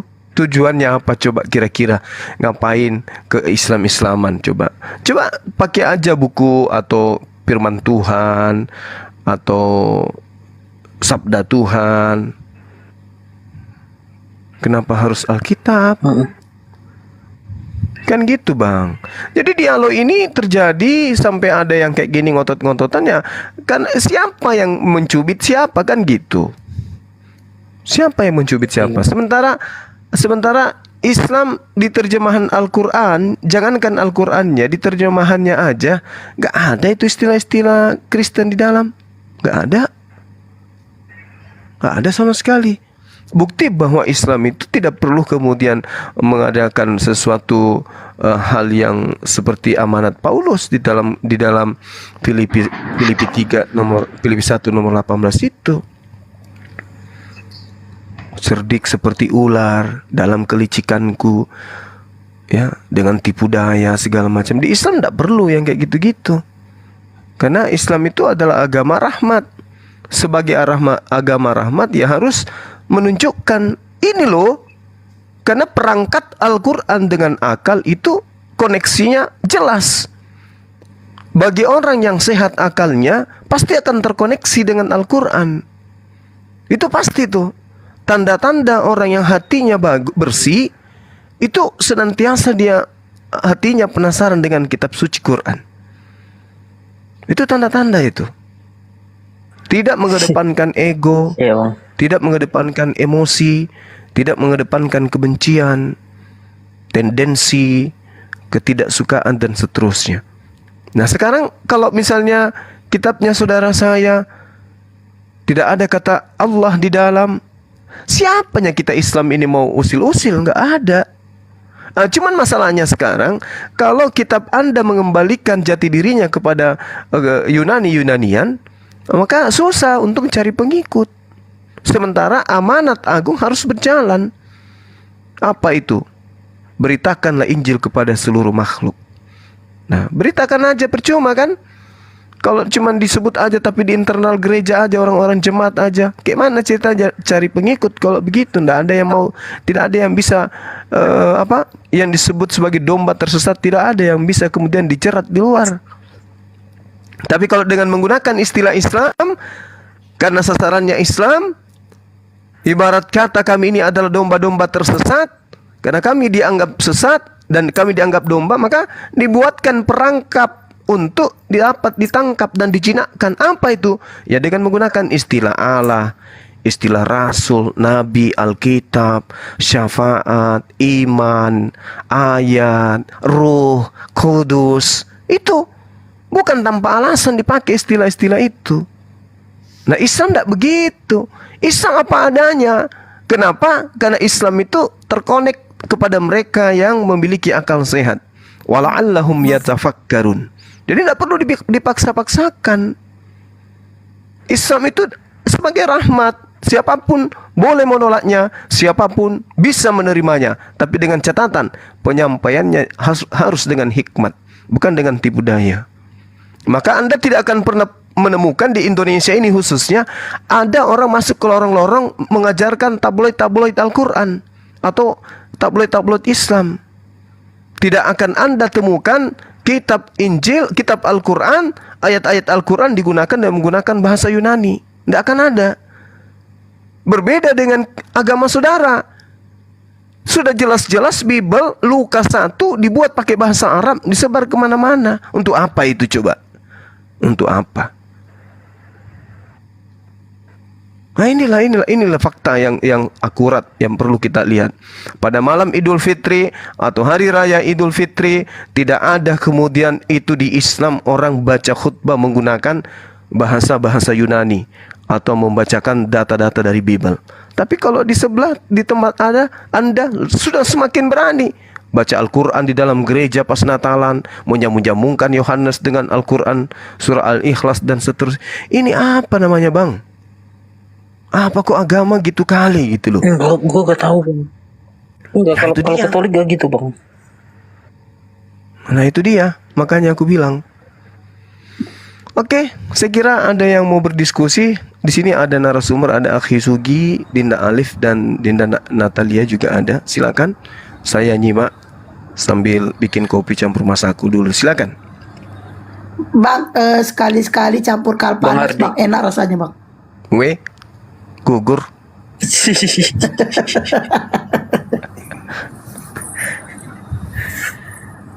Oke. Bang Ardi, ada yang mau Ardi ditanya? Pasaribu, selamat malam. Ardi Pasaribu. Ardi Pasaribu. Oke, tanda-tanda minta diturunkan dia.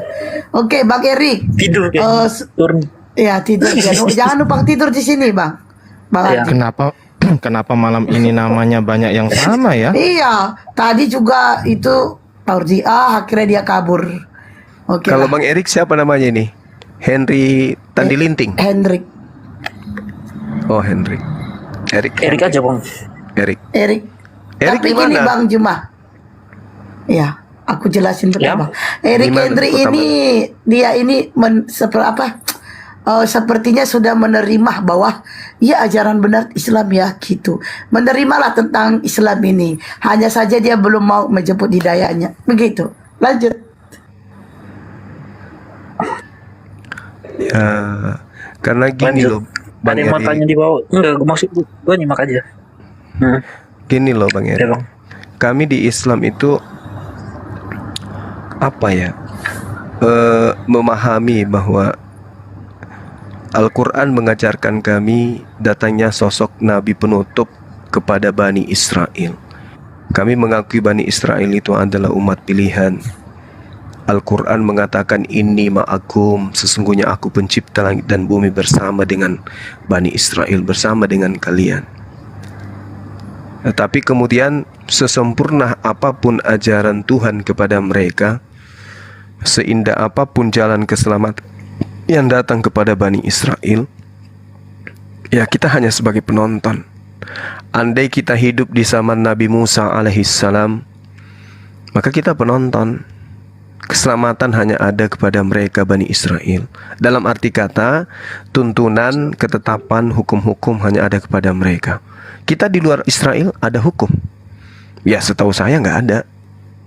Maka ketika orang di luar Bani Israel ini kemudian tidak mendapatkan Nabi dan Rasul, lalu kemudian mereka melakukan sesuatu tindakan yang menurut hukum yang datang kepada Bani Israel itu keliru, mereka tidak dihukum salah. Karena mereka tidak ada kaidah perintah, tidak ada aturan perintah kepada mereka. Contoh misalnya, dalam sebuah sekolah ada peraturan gak boleh rambut panjang. Di waktu yang bersamaan rambut Anda panjang.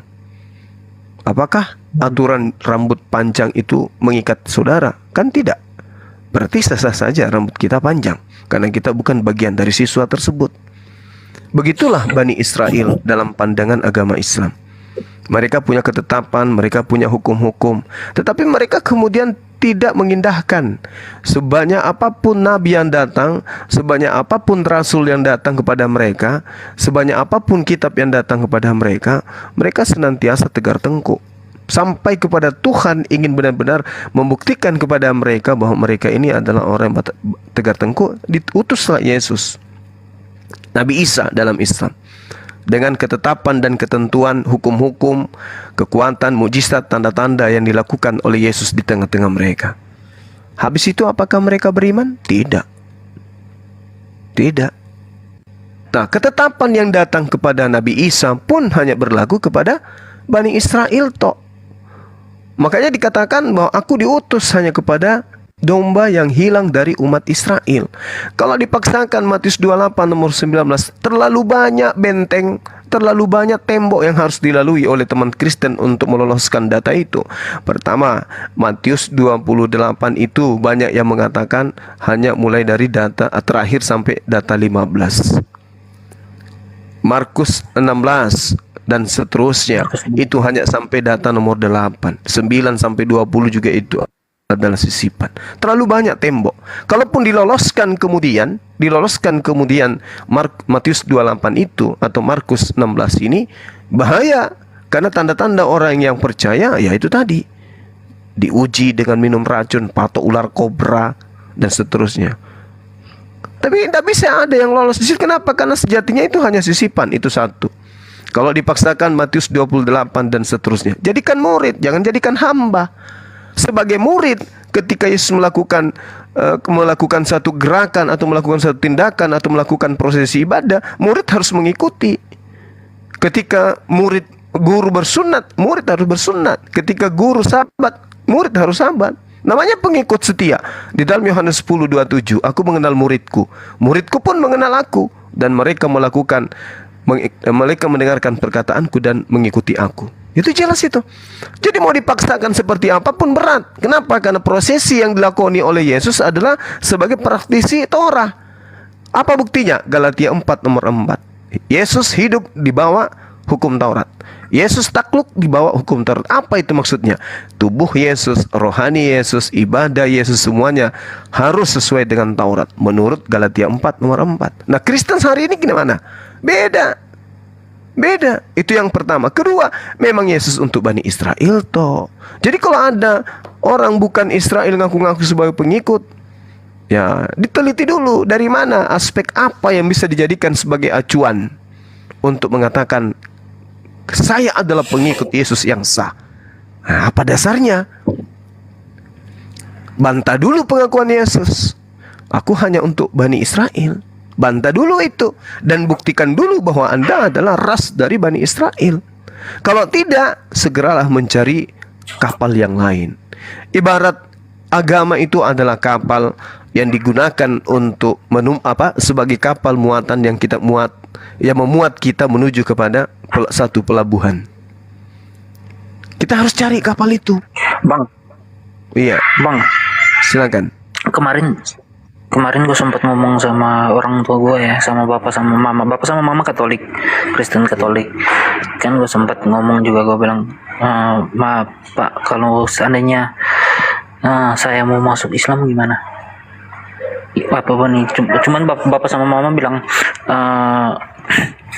tidak terjadi masalah, tidak apa. Cuman bapak dan mama bilang, tapi belajar dulu yang benar, gitu loh. Makanya gue sering-sering di room ini. Ya itu iya, Masya Allah. Artinya saudara ada ruang untuk belajar. Kemudian yang terutama itu adalah keinginan belajar dulu. Keinginan untuk belajar dulu. Itu dulu. Bapak sama mama alhamdulillahnya Bang Erik, alhamdulillahnya Bang Erik belajar di sini gratis tanpa dipungut koin sesen pun. Gratis, sangat-sangat gratis. Dan guru-guru kami di sini, terutama guru kami yang Bang Juma ini, mereka ini ikhlas berdakwanya, yaitu meluruskan otak-otak yang bengkok. Itulah tujuan kami ini. Lanjut. Iya, soalnya gimana deh? Gimana? Lanjut. Soalnya bapak sama mama kan Kristen ini, Katolik ini kan, Kristen Katolik yang garis keras punya kalau untuk NTT sih. Hanya gue juga punya kakak satu. Itu juga Katolik, sama adik satu juga Katolik. Cuman ada beberapa keluarga sih, bapak punya kakak tuh ada beberapa juga yang Muslim kan. Ketika gue tanya sama mereka bilang nggak apa-apa, nggak jadi masalah. Gue bilang gue masuk ini bukan karena perempuan atau siapa ya. Biasanya kan orang masuk ini kan karena pasangan kan. Gue bilang bukan, gue niatnya dalam hati aja. Tapi gue usia berapa emang sekarang? Ya? Usia berapa? Gue 28 mau jalan 29. Iya. Masih jauh. Iya. Kenapa? Umurnya masih jauh. Masih jauh dari umurku, ku bilang itu. Wah, abang nih masih jauh banget. Iya. Makanya gue bilang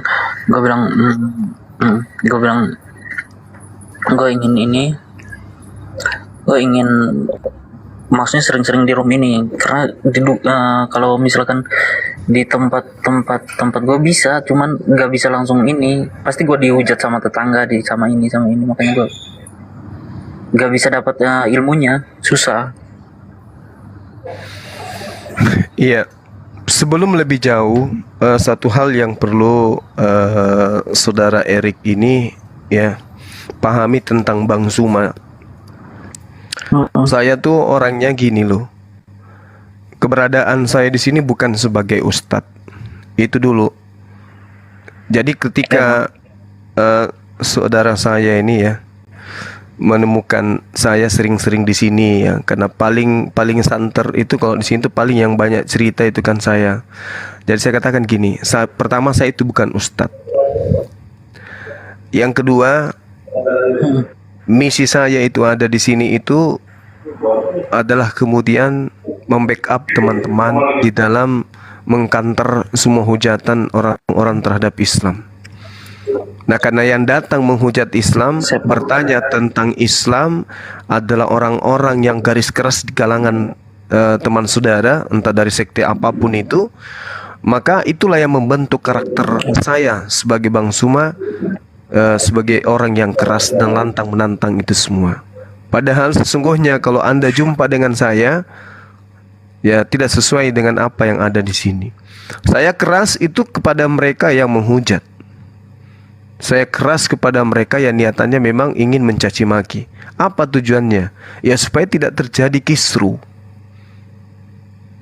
Nah, jadi kalau orang memandang hanya dari satu sudut pandang, memang Bang Suma itu keras, Bang Suma itu jahat, Bang Suma itu penghujat, penista. Kalau hanya memandang satu sudut saja. Tapi orang yang bijak, orang yang arif akan luas di dalam memandang seperti apa. Saya khususnya Bang Suma orang yang dituakan sini. Jadi ketika orang melihat Islam dari sudut Bang Suma, menilai Islam itu dengan Bang Suma sebagai tolak ukur, itu keliru besar. Itu keliru besar. Kalau mau lihat Islam, lihatlah para ulama. Kalau mau lihat Islam, lihatlah para ustadz. Kalau mau lihat Islam, lihatlah mereka yang kemudian tawadu di dalam menjalankan perintah Allah. Nah, kalau umat Islam semuanya tunduk seperti yang Anda inginkan, yang saudara inginkan, lalu siapa yang memperhatikan kemudian generasi Islam yang keluar dari masjid, yang begitu mudah kemudian terpengaruh dengan pengaruh-pengaruh yang ada di luar? Jadi saudara Erik, ya kalau Anda melihat saya keras seperti tadi, ya jangan kemudian saudara mengatakan, wah ini Islam wajahnya seperti ini. Enggak. Saya juga ada kajian, saya juga ada pondok IT, saya juga ada santri. Dan dalam mengajarkan santri saya juga saya berlemah lembut. Hanya di dunia apologet debat lintas agama inilah orang melihat Bang Suma itu orangnya keras. Seperti itu. Gitu ya. Enggak sih teman-teman di bawah typingnya kirain gua nyamar atau apa. Enggak, akun gua Udah biasa Bang, udah biasa kayak gitu. Bang Erik, ternyata aku tengok followers Anda, wow gede banget ya. Boleh on cam Bang untuk membuktikan kepada mereka bahwa Abang tidak bohong, bahwa Abang tidak nyamar. Boleh on cam Bang. Gua lagi di tempat kerja. Bentar ya. Oke. Udah biasa kok Bang, kami dibilang nyamar, yang mau mualaf itu dibilang nyamar, settingan, udah biasa. Oh iya, nih orangnya nih. Wih manis ya, Bang. Statusmu apa Bang? Enggak. Jomblo masih. Abang status siapa? Jomblo Enggak Bang? jomblo sih. Oh punya Masih istri sibuk ya? sama kerjaan Kak. Enggak, masih punya istri Dibesarin ya? host, dibesarin host. Siap Gurunda. Manis. Belum. Oke. Wih, manis orangnya. Wih. Iya. Gue malu. Malu Kak. Udah ya. Serius gue. Malu-malu Di dia. room teman juga Malu dia. Kupang ya. Malu. Di NTT ya? NTT.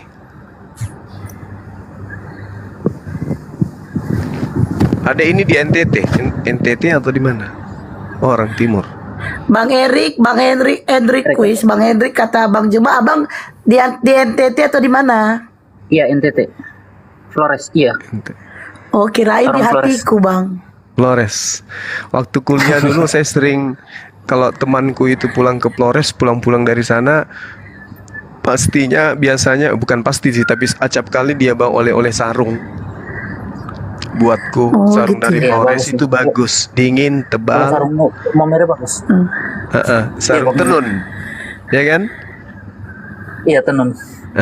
Itu teman-teman kuliah. Nanti kapan-kapan kalau misalkan ada ada teman-teman di sini ya, kakak mereka kalau seandainya mau ke Flores nanti nggak apa-apa sih. Kebetulan saya juga kerja di hotel juga.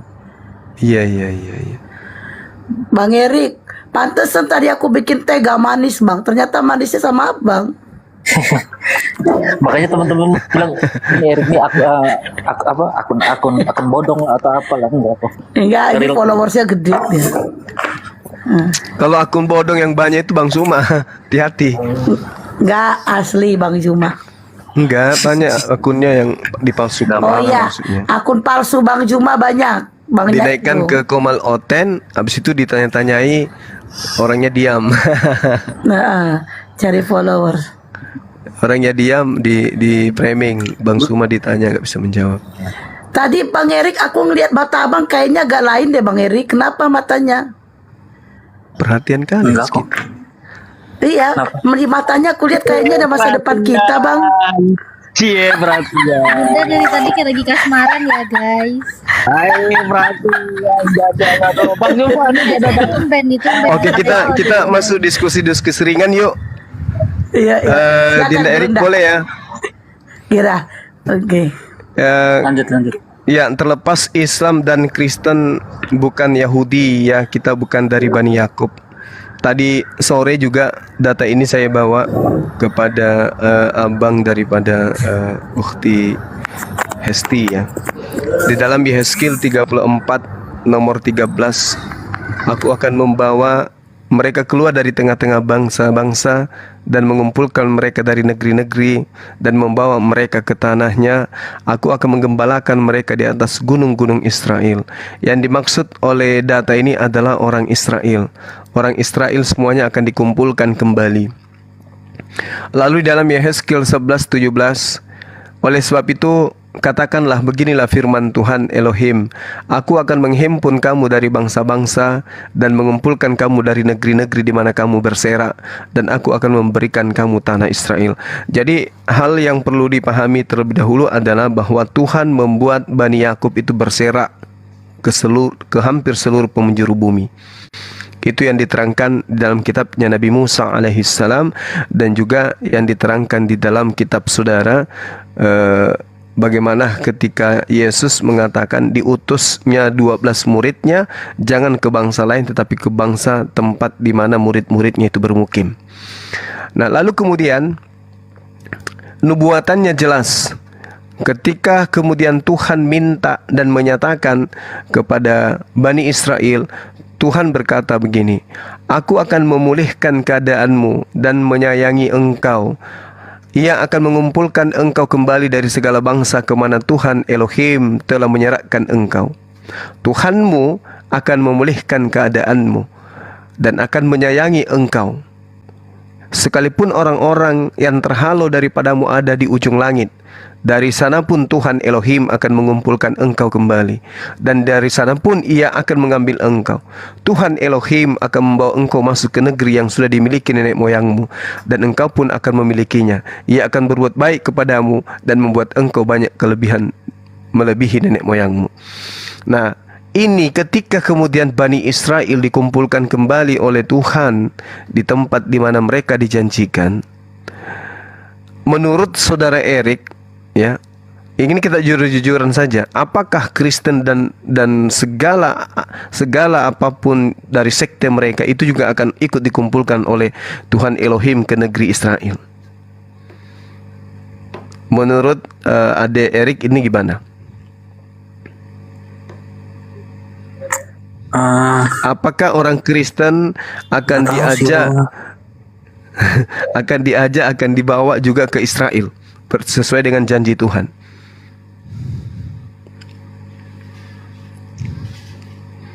Gimana tuh?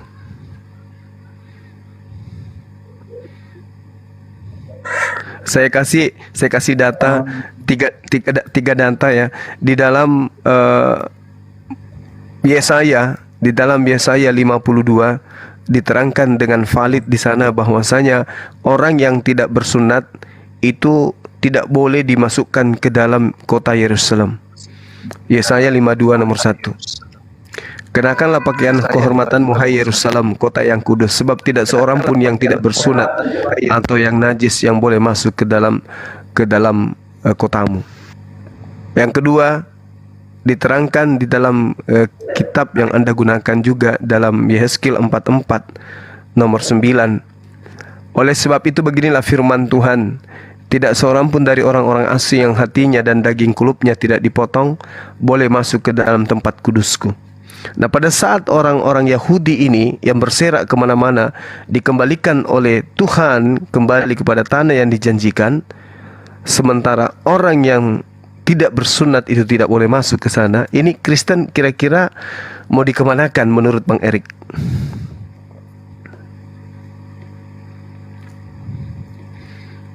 Apakah mereka orang Kristen juga akan dikumpulkan Tapi kan di situ kan sudah tertulis. satu kawanan dengan Bani Israel? Gimana?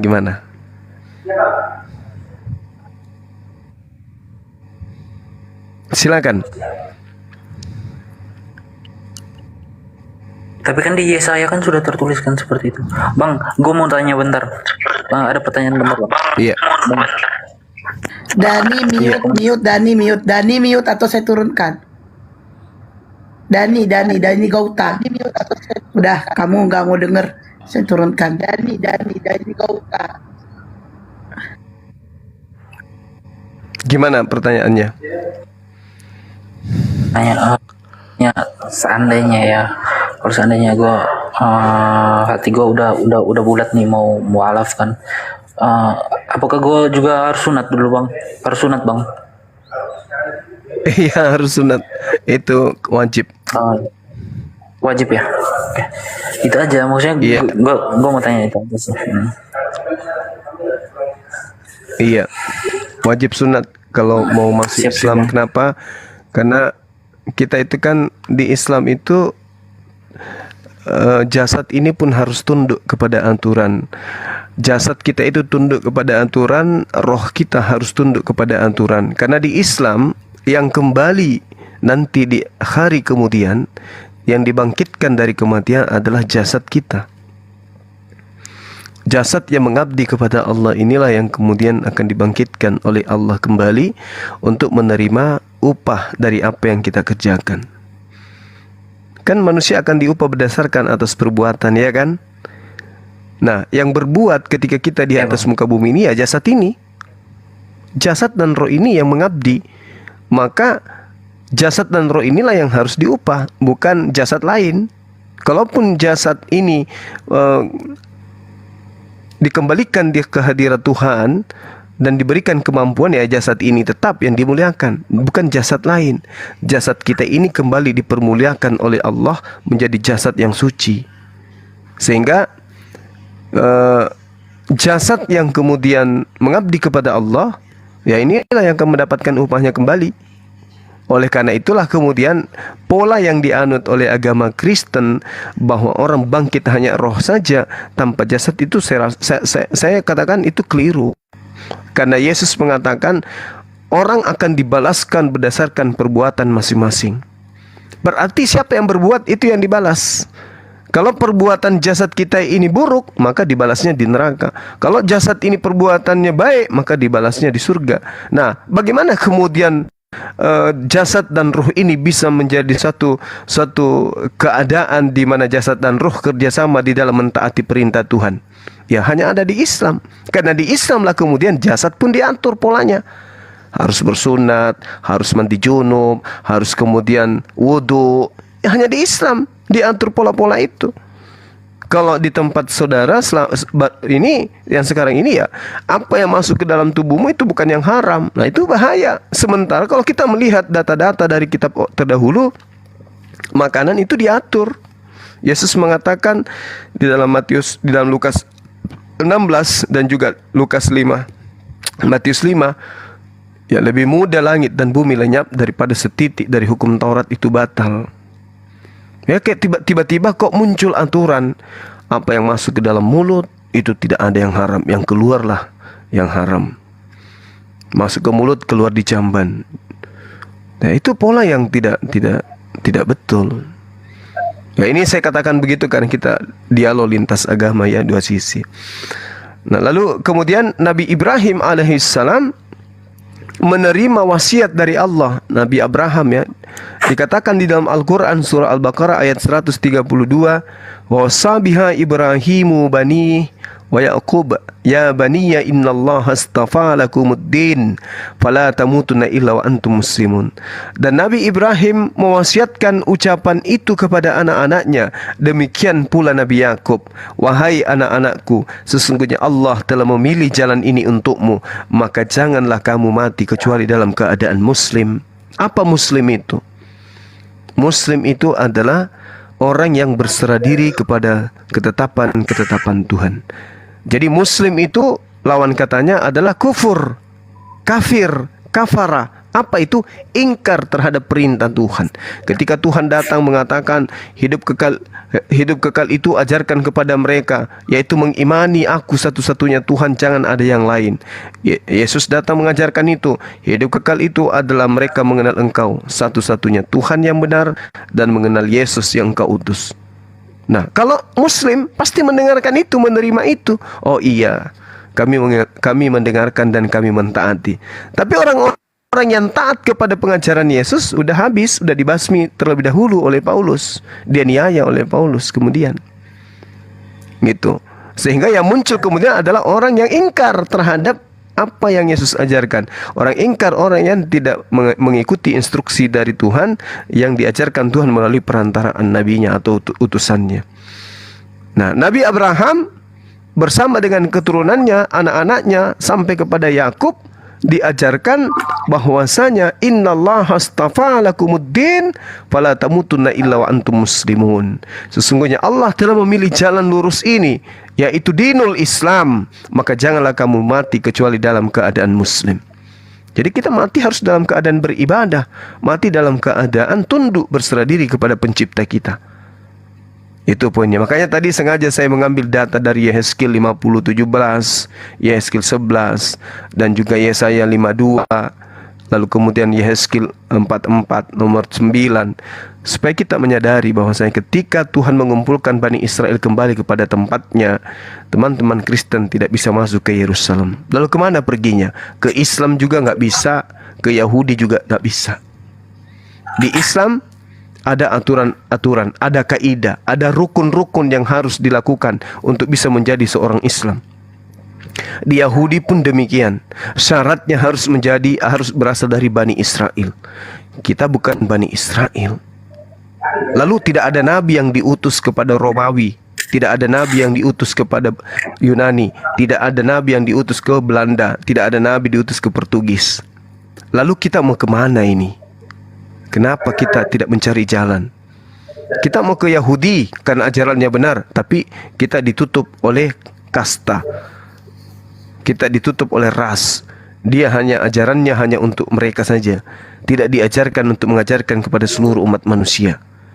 Satu-satunya ajaran dari langit hanya Islam. Di luar Yahudi hanya Islam. Ya, maksud saya ajaran yang datang kepada Bani Israel itu hanya ada Islam. Dan Islam memang dikhususkan untuk kafatal linnas bil bayyinati waz zubur. Maka dikatakan mereka kami utus dengan membawa keterangan-keterangan berupa mukjizat. Ya. Wa anzalna ilaika dzikr, dan kami sampaikan kepada mereka kitab-kitab, dan kami turunkan Al-Qur'an dengan nama lainnya Az-Zikr kepadamu, litubayyina linnas, agar engkau menerangkan kepada seluruh umat manusia, termasuk saudara Erik, apa yang telah Tuhan turunkan kepada Bang Erik, agar Bang Erik itu pikirkan. Nah, ini Quran yang mengatakan itu. Tapi ada tidak yang kemudian di ajaran para nabi yang datang kepada Bani Israel, semisal Yesus lah, nggak usah terlalu jauh, ajarkan kepada seluruh umat manusia. Ada nggak ajaran kayak gitu dari lisan Yesus? Nggak ada. Yang dia seru, ya Bani Israel, Shema Israel, ya Bani Israel. Itu aja yang diseru. Kita kagak. Lalu siapa yang menyeru kepada seluruh umat manusia? Baginda Rasulullah Muhammad SAW. Dialah satu-satunya nabi yang diutus untuk mengajarkan seruannya kepada seluruh umat manusia. Nah, makanya di dalam Al-Quran jelas sekali bahwa baginda Rasulullah Muhammad sallallahu alaihi wasallam diterangkan oleh Al-Quran, wa arsalnaka linnasi rasulan wa kafa billahi syahida. Kami mengutusmu wahai Nabi Muhammad menjadi rasul kepada segenap manusia, dan cukuplah Allah menjadi saksi akan itu. Ini perintah, dan ini adalah legitimasi Allah kepada beliau. Qul ya ayyuhan nasu inni rasulullahi ilaikum jami'a. Katakanlah wahai Nabi Muhammad kepada seluruh umat manusia, hai manusia, sesungguhnya aku adalah utusan Allah kepadamu semua, yaitu Allah yang mempunyai kerajaan langit dan bumi, dan tidak ada yang berhak disembah selain Dia. Alladzi lahu mulkus samawati wal ard la ilaha illa huwa. Itu jelas. Jadi ketika orang Yahudi dihimpun ke tanah Israel, ya Kristen mau kemana? Ke Islam gak bisa, ditolak dengan sendirinya, karena tidak sesuai dengan rukun-rukun yang ada di dalam Islam terhadap apa yang berlaku kepada Kristen. Lalu dia mau kemana? Kristen ini mau kemana kira-kira? Sampai dia berdiri di belakang barisan yang menghadap kepada Yesus pun akan diusir. Enyahlah daripadaku, engkau semua adalah pembuat kejahatan. Lalu siapa yang akan menjadi penolongnya? Siapa yang akan menjadi penolong? Nabi Musa, aku diutus katakan kepada mereka. Siapa mereka? Bani Israel. Hanya kepada Bani Israel. Lalu mau kemana ini? Saudara Erik mau kemana? Satu-satunya jalan hanya menjadi umat baginda Rasulullah Muhammad sallallahu alaihi wasallam. Kenapa? Baca Al-Qur'anul Karim, surah Al-Mu'minun ayat 10 ayat 11. Orang Islam itu diberi warisan. Apa warisannya? Surga Firdaus, mereka kekal di dalamnya. Hum fiha khalidun. Subhanallah. Nah sekarang kalau kita mengatakan, oh Yesus juga menjamin surga. Mana jaminan Yesus kepada orang Katolik? Mana dalilnya? Ada enggak kemudian Yesus itu berkhutbah kepada orang-orang yang tidak bersunat, pemakan babi? Ada. Di mana itu terjadi? Enggak ada. Tak akan kita temukan. Jadi jelas bagi orang-orang berfikir, jalan solusi tak lain dan tak bukan hanyalah Islam. Di Islam tidak ada ambigu. Sekarang Anda ke gereja, beribadah di sana, mau nyebut nama Yesus, tapi apakah Yesus enggak? Apakah Yesus mendengarkan? Apakah Yesus melihat? Dia manusia, diseru namanya. Oh tidak Bang Suma, kami juga menyeru Tuhan Bapa. Yes, silakan aja. Tapi apakah Tuhan Bapa mau dikondisikan dengan keadaan seperti itu oleh hambanya? Apakah Tuhan mau disembah dengan pola-pola seperti itu? Bukankah ajaran yang digunakan oleh di luar Yahudi ya dan di luar Islam ini adalah karya tulis orang-orang yang tidak jelas asalnya? Mereka bukan nabi. Lalu kemana pijakannya pergi? Nah inilah golongan orang-orang kafir. Kemana perginya kelak? Neraka. Berapa tahun di dalam? Mereka kekal selama-lamanya di neraka. Kalau kita ke neraka itu cuman sehari, ya bolehlah. Tapi sehari pun siksaan yang paling ringan di neraka itu adalah menggunakan sendal, di mana sendal ketika dipakai, otak di dalam kepala mendidih seperti mendidihnya minyak kelapa yang menggoreng ikan. Bayangkan itu. Otak nggak pernah goyang, tapi ketika kita sakit kepala susah untuk jalan. Ini otak mendidih. Ini siksaan yang paling ringan di neraka. Otak mendidih, layaknya air yang mendidih di atas kompor. Kayak mana rasanya tuh? Sementara pada saat itu tidak ada lagi kematian. Kita rasakan otak kita itu mendidih kayak air mendidih dalam keadaan hidup. Kayak mana kira-kira rasanya tuh? Dan itu dialami bukan hanya sehari, seminggu, sebulan, setahun, 100 tahun, 1000 tahun, sejuta tahun, semiliar tahun, triliun tahun. Tapi selama-lamanya tidak ada habisnya. Gak ada habisnya. Dan itu hanya bisa dipahami dan disadari oleh mereka yang punya akal sehat, untuk menyadari, tidak membuang waktu, tidak menyanyiakan waktu yang diberikan oleh Allah. Tetapi mereka yang sebaliknya meninggalkan kemungkaran Tuhan, menuju kepada Tuhan, sujud beribadah menyembah kepadanya, sebagaimana Yesaya 66:23. Sabat berganti sabat, bulan berganti bulan, seluruh umat manusia akan datang sujud dalam beribadah kepadaku. Dan itu hanya dipraktikkan oleh umat Islam. Kalau yang tadi, otak mendidih adalah siksaan yang paling ringan, lalu bagaimana siksaan yang paling berat? Siksaan setelah itu, dan itu dialami dalam keadaan hidup yang kekal. Nggak usah terlalu tinggi gigi mendidih, otak mendidih. Sakit gigi aja dulu sejam, sakit gigi sejam, rasakan dulu 1 jam sakit gigi. Ini dalam kehidupan yang kekal, bukan gigi yang sakit. Otak mendidih. Mana gigi mendidih? Otak mendidih. Otak yang di atas kepala ini mendidih. Dan itu kita alami dalam keadaan sadar hidup dan terjadi dalam kehidupan yang kekal. Tidak ada lagi penghabisan, tidak ada lagi akhir di sana. Dan di sana tidak ada lagi kematian. Namun sebaliknya, orang-orang yang beribadah kepada Allah, mereka diberikan surga. Masya Allah, mereka mewarisi surga Firdaus dan mereka hidup kekal di dalamnya. Bayangkan Bung, kalau kita dalam sesuatu alam yang serba indah, mata kita memandang sesuatu yang indah, pingin makan apapun ada, dengan suasana yang begitu indah dan seterusnya. Kita ada di tempat itu dalam keadaan kekal, bersama dengan anak, istri, keluarga, ayah, ibu. Apa nggak bahagia? Itu baru surga namanya. Oh, di Islam itu ada ini Bang, ada 72 bidadari Bang. Lalu kenapa kalau ada 72 bidadari? Orang dulu, ya jangan orang dulu terlalu jauh. Ya semisal Ahli Sugi, di rumah ada bini, tapi pelayan-pelayannya ada 5 orang. Apakah kemudian Ahli Sugi lebih mengutamakan pelayannya daripada istrinya? Tidak. Guru kita lebih mengutamakan, lebih mengistimewakan istrinya daripada pelayan yang lain. Bidadari itu hanya pelayan-pelayan. Bayangkan kalau Anda dilayani, semacam saya punya sekretaris. Ya, misalnya sekretarisnya cantik dan seterusnya, betah di kantor. Dan mau pulang-pulang itu lupa. Bahkan bukan cuma saya yang betah di ruangan. Sampai semua staf juga maunya di ruangan saya aja terus duduk. Kenapa? Ada yang indah di situ.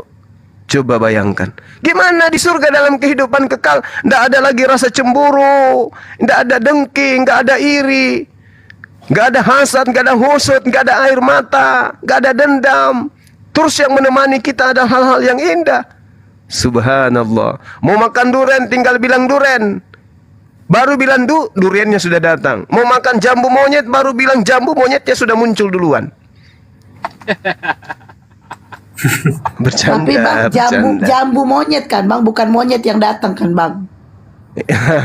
Bercanda. Itu ya gimana? Gak tahu Alberto. Iya, silakan teman-teman. Mana tahu ada ingin disampaikan juga, silakan. Oke, saya baru masuk. Saya perhatikan tadi Bang Zuma ini. Suaranya Bang, tolong dikuatin. Allahu Akbar, Masya Allah. Saya dengar tadi ya, gimana Bang Zuma ini berbicara mengenai Bang, HP-nya dibanting lah Bang. Suaranya pelan kali. Kotoran telinganya kali yang banyak. Saya dengar tadi, kalau saya tidak salah, Zuma ini berbicara mengenai neraka, yaitu melalui sudut pandang agamanya. Ya. Bahkan dia kutip dari Yesaya 62. Oke, bagaimana Anda mau mengartikan Alkitab sementara kitab Anda sendiri 600 tahun ketinggalan? Anda paham nggak kaidah kebenaran? Itu yang pertama. Yang kedua, Anda saya catat dulu, mengklaim bahwa Anda Ya. Anda mengklaim bahwa Anda itu mengikuti Taurat. Oke, sekarang pertanyaan saya. Anda disunat pada hari keberapa? Coba jawab dulu. Oke. Boleh saya jawab? Yang kedua, tunggu dulu. Yang ketiga, Anda mengatakan tak di bawah hukum Taurat. Ada enggak di dalam perjanjian lama? Pak, satu-satu dulu aja Pak, biar dijawab dulu Pak. Satu-satu. Ya, Satu-satu. Biar enak. Satu-satu Pak. Oke, silakan. Oke, baik. Yang pertama, bagaimana Anda bisa berbicara tentang Taurat sementara Al-Quran Anda datang belakangan? Kan gitu ya Bang ya? Tapi alhamdulillah, meskipun demikian, kitabku yang datang belakangan, tetapi apapun yang menjadi rukun, menjadi unsur keislaman, itu tidak berpolah kepada sikit-sikit nubuatan, sikit-sikit nubuatan, sikit-sikit nubuatan.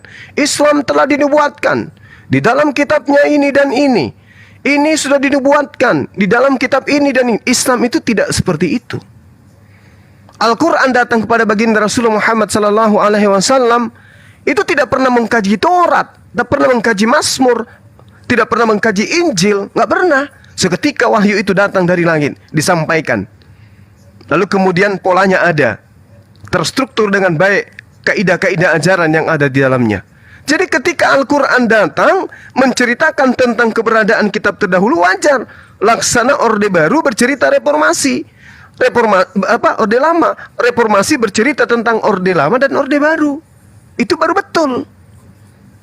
Nah, kesesuaian ini adalah ada garis pemisah antara hukum Taurat dan Al-Quran. Hukum Taurat itu untuk Bani Israel, kalau Al-Quran untuk Bani Adam, semua manusia. Itu pola. Terus kemudian berbicara mengenai sunnah. Satu hal yang perlu saudara pahami. Kami umat Islam tidak hidup di bawah hukum Taurat. Hukum Taurat itu ketetapan, ketentuan, dan hukum-hukum yang diberikan oleh Tuhan kepada Bani Israel yang mengikat kepada keturunan Ishak, Bani Yakub. Oke, poinnya itu. Terus kemudian kenapa di Islam itu sunat?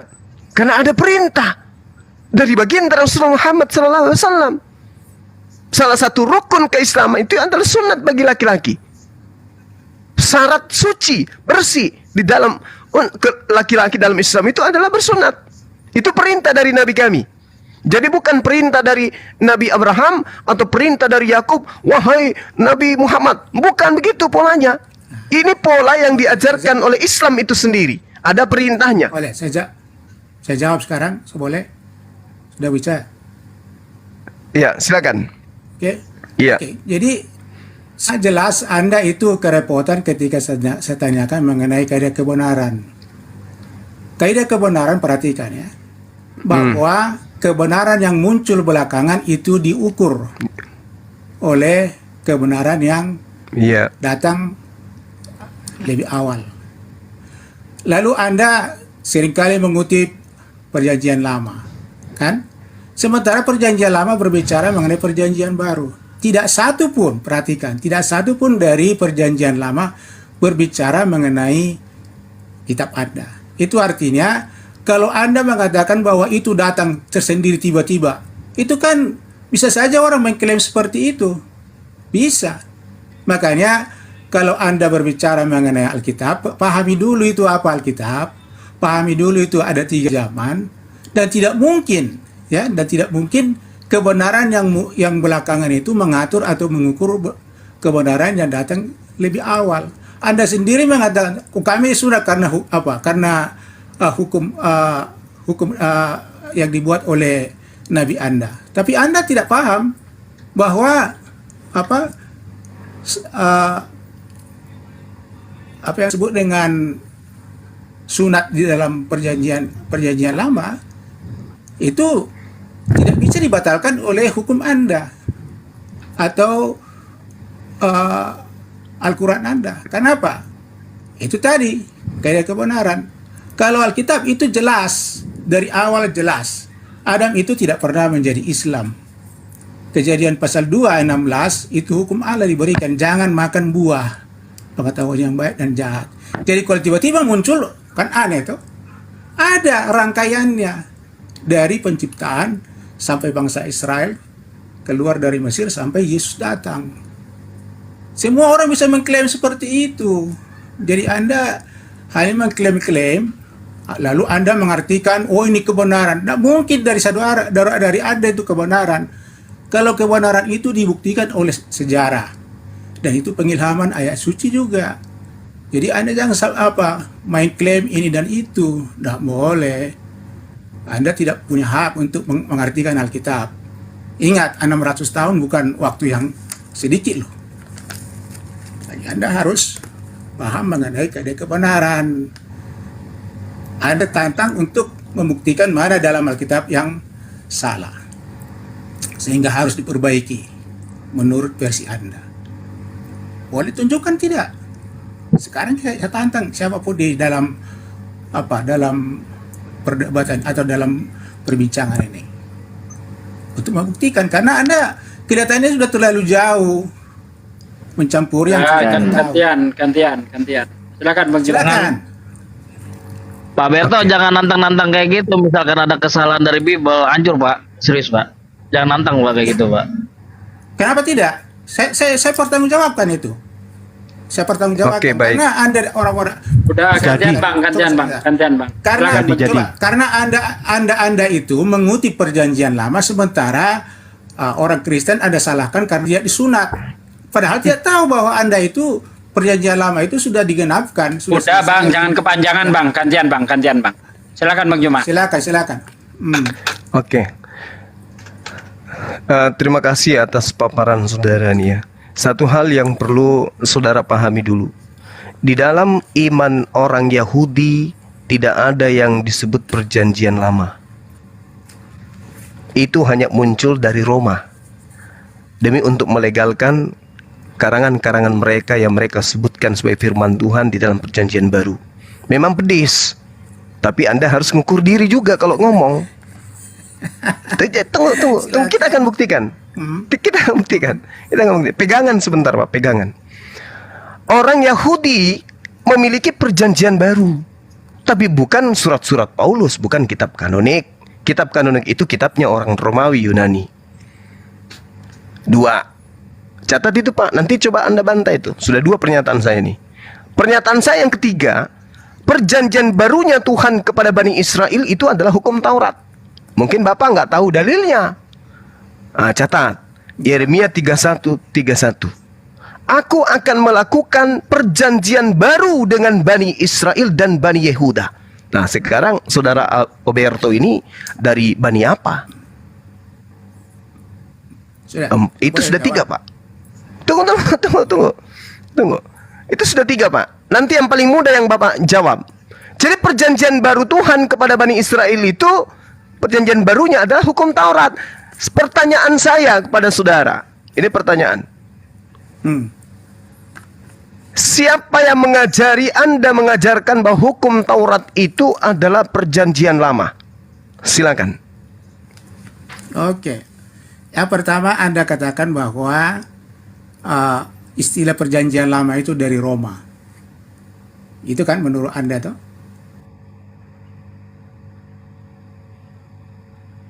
Yang lama itu ada ditulis dalam 2 Korintus pasal yang ketiga.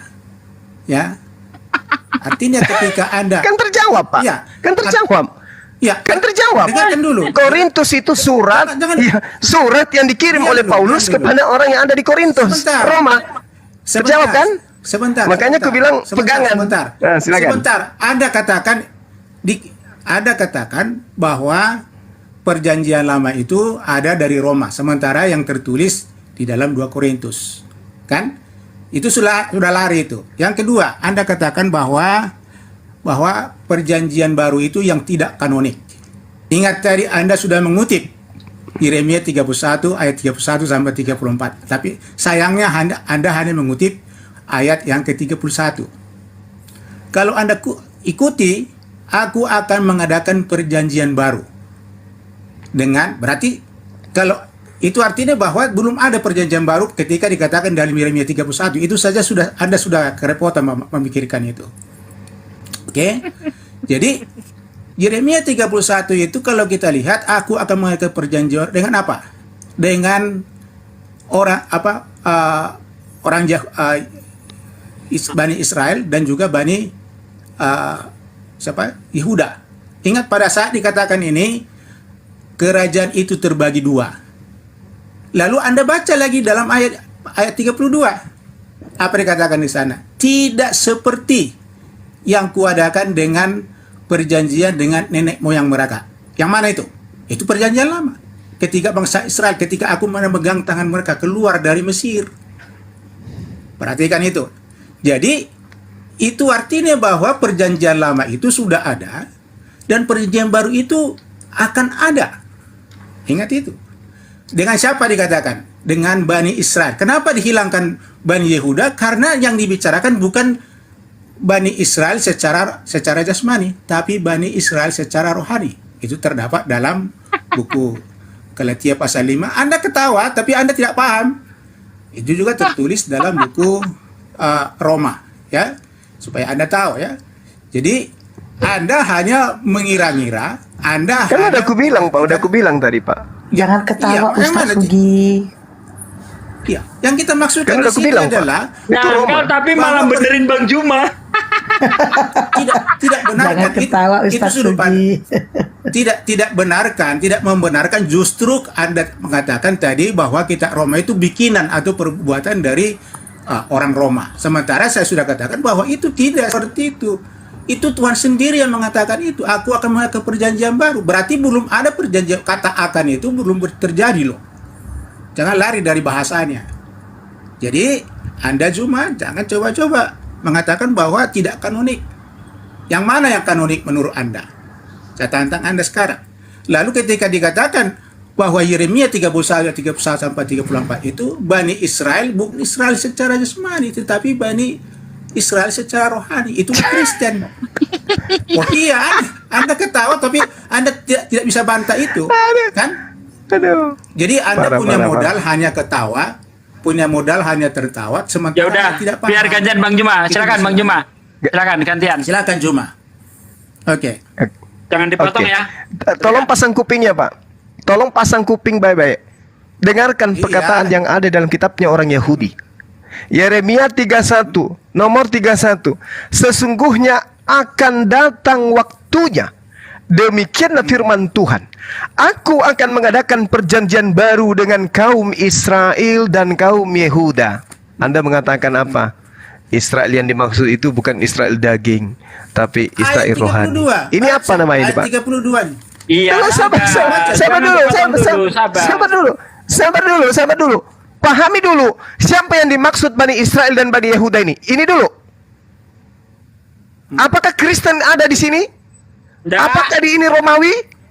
Apakah ini Yunani? Apakah ini Belanda? Apakah ini Indonesia? Sabar. Nanti akan saya tanya kepada saudara dari mana ilmunya Anda mengatakan Anda Kristen non Yahudi mengaku Yahudi rohani. Itu nanti akan kutanya sama Anda. Sabar, cari jawabannya dari sekarang. Nanti akan saya tanya itu. Saya akan mohon maaf, Anda menantang dan saya akan permalukan Anda malam ini. Satu. Silakan. Iya, tenang. Kalau bisa ambil air untuk diminum dan tisu. Aku akan mengadakan perjanjian baru. Ingat Pak, perjanjian baru Tuhan itu hanya Israel dan Yehuda. Anda bukan Israel, Anda bukan Yehuda. Satu. Bukan seperti perjanjian yang telah kuadakan dengan nenek moyang mereka pada waktu aku memegang tangan mereka untuk membawa mereka keluar dari tanah Mesir. Perjanjianku itu telah mereka ingkari, meskipun aku telah menjadi Tuhan yang berkuasa atas mereka. Demikianlah firman Tuhan. Tetapi beginilah perjanjian yang kuadakan dengan kaum Israel sesudah waktu itu. Berarti inilah yang dimaksud perjanjian baru.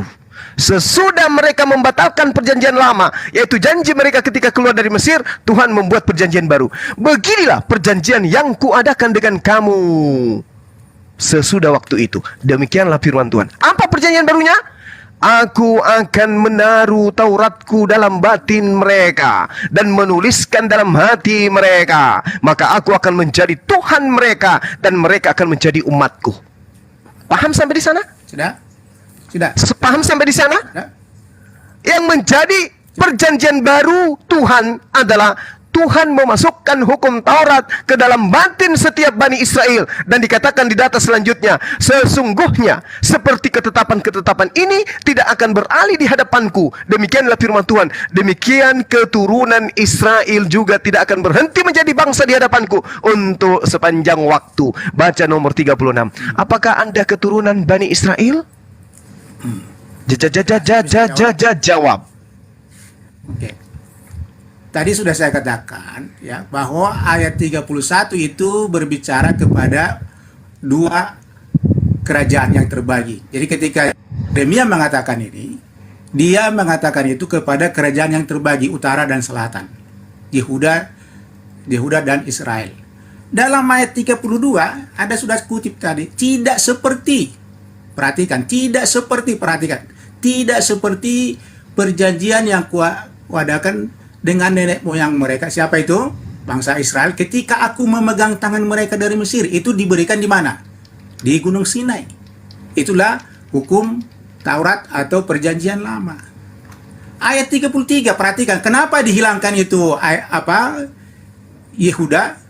Karena yang dibuat oleh Tuhan adalah untuk orang Israel secara rohani. Boleh kita lihat itu dalam buku Roma pasal 8 dan juga di dalam Galatia pasal 5. Yaitulah Israel rohani di sana.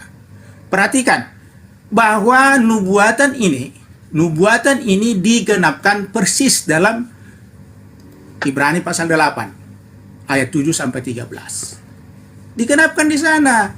Jadi Anda ini tidak ada dasar untuk mengatakan bahwa perjanjian baru itu tidak ada. Pasal 9 dari Ibrani 9 ayat 15 dikatakan ialah pengantara, yaitu siapa? Yesus, pengantara dari perjanjian baru. Jadi perjanjian baru itulah perjanjian baru yang dibawakan oleh Yesus. Jadi Anda ini hanya mengira-ngira, hanya melihat-lihat dan mencocok logi. Tidak ada seperti itu, Zuma. Anda ini tidak paham Alkitab. Saya tahu Alkitab saya. Oke? Anda jawab. Silakan. Ya, mana jawabannya? Apakah Anda disebut Bani Israel? Anda dari keturunan siapa? Kan ya diadakan perjanjian, yang diadakan perjanjian baru itu kepada Bani Israel dan Bani Yehuda. 36-nya ketetapan-ketetapanku itu berlaku kepada Bani Israel, keturunan Israel. Coba Anda buktikan dulu, Anda keturunan Israel dari istri yang keberapa dan anaknya yang mana? Istri Yakub ada 4 dan anaknya ada 12. Anda berasal dari keturunan yang mana? Silakan. Perhatikan, saya sudah katakan tadi bahwa yang dibicarakan dalam ayat 33 bukanlah Israel lagi yang ditujukan kepada dua kerajaan itu. Itu kata siapa? Pahami. Kata siapa? Kenapa kenapa? Saya sudah buat tadi dalam Ibrani 8. Lah, itu Ibrani apa itu Ibrani? Itu apa Ibrani itu? Itu kata Paulus itu. Makanya aku bilang tadi Kristen ini agama Romawi. Lah Paulus siapa? Siapa Paulus ini? Paulus itu. Kau diam dulu dengar orang lain ngomong dulu baru kau. Ini Paulus ini siapa, Pak? Diam. Asistennya Nabi Musa gitu. Iya. Paulus ini asistennya Nabi Musa. Perhatikan dulu bahwa siapa namanya?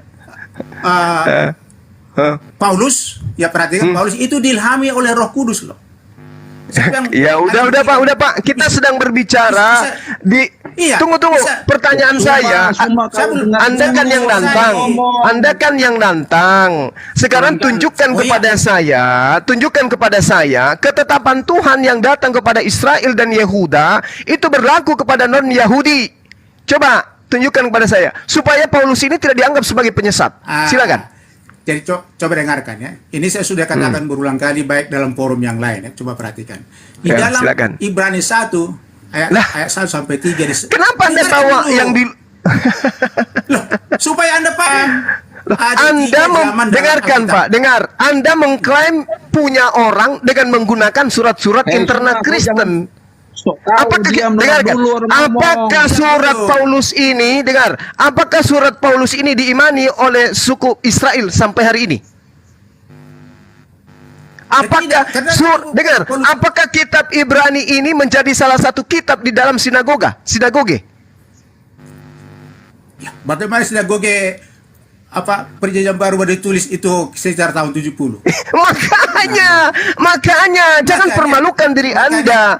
Kenapa Anda mengatakan Anda adalah keturunan Israel sementara ternyata Anda bukan dari 12 suku Israel? Anda adalah penyamar. Yesus mengatakan Coba dengar, kan gitu, karena Anda itu tidak paham bahwa dalam Alkitab bahwa Israel itu, dengarkan dulu.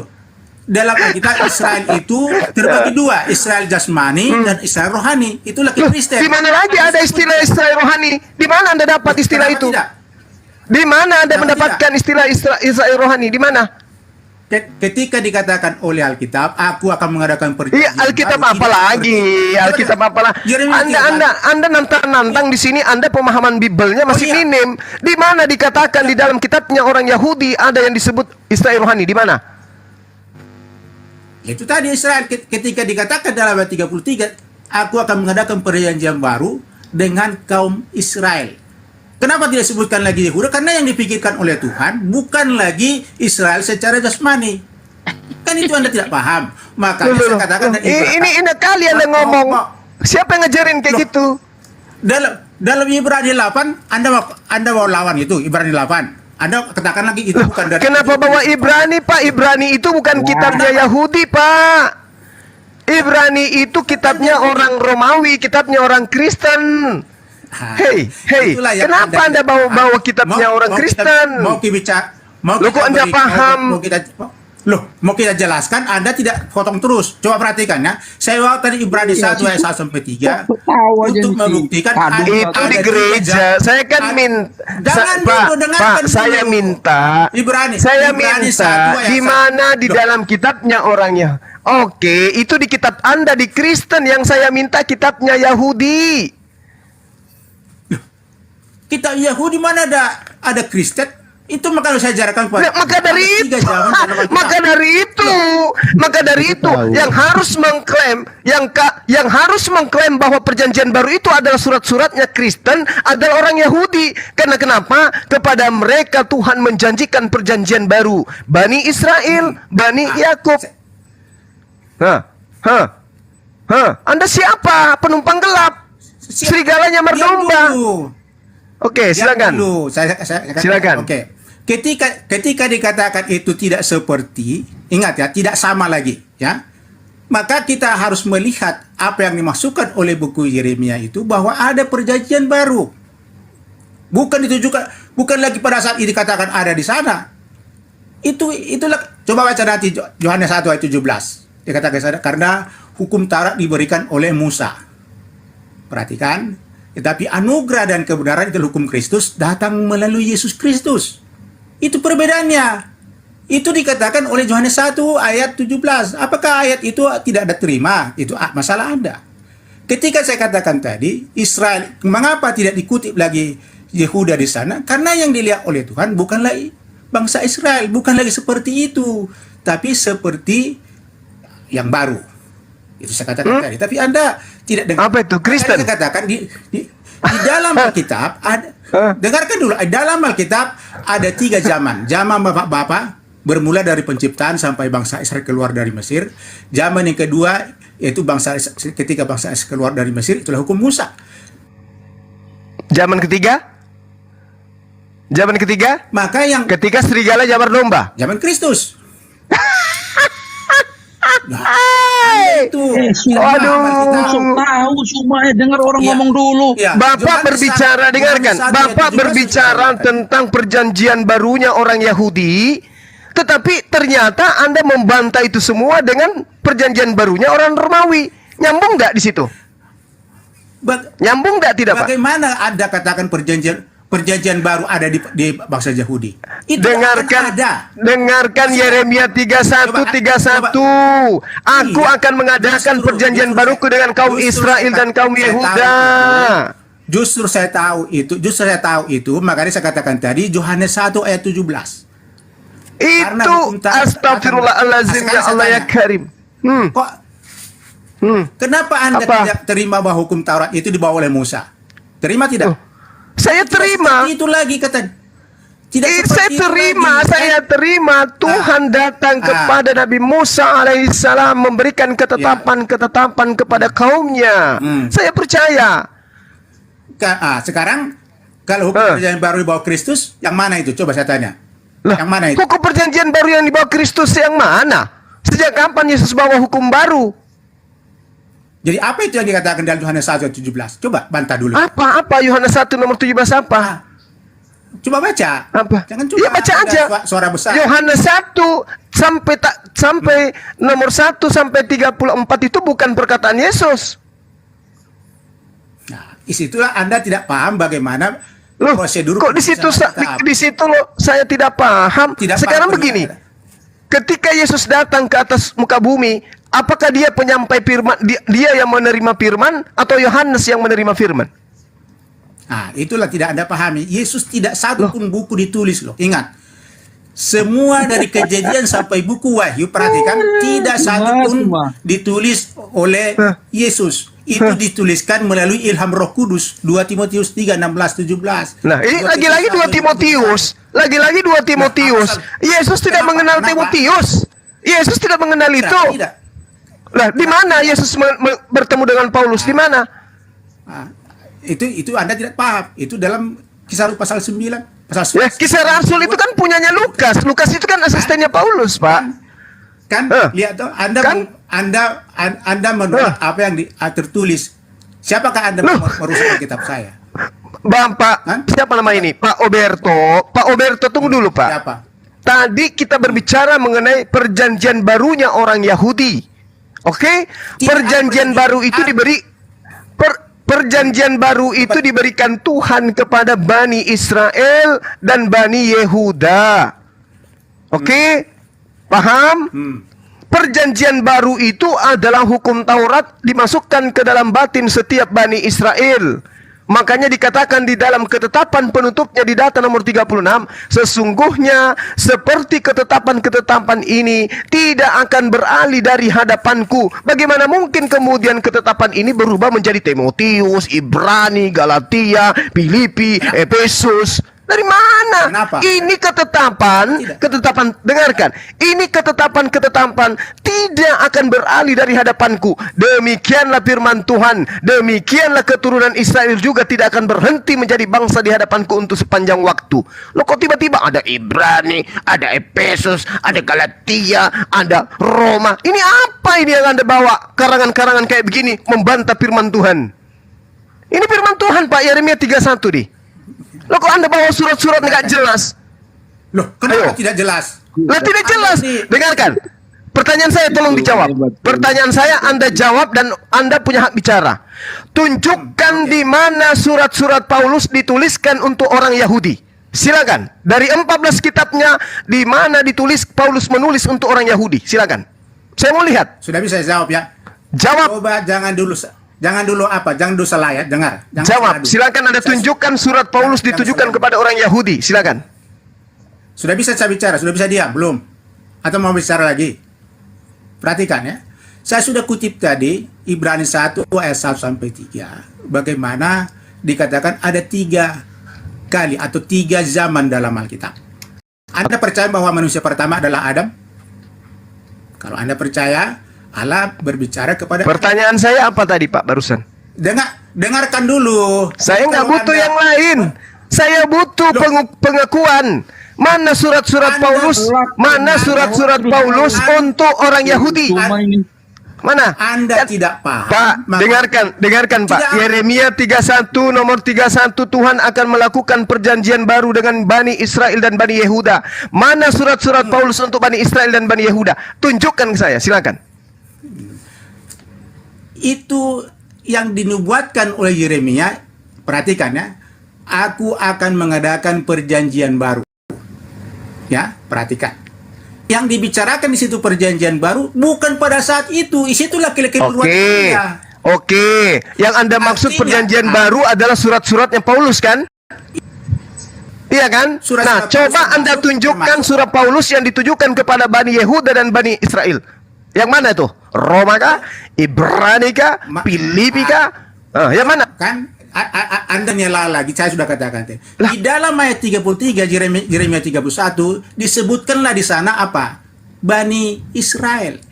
Kenapa Bani Israel? Karena Bani Yehuda. Bukan tidak dia bagi Yehuda. Karena apa?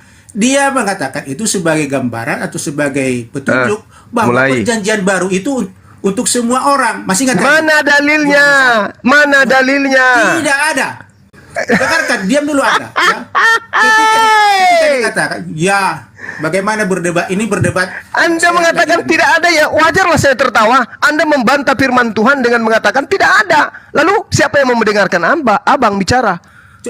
Coba dengarkan dulu. Jadi ketika dikatakan tidak seperti, bukan berarti sama lagi dengan hukum Musa. Anda ngerti enggak hukum Musa ketika dia di Mesir? Anda Perjanjian lama. Hukum Musa itu diberikan di mana? Enggak, perjanjian lamanya Tuhan yang dimaksud di Yeremia 31 ini apa? Di 32 ini apa? Anda paham enggak? Itulah hukum Musa yang tidak Anda paham. Hukum Musa yang mana? Hukum Musa itu ada juga aturan Musa yang diterima selain daripada Taurat. Baca di dalam kitabnya orang Yahudi, Pak, di Keluaran. Baca di Keluaran 19. Baca satu perikop dari data nomor 1 sampai data nomor 25. Itu perjanjian lamanya Tuhan.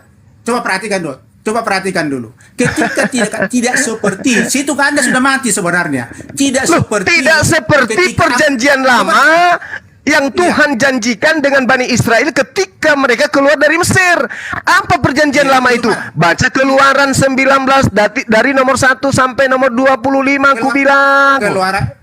Itulah Keluaran 20 yang tidak Anda pahami. Itulah yang tidak seperti Keluaran 20. Keluaran 20 itulah yang disebut perjanjian baru, Pak. Perjanjian lamanya itu Keluaran 19. Salah. Jadi salah. Kok salah pula? Oke, kalau Anda mengatakan itu salah, baik. Oke, saya salah. Bang Suma salah. Oke, Bang Suma salah. Tolong sekarang Anda tunjukkan surat-surat Paulus yang Anda sebut sebagai perjanjian barunya untuk Bani Israel itu ditujukan kepada Bani Israel. Silakan. Israel yang mana? Israel rohani atau Israel jasmani? Dari mana ada istilah-istilah? Ya Allah. Pak, Yesus mengatakan waspadalah kepada serigala-serigala yang menyamar domba. Inilah Israel rohani itu yang nyamar-nyamar domba, Pak. Paham? Oh, Anda salah. Anda Apa? yang tidak tahu. Apa yang salah? Ingat, Pak. Ingat 30 detik habis itu Bapak 30 detik. Ingat, Pak. Yang disebut domba itu adalah Bani Yakub. Yeremia 23 nomor 2. Yehezkiel 50:17 yang disebut sebagai domba adalah Bani Yakub. Jadi kalau Anda bukan Bani Yakub, ngaku-ngaku Israel rohani apalagi, itulah guguk yang dinubuatkan oleh Yesus. Gimana? Sudah. Oke? Anda tidak Ingat tadi? Coba dengarkan dulu. Ingat. Kita masih menunggu surat-surat Paulus untuk Yahudi, untuk Israel itu yang mana? Silakan. Jadi jangan potong lagi ya, jangan salah lagi supaya saya jelaskan karena kalau Anda melucu pasti ku potong. Kalau Anda lucu ngeyel, tidak masuk akal, tidak sesuai data pasti ku potong. Kita edukasi, Pak. Kita edukasi bukan jualan obat. Yang sehat itu. Kita edukasi bukan jualan obat. Dengarkan dulu. Anda pernah kuliah kan? Kalau orang diskusi, narasumber menyampaikan sesuatu yang tidak sesuai dengan tema, pasti di-cut. Oke? Maka karena itulah kita beri ruang kepada Anda berbicara 1 jam, tapi pola yang Anda sampaikan harus berdata, bukan asumsi ria. Silakan. Saya dengar. Sudah? Atau mau potong lagi? Sudah dong? Atau mau tambah lagi? Sudah? Oke, kalau sudah diam ya. Saya sudah katakan tadi, tidak seperti, perhatikan, perjanjian yang kuadakan dengan nenek moyang mereka ketika aku memegang tangan mereka keluar dari Mesir. Yang mana itu? Tentu saja adalah Keluaran pasal 20. Tidak seperti itu.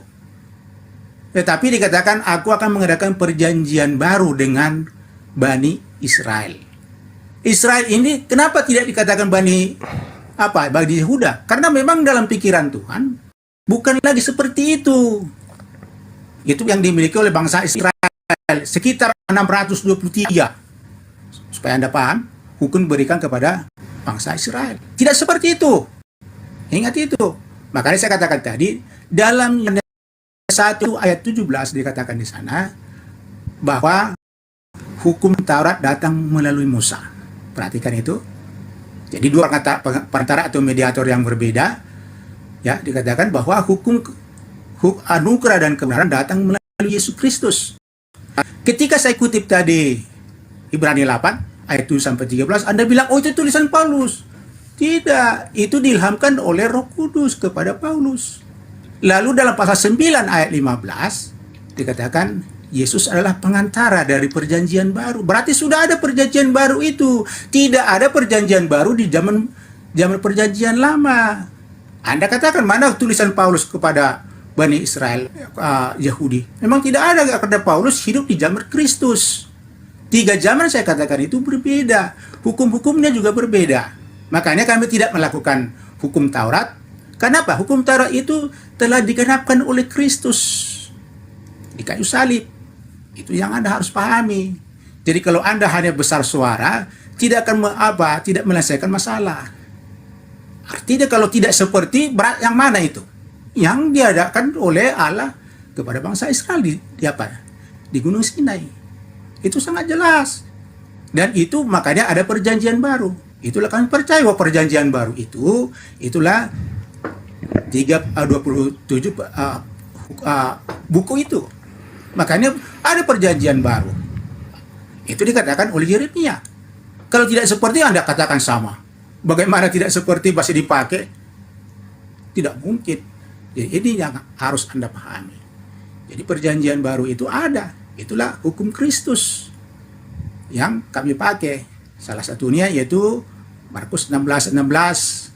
Siapa yang percaya dan dibaptis itu, Anda katakan itu bukan perkataan Yesus loh. Yesus tidak pernah menulis buku loh. Dia, ingat dalam Yohanes 14:26, dia mengutus Roh Kudus. Itu akan mengatakan kepada kamu seluruh kebenaran. Dalam pasal 16 ayat 13 dikatakan oleh tidak mungkin Yesus berdusta. Maka seluruh perjanjian baru itu diilhamkan oleh Roh Kudus. Meskipun itu tidak dikatakan oleh Yesus secara langsung seperti yang Anda tadi. Tapi apa yang dikatakan Yesus dikatakan lagi diilhamkan kepada penulisnya. Termasuk kepada penulis perjanjian baru. Kalau tidak seperti Anda katakan, oh sudah ada. Anda salah mengerti. Bukan seperti itu perjanjian baru. Anda pahami itu. Jadi harusnya Anda belajar dulu, baru Anda itu ngotot. Kalau modal ngotot semua orang bisa, Juma. Ya. Oke, silakan. Sudah? Oke. Sudah. Pasang kuping baik-baik, buka hati Anda menerima kebenaran. Ketika disebutkan perjanjian baru akan kuadakan antara aku dengan Bani Israel dan Bani Yehuda. Perjanjian barunya jelas kepada Bani Yakub. 1. Yang kedua, bukan seperti perjanjian yang telah kuadakan dengan nenek moyang mereka pada waktu aku memegang tangan mereka untuk membawa mereka keluar dari tanah Mesir, keluar dari tanah Mesir, keluar dari tanah Mesir, keluar dari tanah Mesir. Perjanjianku itu telah mereka ingkari, meskipun aku menjadi Tuhan yang berkuasa atas mereka. Demikianlah firman Tuhan. Apa perjanjian yang diingkari itu? Apa perjanjian yang diingkari itu? Hukum Taurat rupanya. Hukum Taurat yang 10, hukum 20 itu masih dijalankan oleh Bani Israel hari ini, Pak. Jangan Anda mengatakan mereka telah mengingkari. Dusta Anda. Belajar lagi. Anda gak enak kan seorang penginjil jalanan menginjili Anda? Sabar dulu. Justru Anda sabar. Oke. Sabar, pegangan yang kuat. Pegangan yang kuat. Sabar. Sabar. Kalau Anda mengatakan perjanjian lama itu adalah Keluaran 20, itu Anda bullshit. Itu perjanjian baru yang masih digaungkan oleh praktisi Yahudi pada hari ini. Lalu Bang Suma, perjanjian lamanya yang mana? Perjanjian lamanya sudah diterangkan di dalam data nomor 32 yang telah kuadakan dengan nenek moyang mereka pada waktu aku memegang tangan mereka untuk membawa mereka keluar dari tanah Mesir. Di mana perjanjian itu? Baca Keluaran nomor 19, Pak. Saya bacakan. Pasang kuping. Kalau kuping sudah tidak kuat mendengarkan, pakai hidung dan juga mulut. Pada bulan ketiga, setelah orang Israel keluar dari tanah Mesir. Nah, ini perjanjian lamanya nih. Keluar dari tanah Mesir, mereka tiba pada Gunung Sinai. Pada hari itu juga, setelah mereka berangkat dari Refidim, tibalah mereka di padang gurun Sinai. Lalu mereka berkemah di padang gurun. Orang Israel berkemah di sana di depan gunung itu. Lalu naiklah Musa menghadap Tuhan. Jangan Anda kira ini sudah ada perjanjian baru di sini. Jangan Anda kira Anda sudah menerima Taurat di sini. Belum, Pak, belum menerima Taurat Musa di sini. Belum. Naiklah Musa menghadap Tuhan. Lalu Tuhan berseru dari gunung itu kepadanya, beginilah kau katakan kepada keturunan Yakub. Ini perjanjian. Kau beritakan kepada orang Israel, kamu sendiri telah melihat apa yang kulakukan kepada orang Mesir, dan bagaimana aku telah mendukung kamu di atas sayap Raja Wali dan membawa kamu kepada aku. Jadi sekarang, ini perjanjiannya, kamu sungguh-sungguh mendengarkan firmanku dan berpegang pada perjanjianku, maka kamu akan menjadi harta kesayanganku sendiri dari antara segala bangsa. Sebab akulah yang empunya seluruh bumi. Kamu akan menjadi bagi kerajaan imam dan bangsa yang kudus. Inilah semuanya firman yang harus kukatakan kepada Israel. Ini perjanjian lamanya, Pak. Perjanjian lamanya uraiannya satu perikop. Kalau dibacakan kepada Anda, mata Anda akan melotot. Di situ dikatakan, sebab itu haruslah engkau memasang batas bagi bangsa itu sekeliling sambil berkata, janganlah baik-baik, jangan kamu mendaki gunung itu karena kena kepada kakinya, sebab begitu dan seterusnya.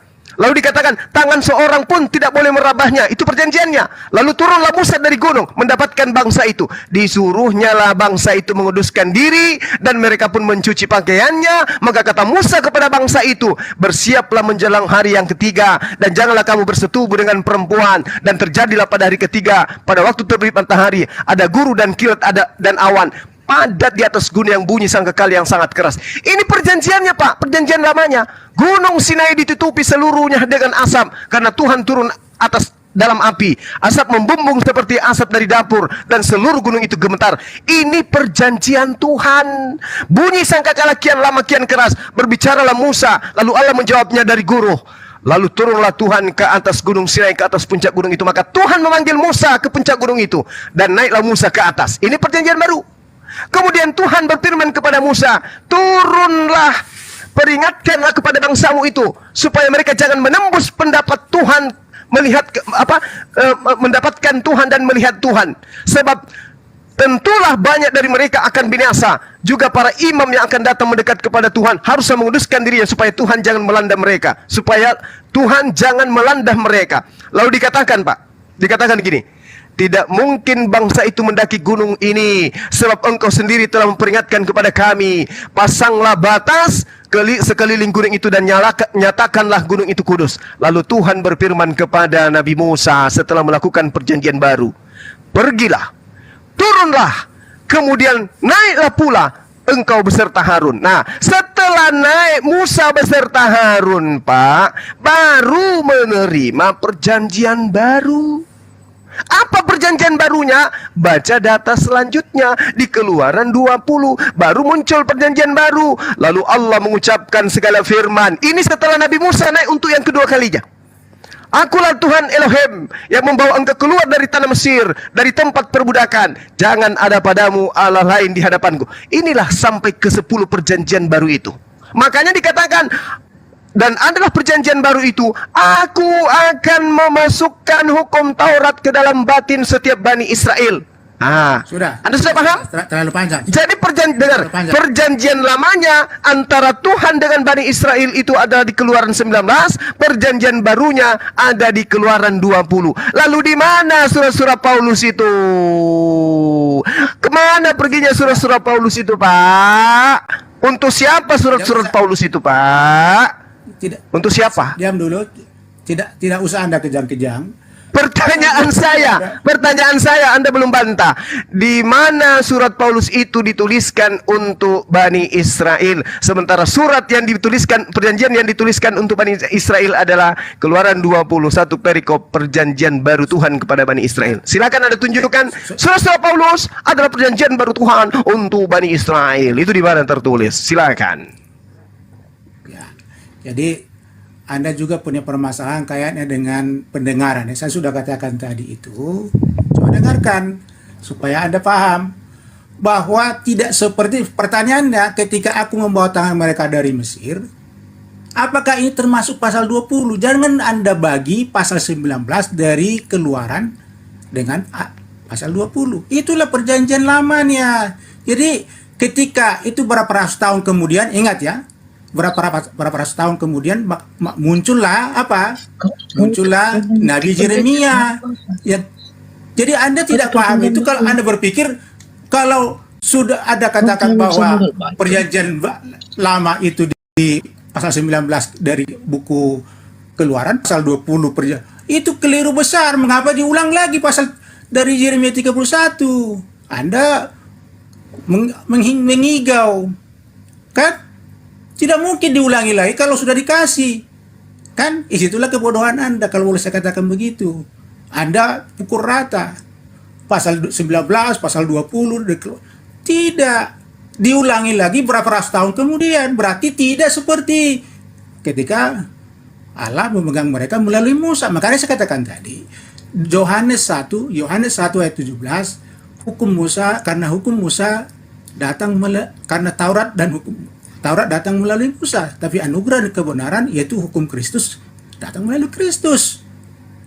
Kan keliru kalau Anda katakan Keluaran 19 itu perjanjian lama, hukum perjanjian lama, lalu pasal 20. Loh, kenapa diulang lagi?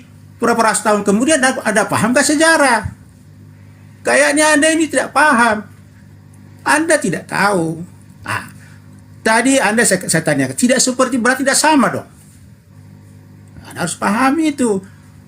Saya sudah katakan tadi bahwa Paulus itu tidak ada menulis hukum Musa karena dia tidak berada dalam hukum Musa. Memang dia pernah, tetapi dia sudah tinggalkan itu. Dia sudah menjadi orang Kristen. Makanya saya katakan prosedur penulisan Alkitab tidak dipahami. Tidak. Makanya Yeremia 31 itu adalah nubuatan. Lalu Anda katakan bahwa pasal 19 dari Keluaran ada hukum lama, perjanjian lama. Aneh itu, lucu. Pasal 20 hukum perjanjian baru. Lalu diulangi lagi beberapa ratus tahun kemudian akan menghadapi. Loh, aneh sekali Anda ini. Paham nggak sejarah? Kayaknya tidak. Nah, itulah yang Anda tidak pahami. Jadi Anda pukul rata, kutip satu ayat, oh ini. Seakan-akan Anda itu punya hak untuk mengubahnya. Tidak. Anda itu tidak berhak. Tidak paham Alkitab.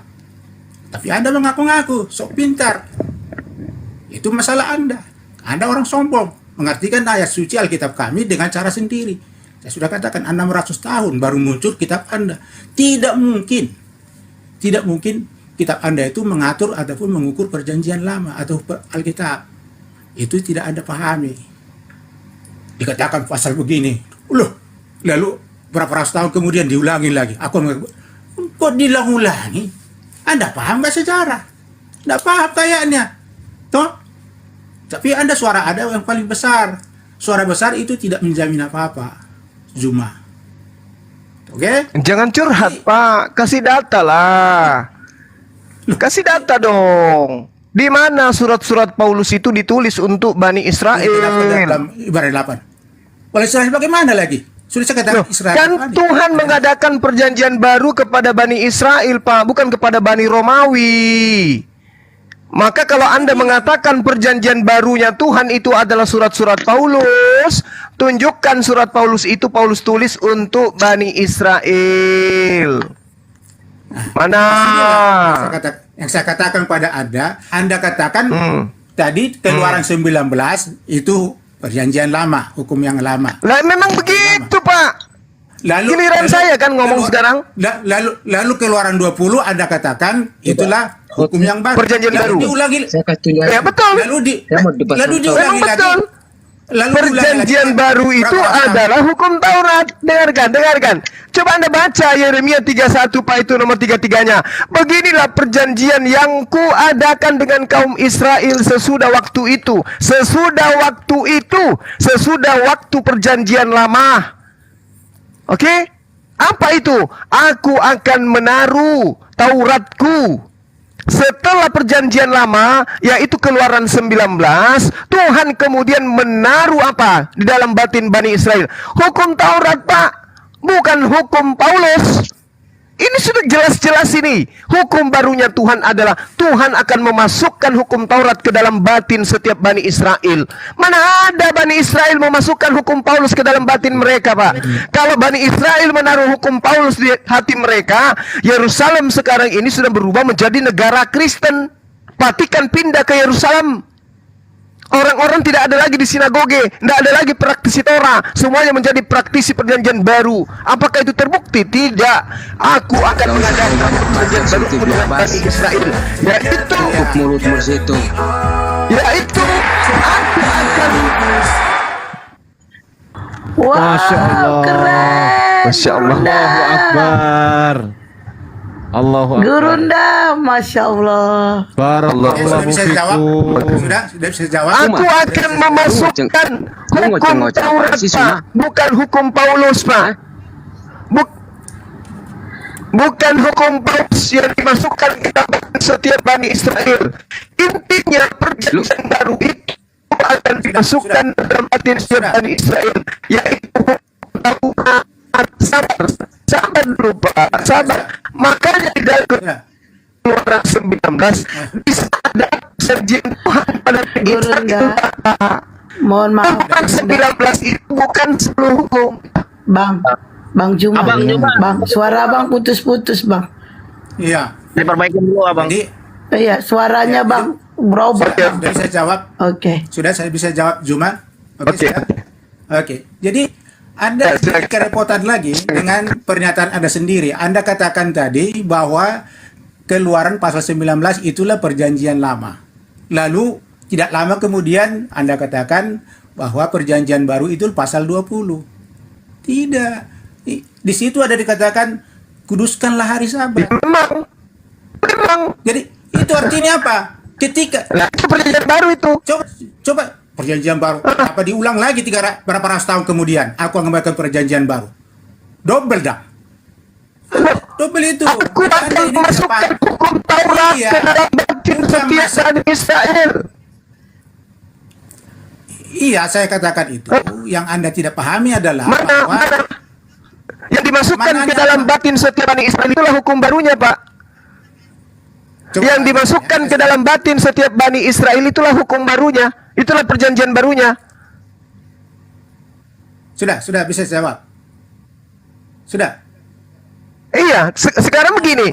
Yang Tuhan adakan perjanjian adalah Tuhan memasukkan hukum Taurat ke dalam batin setiap Bani Israel. Itu perjanjian baru. Oke. Terus pasal 20 dari terus apa itu? Itu tidak masukkan dalam batin mereka. Inilah Astagfirullahaladzim. Bapak, Keluaran 20 itu jelas. Keluaran 20 itu jelas. Allah telah mengucapkan segala firman ini. Akulah Tuhan Elohimmu. Loh, Bapak, inilah hukum Keluaran 20 ini.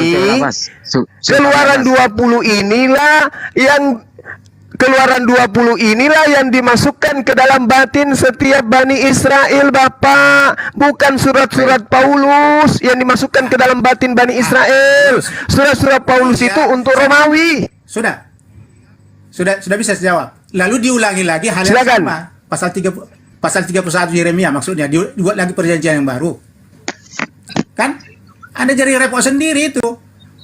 Dibuat lagi perjanjian baru. Keluaran 19 itu, Pak, dengan Keluaran 20 perjanjiannya beda. Di mana perbedaannya? Pada saat ini bangsa Pak, Israel Keluaran Keluaran 19 itu adalah perjanjian Tuhan pada saat Tuhan mengeluarkan Bani Israel dari Mesir sampai di Gunung Sinai. Perjanjian barunya itu dari Gunung Sinai sampai masuk ke dalam tanah Yerusalem, tanah Kanaan, tanah yang diperjanjikan, Pak. Belajar. Sudah. Loh, Sudah. Paham? Anda katakan tadi Mas, lu menjelekkan agamamu sendiri loh. Saya ikuti. Bagaimana ceritanya, saya tidak paham. Lu Bagaimana saya menjelekkan tidak paham? agamamu sendiri loh. Lihat dong. Lu menjelekkan Apa ini agamamu si sendiri. serigala ini ngapain? Serigala yang unyu-unyu diam. Serigala unyu-unyu diam. Lu memalukan agamamu sendiri. Serigala unyu-unyu diam. Sejak kapan serigala unyu-unyu Islam itu diam? mengakui tanah-tanah Kanaan itu tanah perjanjian? Serigala unyu-unyu diam. Anak kecil Serigala diam, anak unyu-unyu kecil. diam. Anak kecil diem ya. Oke. Saya butuh yang berilmu. Iya, anak kecil. Tapi Saya butuh yang berilmu. Zulkifli Abbas. Saya butuh yang berilmu ya. Kalau cuma curhat saya. Pak, saya simpulkan dulu Pak ya. Iya, diam dulu serigala. Dengarkan Pak Roberto, dengarkan Pak Roberto. Biar bujumannya diri fokus, saya turunkan dulu Anda yang tidak mau diam. Silakan turun. Nah, dengarkan Pak ya. Apapun hukum baru itu, perjanjian baru itu Pak, apapun perjanjian baru itu, kalau Anda sangkal, yang pasti hukum perjanjian baru itulah yang akan dimasukkan ke dalam batin setiap Bani Israel. Itu tolak ukurnya. Kalau Anda membantah Keluaran 19, Keluaran 20, sekarang pertanyaan saya, hukum apa yang dimasukkan ke dalam batin setiap Bani Israel? Hukum Paulus atau hukum Musa? Jawab. Sudah. Oke. Saya sudah jawab tadi itu sebenarnya. Cuma Anda mungkin kurang pendengaran ya. Pasal 19 Anda kata, saya ikuti jalan pikiran Anda ya. Pasal 19, Nggak usah ke situ Pak, Anda akan bantah terus pertanyaan saya, dijawab aja Pak. Tuhan akan melakukan perjanjian baru kepada Bani Israel, yaitu akan memasukkan hukum Taurat ke dalam batin setiap Bani Israel, atau memasukkan hukum Paulus ke dalam batin setiap Bani Israel. Silakan.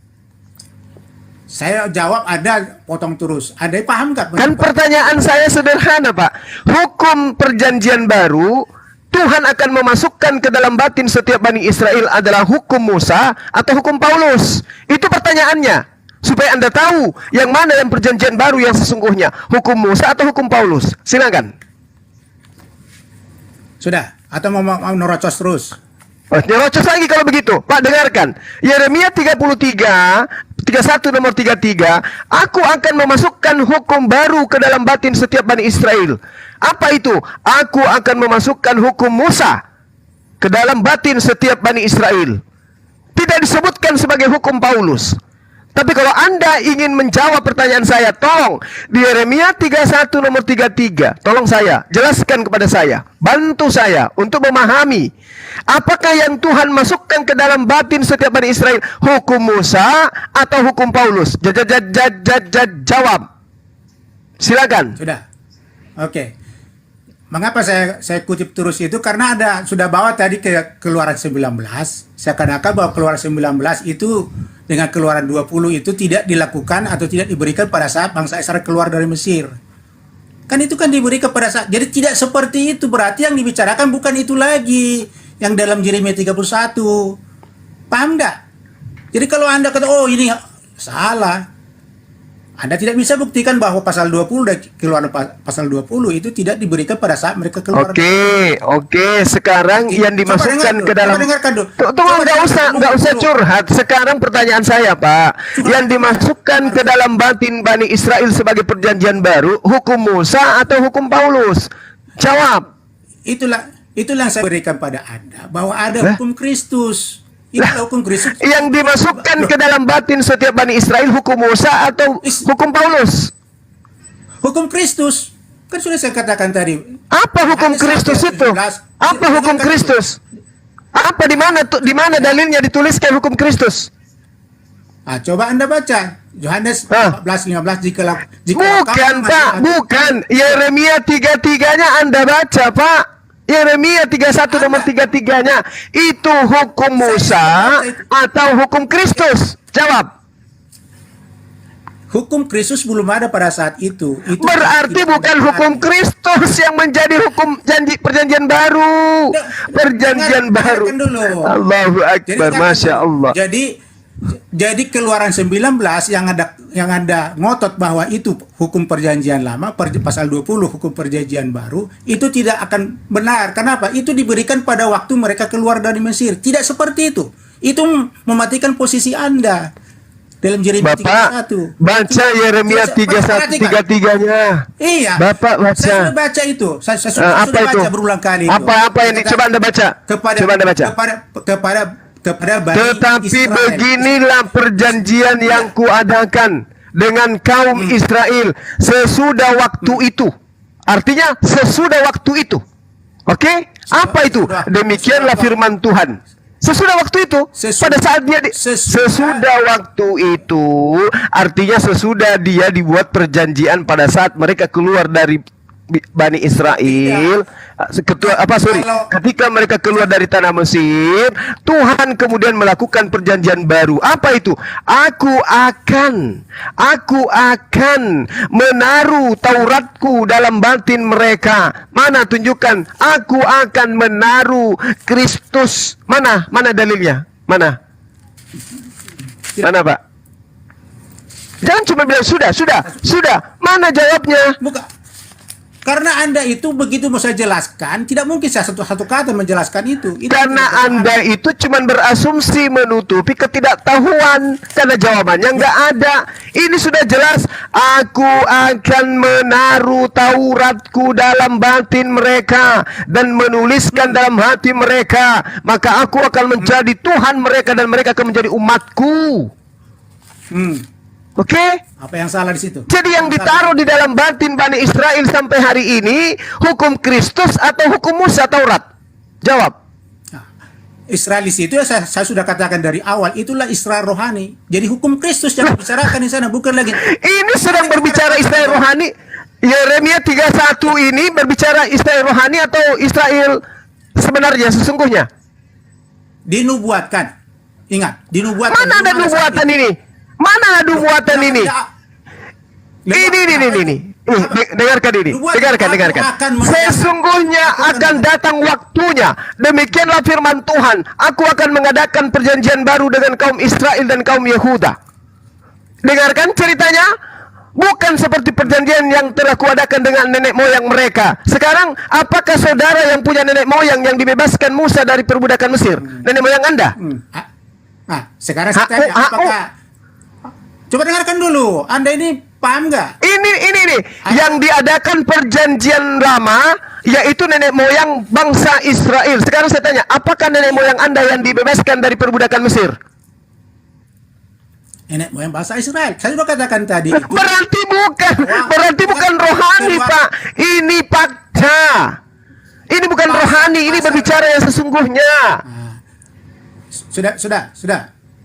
Anda menerocos terus. Coba perhatikan. Ketika Anda mengutip tadi, kan Anda yang mengatakan bahwa Keluaran 19 itulah perjanjian lama. Menurut Anda. Perjanjian baru Keluaran 20. Yes. Kan? Nah, sekarang saya tanya, duluan mana Yeremia? Dengarkan. Duluan mana Yeremia menulis ini dengan Musa bersama dengan Bani Israel menerima hukum Taurat? Jawab. Duluan mana? Duluan Musa. Duluan Musa. Makanya perjanjian Tuhan yang datang kepada Bani Israel berupa Taurat, itulah perjanjian baru yang dimasukkan ke dalam batin setiap Bani Israel. Dalilnya ada. Aku akan menaruh Tauratku. Aku akan menaruh Tauratku. Dia tidak mengatakan aku akan menaruh surat-surat Paulus. Sudah bisa saya jawab atau mau merocos terus? Nak berikan kesempatan. Anda tidak menjawab apa-apa. Sekarang saya tanya ini, dalilnya nomor 3133. Aku akan menaruh Tauratku. Apakah surat Paulus itu adalah Taurat? Surat Paulus dalam pengertian Taurat itu kan hukum. Iya. Tapi bukan Taurat Musa. Nah, inilah Anda serigala buas. Inilah Anda serigalanya tuh. Masa kan ada surat-surat Paulus Anda katakan Taurat? Yang dimaksud Taurat itu adalah ketetapan Tuhan yang datang kepada Nabi Musa. Inilah yang dikatakan Yesus, hati-hati terhadap serigala yang nyamar Perhatikan. seperti domba. Perhatikan, ya. Inilah Anda. Perhatikan, kata hukum itu bisa juga artinya apa Taurat loh. Saya ngerti Pak, nggak usah Anda terjemahkan. Ini sudah jelas Taurat disebutkan. Berbicara mengenai Taurat dan berbicara mengenai Bani Israel, maka ketetapannya jelas Taurat yang datang kepada Nabi Musa, bukan yang datang kepada orang Farisi Paulus. Paham? Jangan Anda bolak-balik, jangan Anda menggiring. Ini bukan gereja Pak. Anda sedang berdebat dengan ahli Bible. Anda sedang berdialog dengan penginjil jalanan.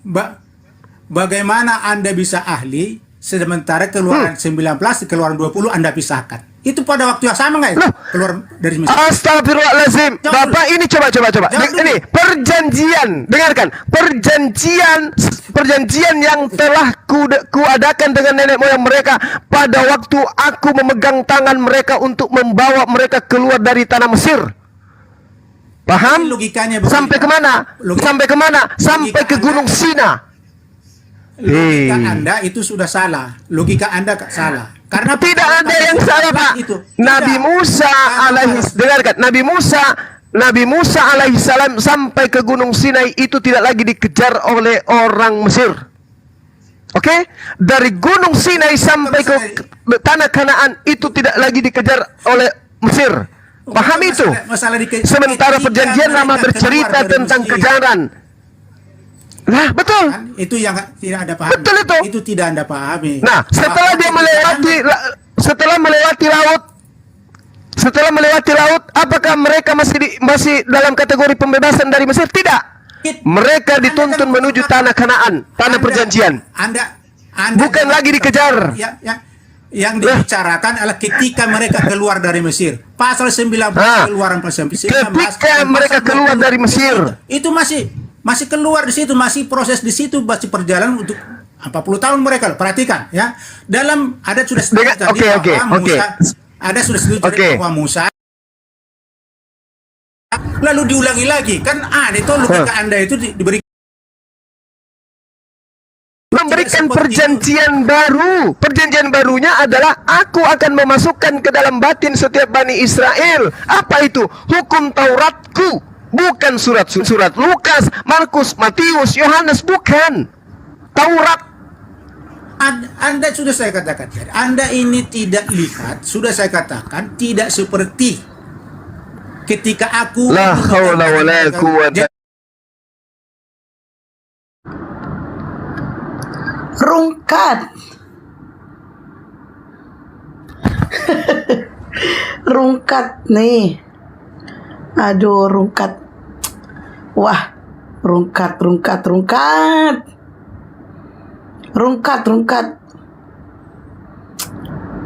Multigues ada nggak multigues? Rungkat ini namanya rungkat. Coba teman-teman multigues.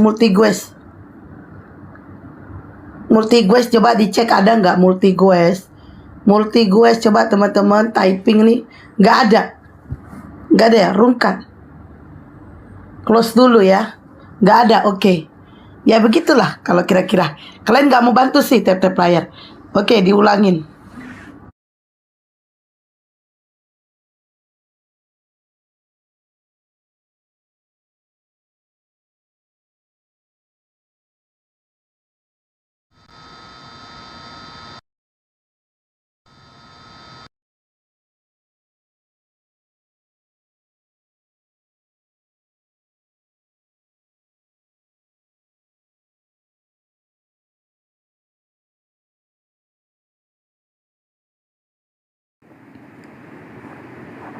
Oke, bentar lagi aku turun sana. Sebuah video amat Saya cara beda agama apa yang lu bang? Dari jawabannya memang kita bersyukur bahwa Allah kita adalah Allah yang adil, namun juga Allah yang kasih. Dan bagaimana kabar baik diberitakan ketika Allah yang harusnya Hai guys.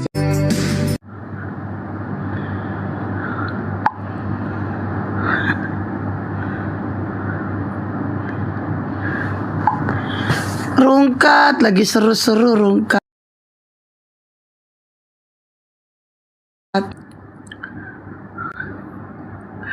Kok gelap ya itunya?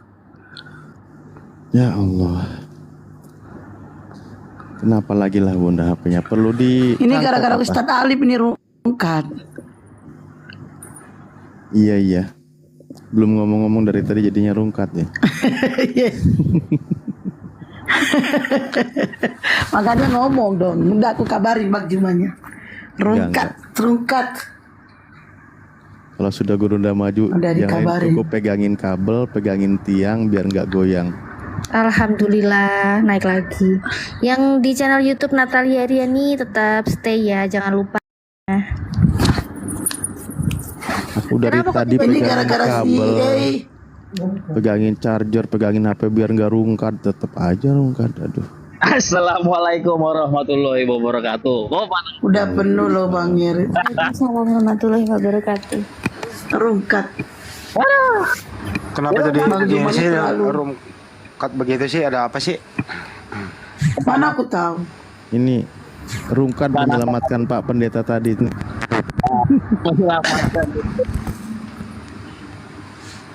Kenapa bisa begitu? Ya karena begini. Bisa Ada- gitu ada Bang. Mengandung bahasa kasih kah atau apa tadi? Wah, kasih.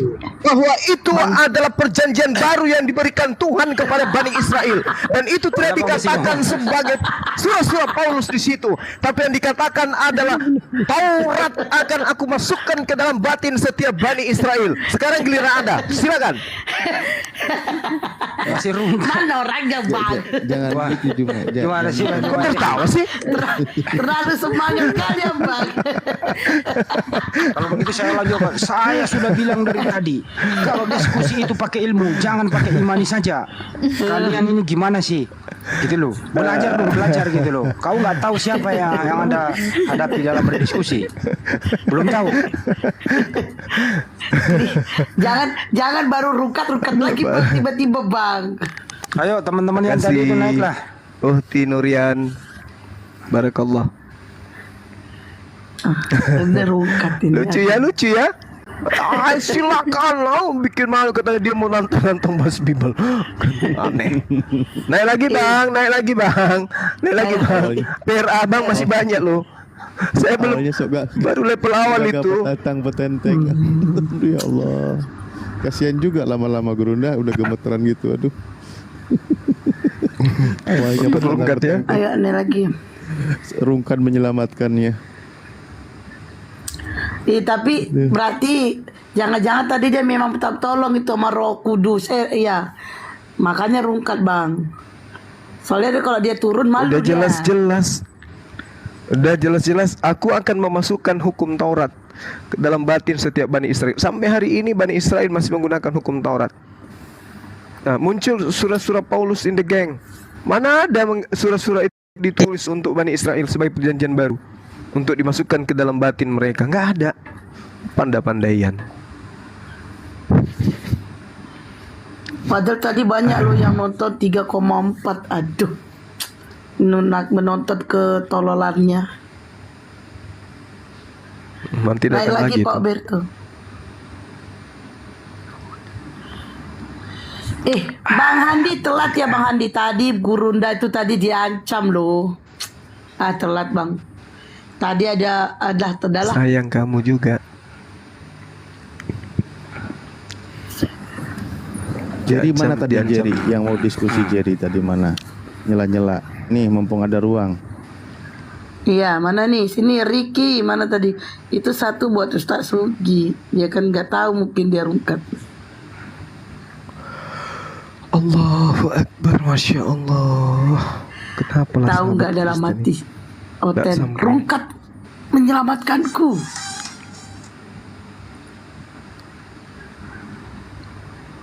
Sampai Ayo, naik. taknya rusak.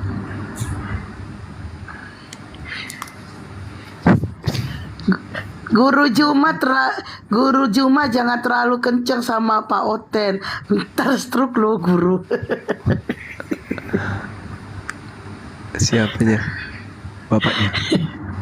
Itu tadi Lagi di bawah. shock terapi itu. Dari awal aja Udah penuh itu buat Oten.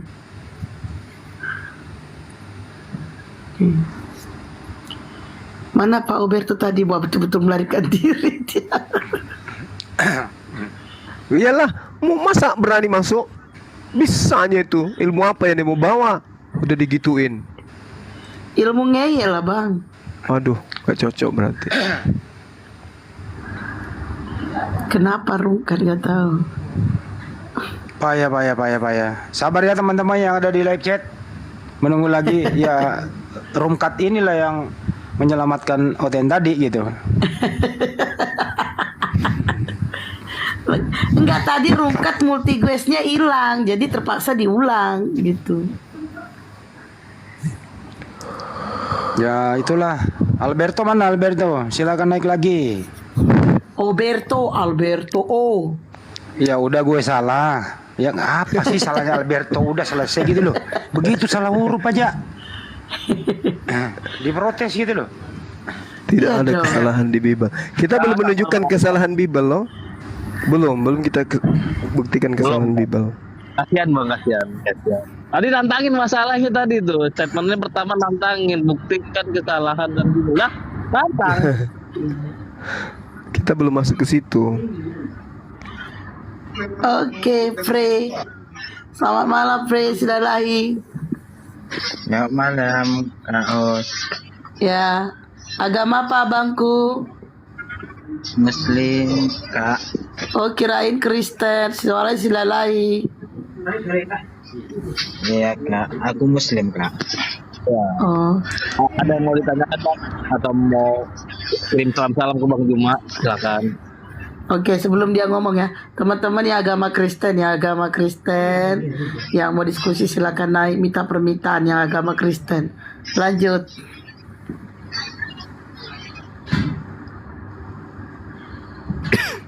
Om Prey, silakan ngomong. Silakan bicara Om.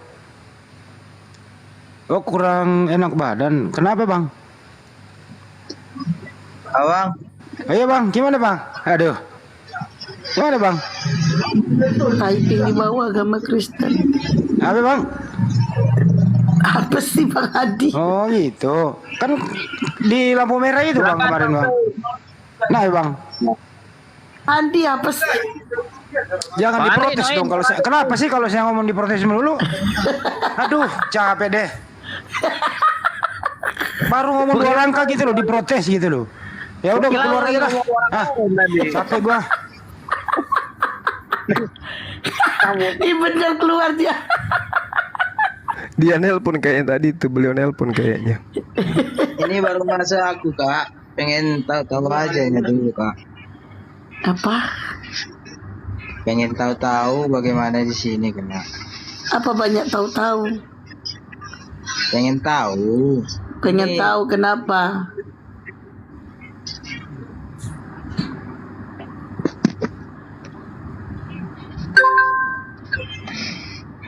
Ini membahas apa, Kak? Sudahlah Bang, Anda turun aja. Disimak biar paham ya Bang ya.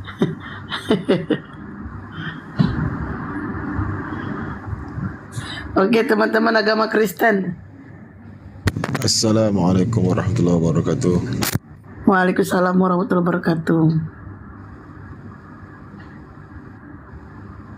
Agama Kristen yang mau diskusi silakan naik, minta permintaan. Sangat disayangkan loh. Tadi Rungkat ya Allah. Padahal lagi serunya tuh Gurunda ya Allah.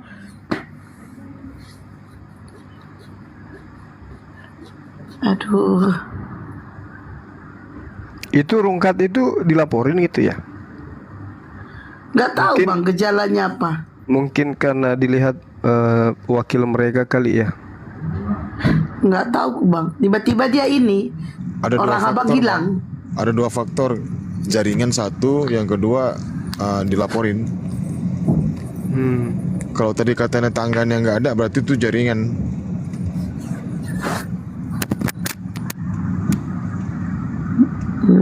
Gitu ya. Padahal jaringanku penuh loh. Aku pakai Telkomsel. Ya BTS kan nggak semuanya bagus. Nah, Telkomsel lagi busuk, Telkomsel seriusan. Lagi busuk Telkomsel. Masa sih? Seriusan?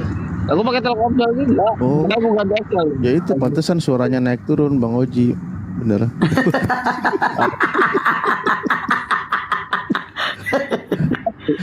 Beriman Yesus. Tuh kan suaranya mendem gitu.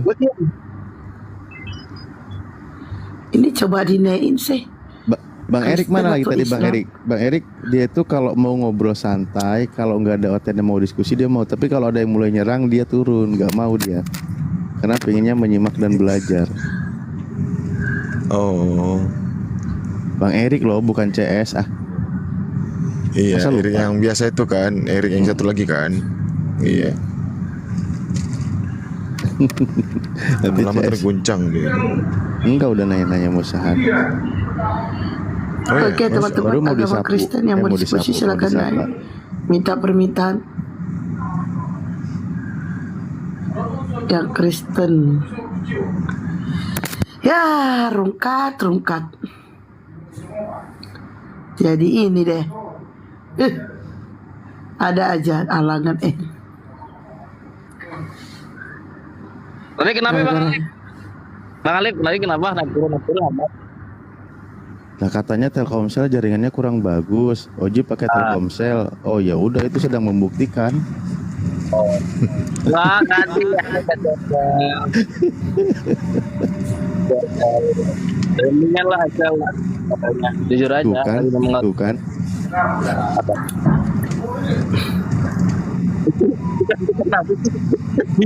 Ya, suaranya mendem. Ini mah Tadi aku udah itu Bang Juma tanya si Sliming Bang Juma katanya nanti diiniin ditentukan hari waktu dan tepat katanya gitu. Dia masih menunggu belum ada waktu gitu dia. Siapa? Si Sliming yang ngajak Abang diskusi. Siapa itu? Sliming Bang yang aku kirim videonya Bang bilang itu yang Abang incar. Emang namanya siapa sih? Sleeping. Ah iya Sleeping ah. Percaya dia. Percaya dia, aku bilang sleeping, percaya. Iya, tadi aku tanya katanya tunggu itu katanya. Tuh, kalau gunting mungkin dia percaya juga. Sleeping, tidur. Sleeping itu mah. Sleep, kalau tidur sleep. Mana ini gak ada oten? Oh iya, Weh, Bang yang Zuma. agama Teman Kristen saya yang mau tuh saya diskusi. masukkan ke pembinaan Bang Zuma, yayasan pembinaan, biar mungkin 15 hari. Alhamdulillah. Iya, Siapa? Masya Allah. Si itu mulia itu. Masya Allah. Dia minta ke sana 15 hari. Dia yang minta. Sekaligus penyembuhan lah kan, penyembuhan khitannya kan. Kebetulan di situ juga ada menyediakan dokter gratis katanya. Masya Allah. Mau nanya nih Bang Juma, kenapa kalau oten-oten itu selalu suka menyerang pribadi? Kenapa gitu ya Bang ya? Mau nyerang pakai apa lagi? Maksudnya gak ada ilmu gitu? Kalau nggak nyerang pribadi lalu mau nyerang apa? Iya pakai data dong. Misalnya ada kesalahan dalam Al-Quran Al-Quran nggak bisa. kita gitu. Ya itu karena jurus Bunda- terakhir, jurus Paulus sudah KO. Akhirnya harus karena kan- menyerang pribadi. Karena kepribadiannya banyak, mobil pribadi, rumah pribadi, usaha pribadi, ya makanya diserang terus. Iya.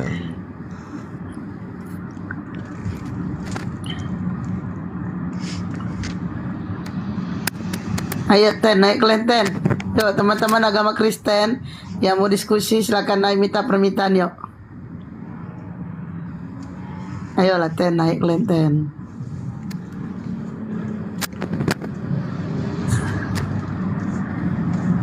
Kemarin itu kalian ya bisanya nyerang kami. Kalau mau debat datang langsung ke kami ke Jakarta. Serius Bu?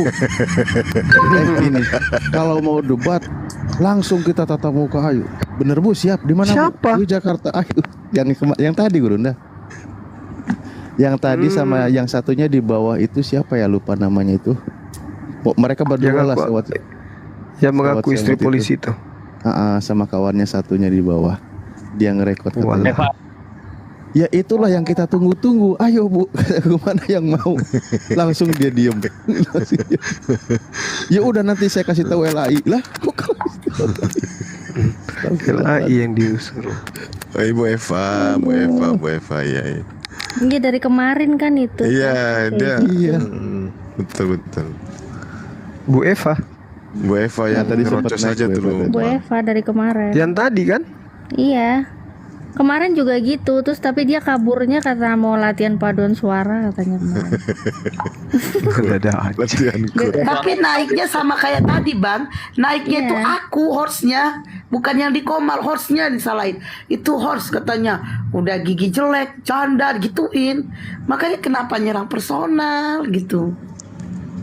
Ya, gitulah mereka. Soalnya bingung udah nggak bisa bantah data, Bu. Enggak. Sampai si Ruth itu si Ruth naik kan. Ya si Ruth bilang gini, Horse, mending kau daripada kau diskusi gini, mending kau urus tuh gigi kau, rapin gigi kau. Jadi aku bilang dong Mas Yos, gigi aku cantik daripada muka kau kayak babi. Jangan kamu Bang. Aduh, salahku di mana? Ya nggak seimbang lah, orang cuma cerita gigi. Anda bilang gigi babi nama, imbang muka kok jadinya ke muka. Ya iyalah Bang. Serang juga lah giginya. Giginya itu ya memang giginya daripada gigi lu 1,5 meter panjangnya, bilang aja gitu. Tapi giginya lebih bagus dari gigi aku Bang. Cuman kalau muka dia kalah jauh sama aku Bang. Wis. Ya iyalah Bang. Sombong lah kita dikit Bang. Mana lah aku tahu. Bang, sombong sama Oten itu sodako loh Bang. Oh iya? Iya, kata Ustadz Abdul Somad, sombong kepada orang sombong, sodako. Sombong kepada orang yang sombong. Iya, sombong kepada orang yang sombong, sodako. Ya kan dengan dia tujuan sombong. menyadarkan itu.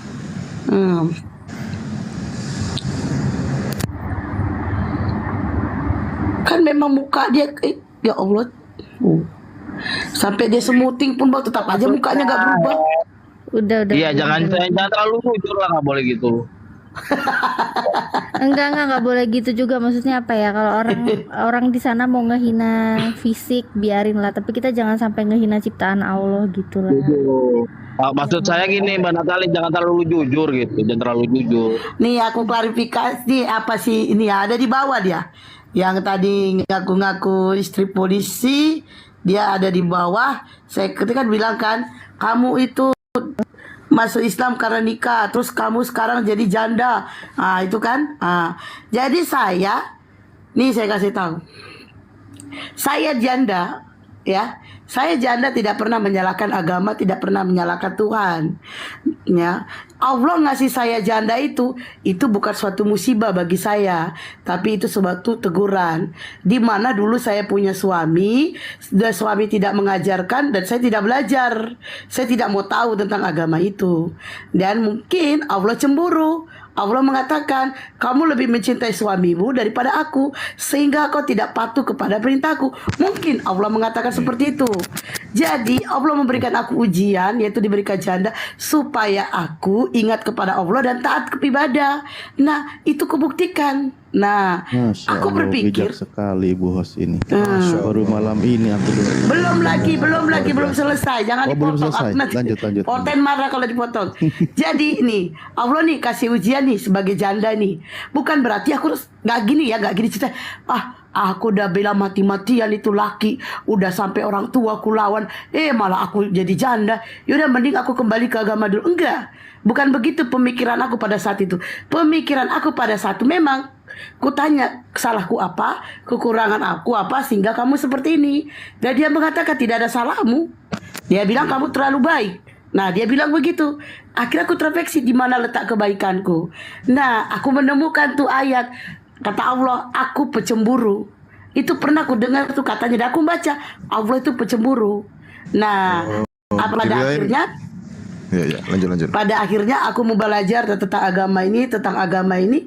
Ya udah, jadi jandaku yang sekarang itu bukan itu bukan kayak kata mereka itu karma nenek lu kiper. Ini bukan karma tapi ini ujian. Karena Allah Diam kok Erik. Itu Bang Juma bilang kayak kiper. Nah, karena Allah mungkin bingung ya. Allah mungkin kalau dikasih cobaan ini aku sanggup, dikasih cobaan ini aku sanggup, gak berubah. Dan akhirnya Allah berikan cobaan dengan janda. Memang aku berubah. Akhirnya aku jadi taat sholat, ya kan? Akhirnya aku pakai hijab, ya itu. Nah, dan ini aku pesankan buat kalian.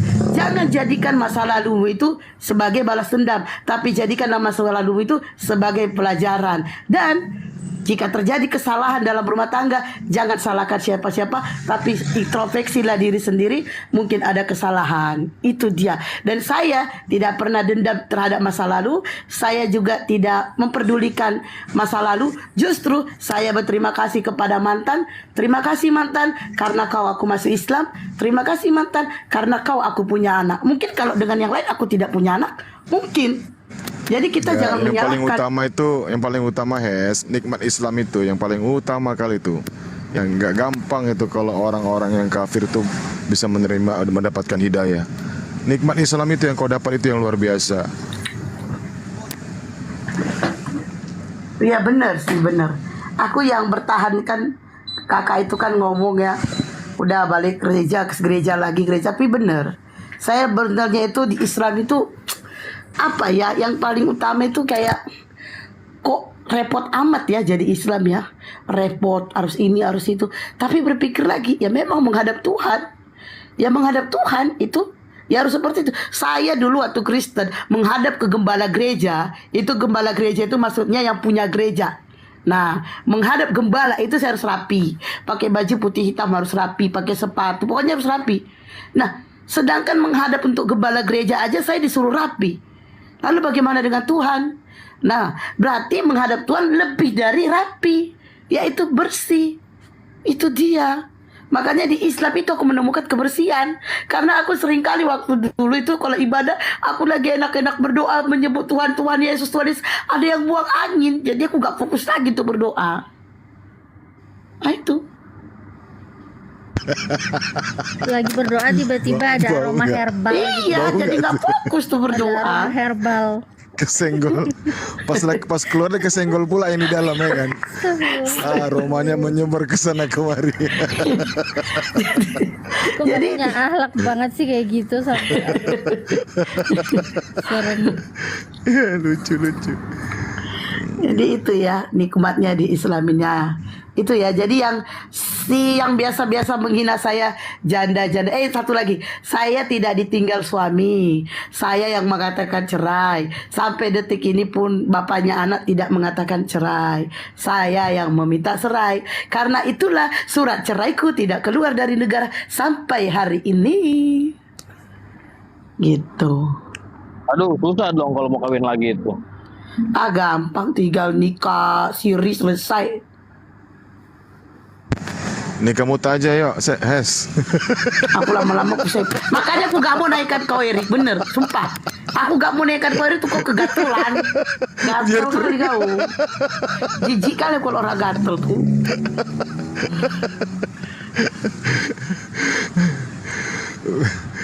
Aduh.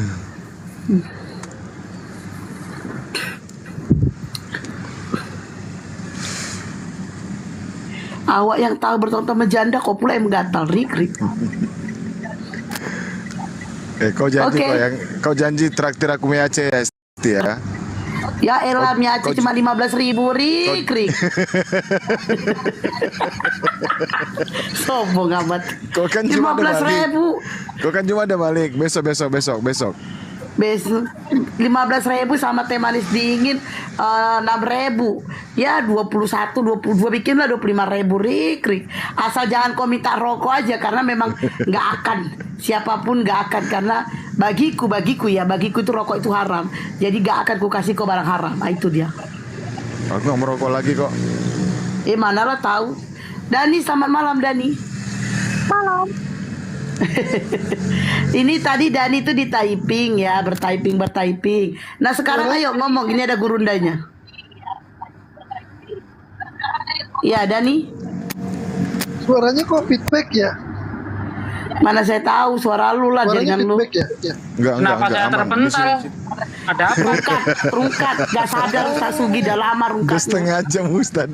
Setengah jam yang lalu. Saya keluar tadi. Oh. Hanya nggak tahu. Iya Dani silakan.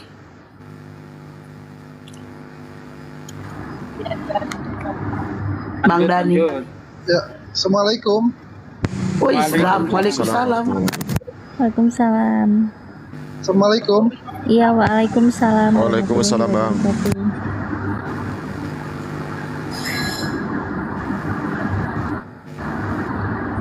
Udah gitu doang.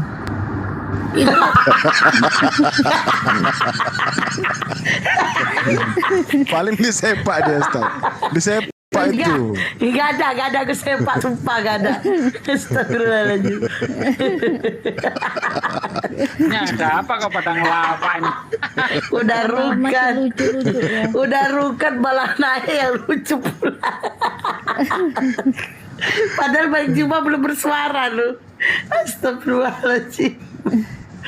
Aduh.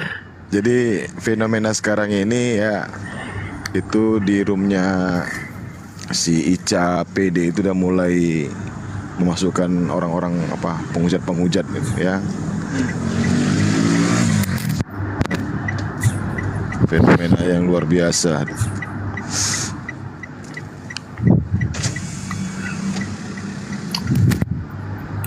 Yuk agama Kristen yang mau diskusi silakan naik. Termasuk si Ica-nya sih udah mulai berani. Katanya mulai males aku. Iya betul Ustaz.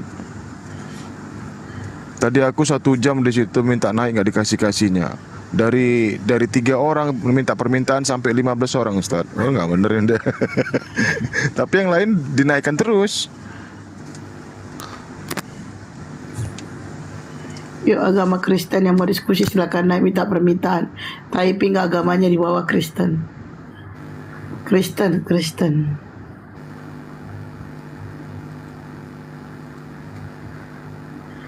Ayo agama Kristen. Minta permintaan Manores. Atau kita tinggal turun dulu biar dikeroyok oten-oten dulu. Boy, minta dulu. Boy, minta Manores minta permintaan. Nggak usah Ustaz. Biasanya kalau kita nggak ada kan rame dikeroyok itu. Ya tapi masalahnya aku udah buka hijab, udah males, udah rapi tinggal. Tapi kenapa mereka tuh ngincar aku, kenapa coba? Assalamualaikum warahmatullahi wabarakatuh. Sahabat, suara saya kedengaran nggak nih?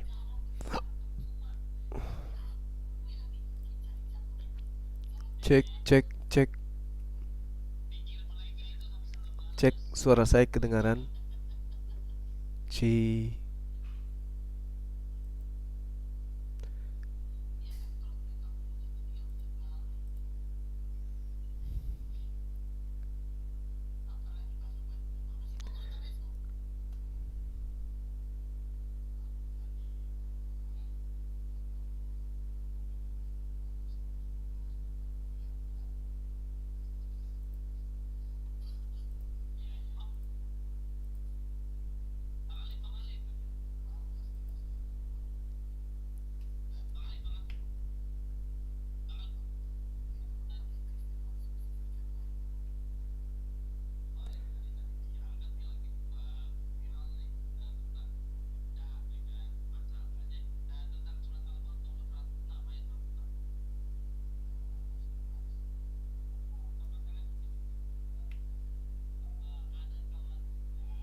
Oke, sahabat-sahabat sekalian, suara saya kedengaran baik. Oke ya. Kita tutup aja dulu sesi ini ya. Tadi pas kita lagi dialog, lagi berdiskusi, kemudian tiba-tiba komalnya rungkat gitu ya kan. rungkatnya itu entah kenapa kalau dibilang jaringan kelihatannya bukan. Mungkin dari bawah ya, banyak yang mereport sampai rungkat karena melihat wakil mereka udah terdesak gitu ya, terkait dengan perjanjian lama dan perjanjian baru. Datang-datang nantang, kemudian beliau ingin dibuktikan kesalahan kitabnya. Kita belum sampai pada poin itu, kita masih membahas tentang kenapa ada perjanjian, kenapa orang Kristen menyebut kitabnya Yahudi itu sebagai perjanjian baru, sebagai perjanjian lama. Sedangkan